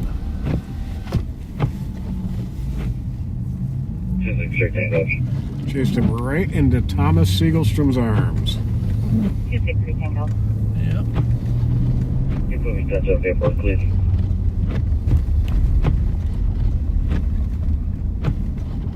Yep. Straight ahead and alerted us to his location by saying 1021. Which isn't a 10 code. It's an address on Dayton Avenue.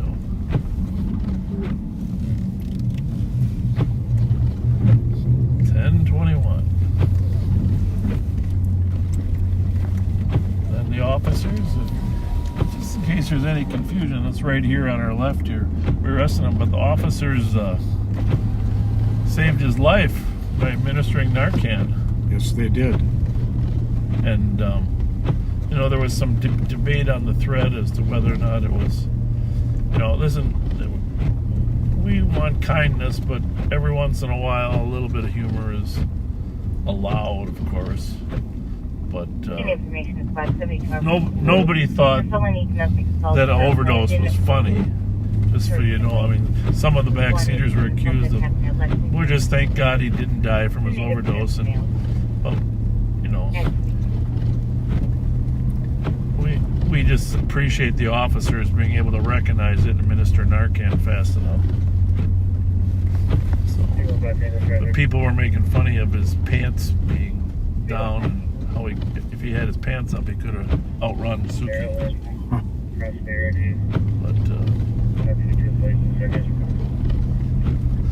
But overdose is probably one of the most serious issues facing our country, and I intend to do more here in the future on it.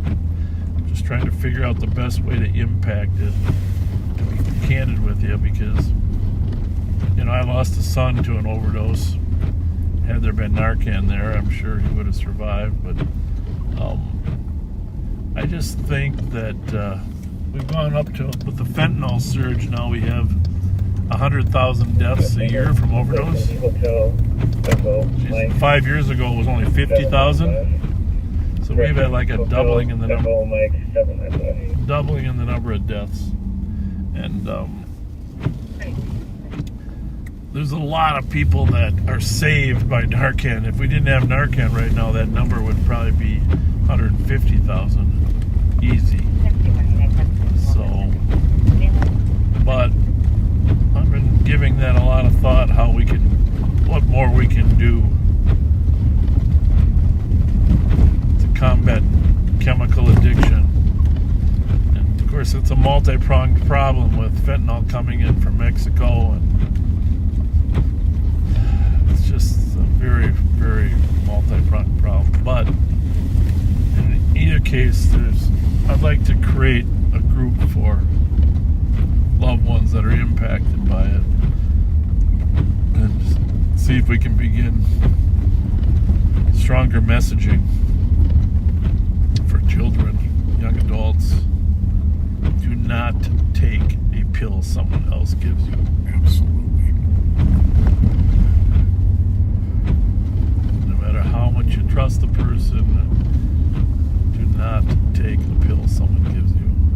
Putting your life at risk. Don't assume it's an Oxy or Percocet, which happens a lot. It's got the markings of a Percocet, but it's actually a fentanyl.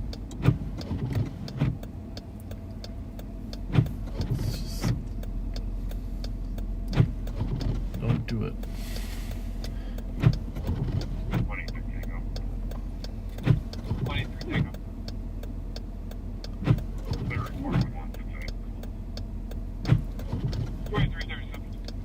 Well, glad you got a hold of me, Doreen. Happy birthday to Amy Jo Willman, your daughter.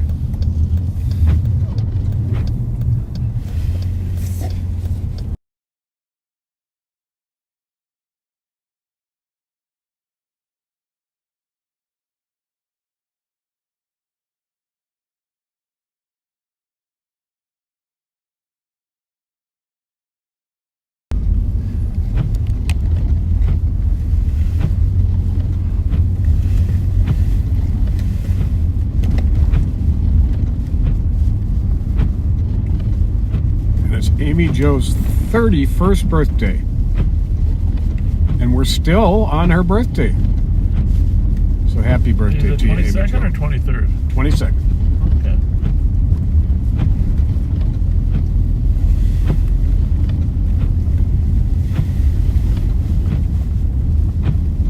Kind of closed up the town here. It really did. Closed up the town.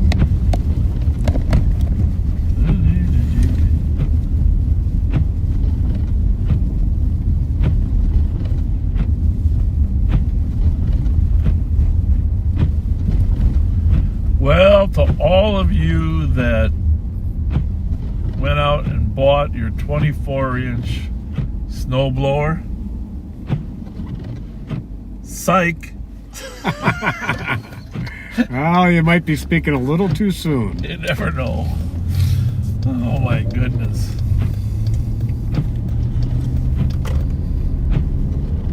Yeah, I think they were flying out the doors there. I guess they said all the salt, sand, and everything was flying out the Prattle doors. Oh, I bet.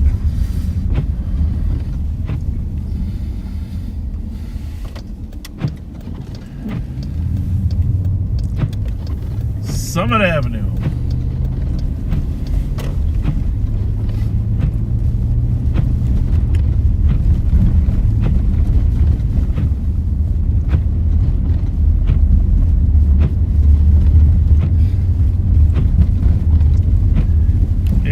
Haven't subscribed, I think it's pretty easy. Just hover over the subscribe button. It doesn't cost you anything, but it sure helps us get higher ratings with YouTube to get more people to get this as a suggested video.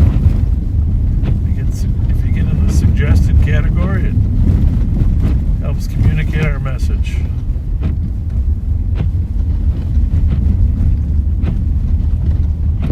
Which is,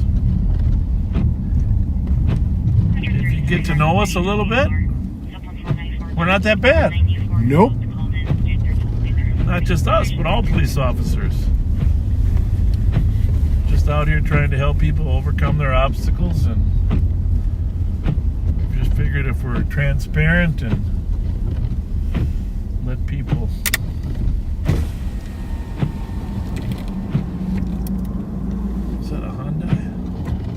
Hi, everything okay? Officer, my friend is stuck over there. Over where? My coworker is stuck up there. In a car? We'll go look. We'll go check it out.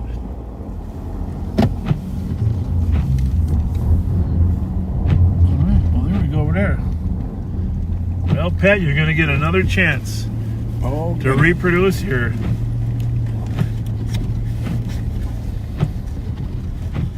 Well, this is a Dodge Challenger, which of course, rear-wheel drive. I don't think they're actually stuck. She probably just doesn't really know how to get that thing out of there. Well, let's go do it. One thing. How's it going? How's it going?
Mark, you on RS Tech? You want to come down and push this guy with the bumper if he wants it?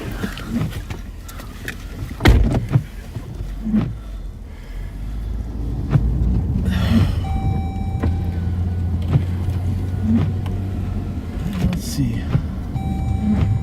think I could drive that thing out of here. But those Challengers are murder. I'll tell you what I'm going to do. I know what I'm going to do here. You stay right here. I'm gonna pack down the snow in front of you. So when we push you next time, you got a good route. Did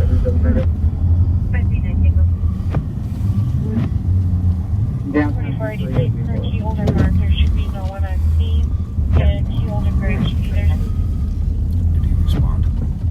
Yeah, he's coming. Yeah, this is what happens when you get extra snow. There's some small noises coming from inside. I can't tell. What do you think? Which side of the street? Overnight machinery that's working inside or if it's hard to say.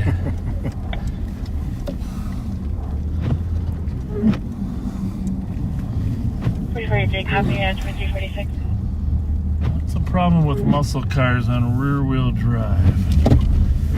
They really...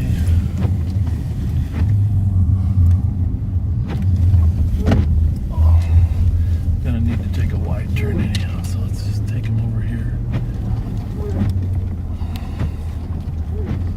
Just pack this stuff down. I don't know. We might need the tow strap.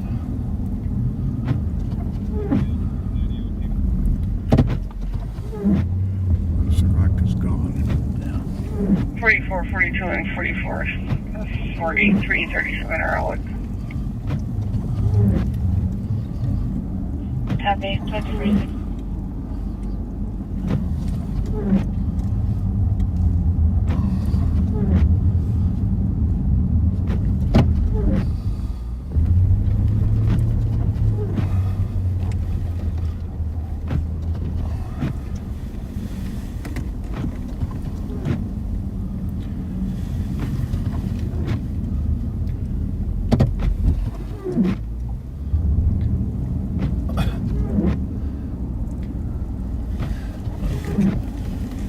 Push them a little bit to those tracks.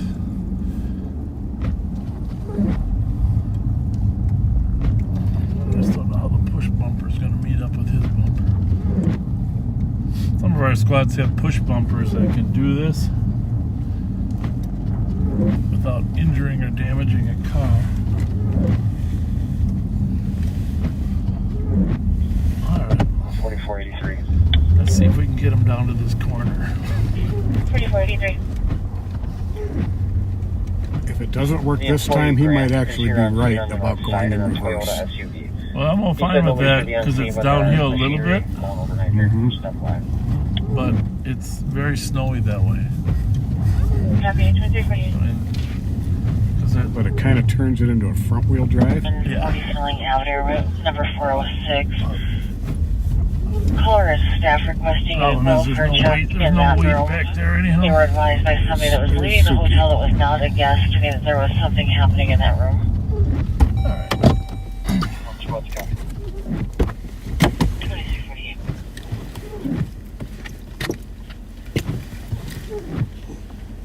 Hi! I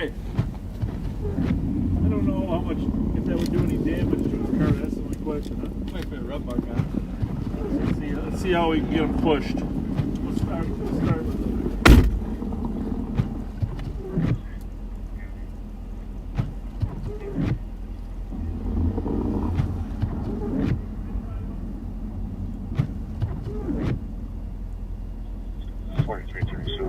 We're going to be checking the inside of 9-2 when he gets here. Wants to check inside on the cell phone. 9-2, I can't get him pulling up right now. Copy, 2249.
be heading to Union Depot with that dog mail.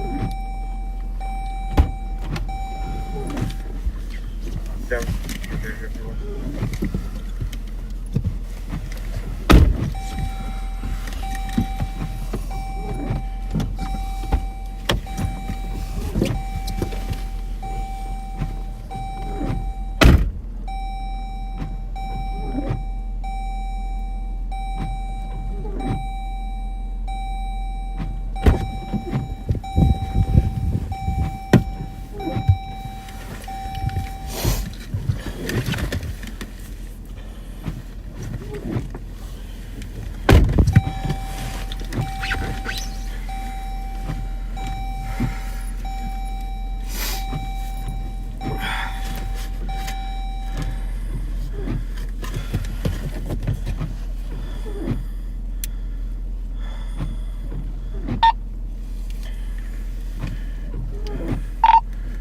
Hey, Sarge. Hey, this, Sarge. On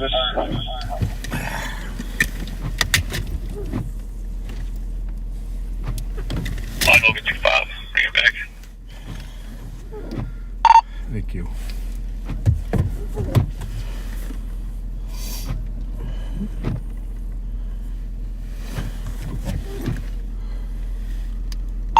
Or just bring him back.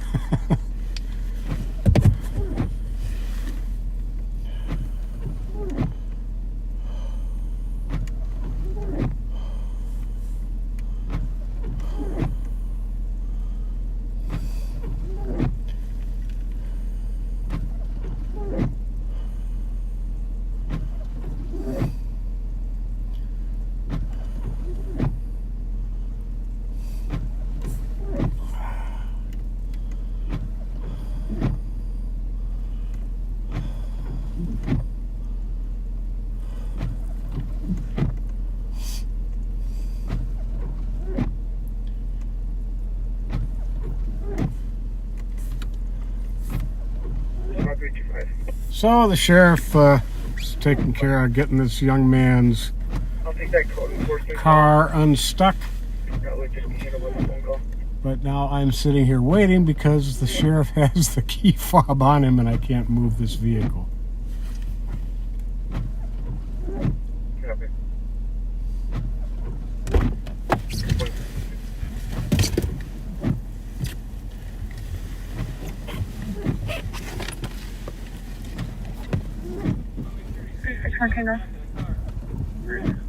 Oh, oh, there's getting somebody out of the cage part of the squad car here. Oh, look, it's the sheriff.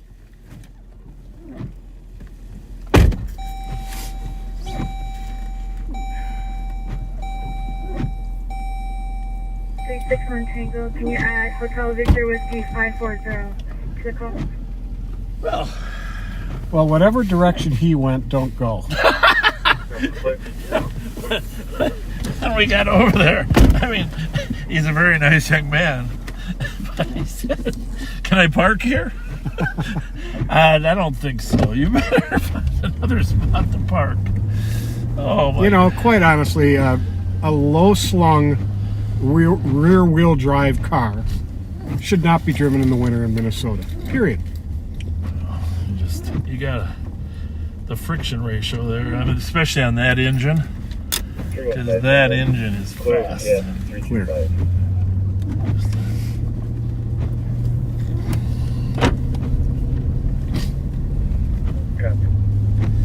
But I feel like we accomplished something tonight anyhow, you know? Yes, we did. We accomplished a lot. Well, you know, it doesn't matter whether it's busy or not. It really doesn't. It's the interaction with people. It's helping people. That's what the overwhelming majority of backseaters are here for.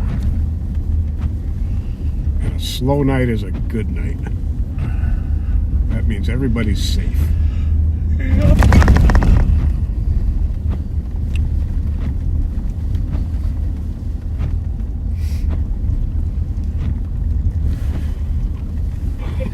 Vehicles unoccupied. That cathedral is a beautiful building, man. Oh, it's just incredible. Just gorgeous. Some of them, you know, we take the cathedral and the Capitol for granted. Look at that beautiful building. It's just, how do you even imagine the magnitude of building something like that in the 1800s? Oh, for real. It's unbelievable. What a gorgeous structure.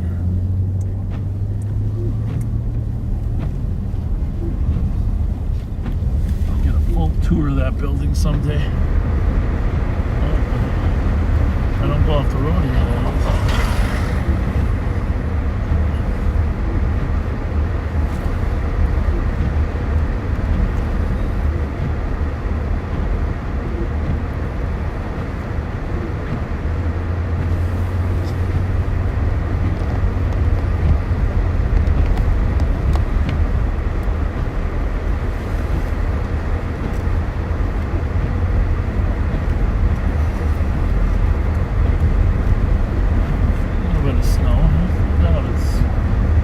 Accumulates.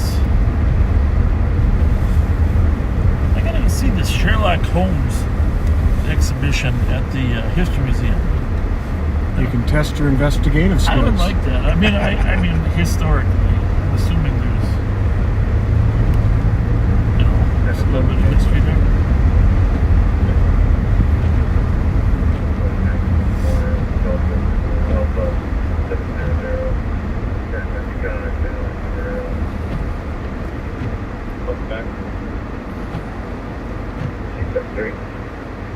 Everybody wants to know how it felt to be a backseater.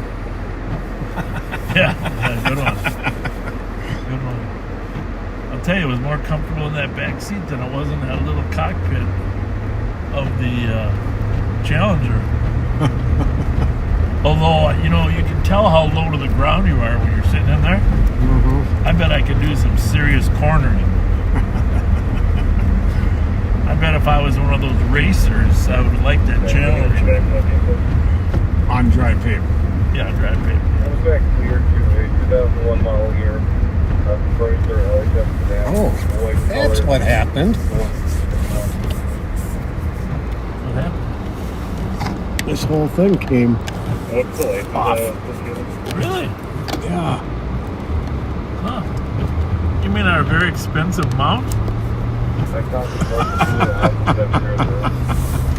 High-tech, expensive mount? $20 high-tech mount?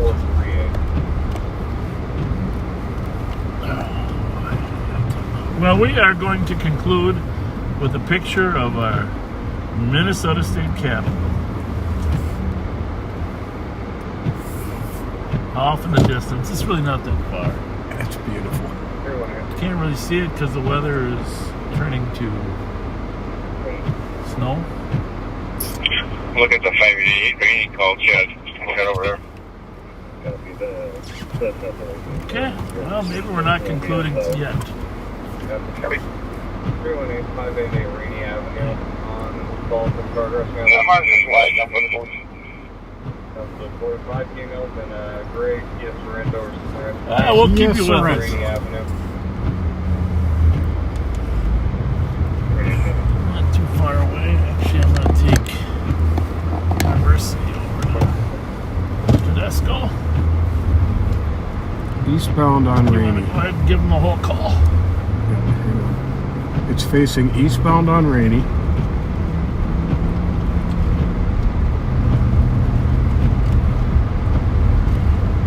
Male physically assaulting a female in a gray Kia Sorrento. There's possibly 4 to 5 females. I don't understand whether he's assaulting 4 to 5 females or he and several other females are assaulting one. It's unclear. But the car is a gray Kia Sorrento. What is the Sorrento? It's an SUV, a little bigger than the Sportages we often see around. A little more square.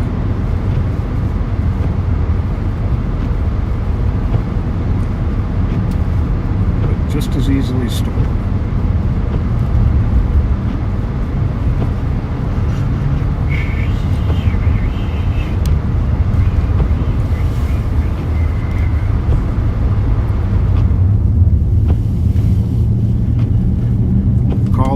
saying hurry up.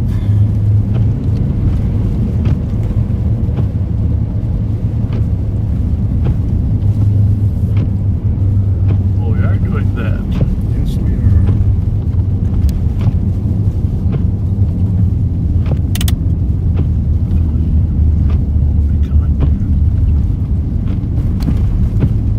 They got the right equipment, huh?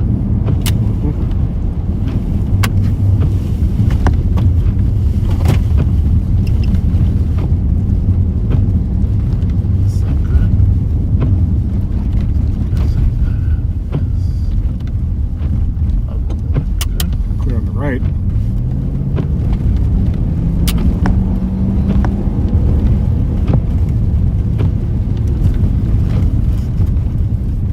Clunk, clunk, clunk. Clear. You should be there. Go for it. Copy that.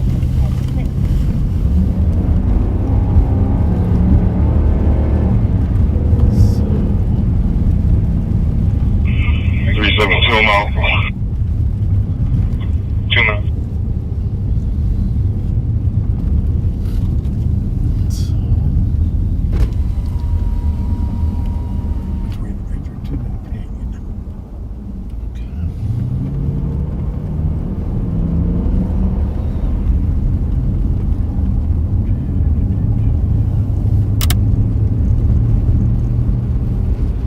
Get there. Nope. Like to take the back road so we know that somebody else is Clear. already there.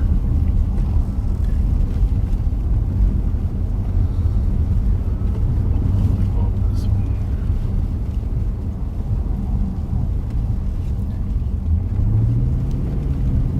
Plenty of help. What is it? Plenty of help here. Plenty of help. Yeah, okay. Copy.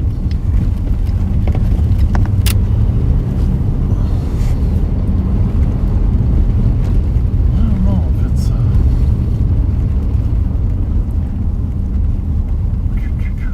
snow out here, man. Stand by. Whoever's out there with those two females, did you see if they did anything?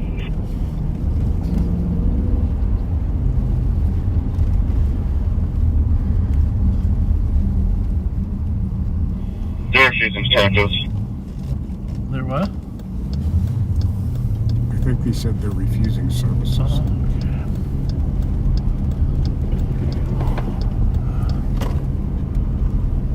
Sue.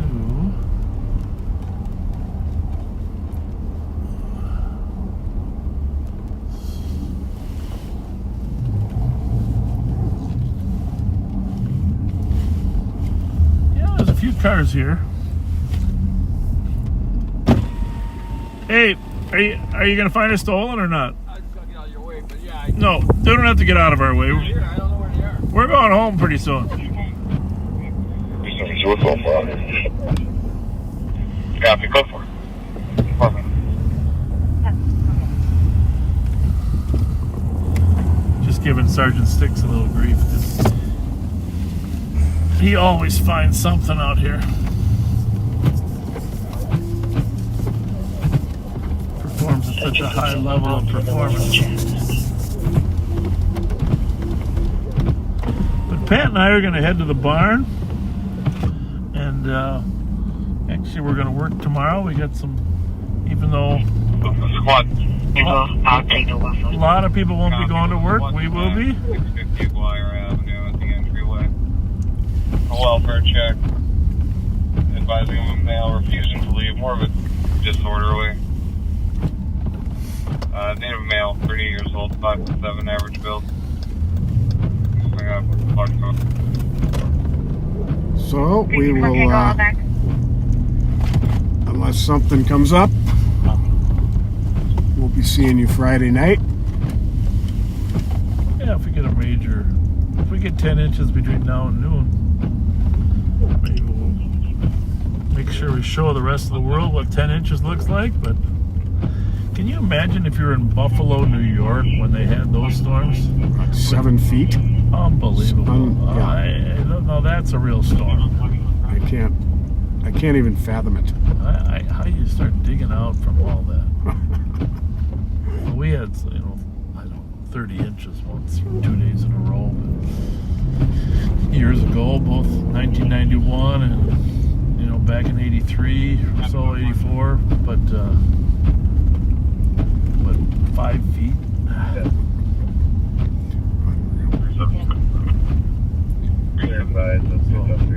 But thanks for joining us. Hope you enjoyed this little impromptu. I know that it wasn't quite as snow-filled as we thought it would be, but we enjoyed your company, and thanks for being good friends and being kind to others.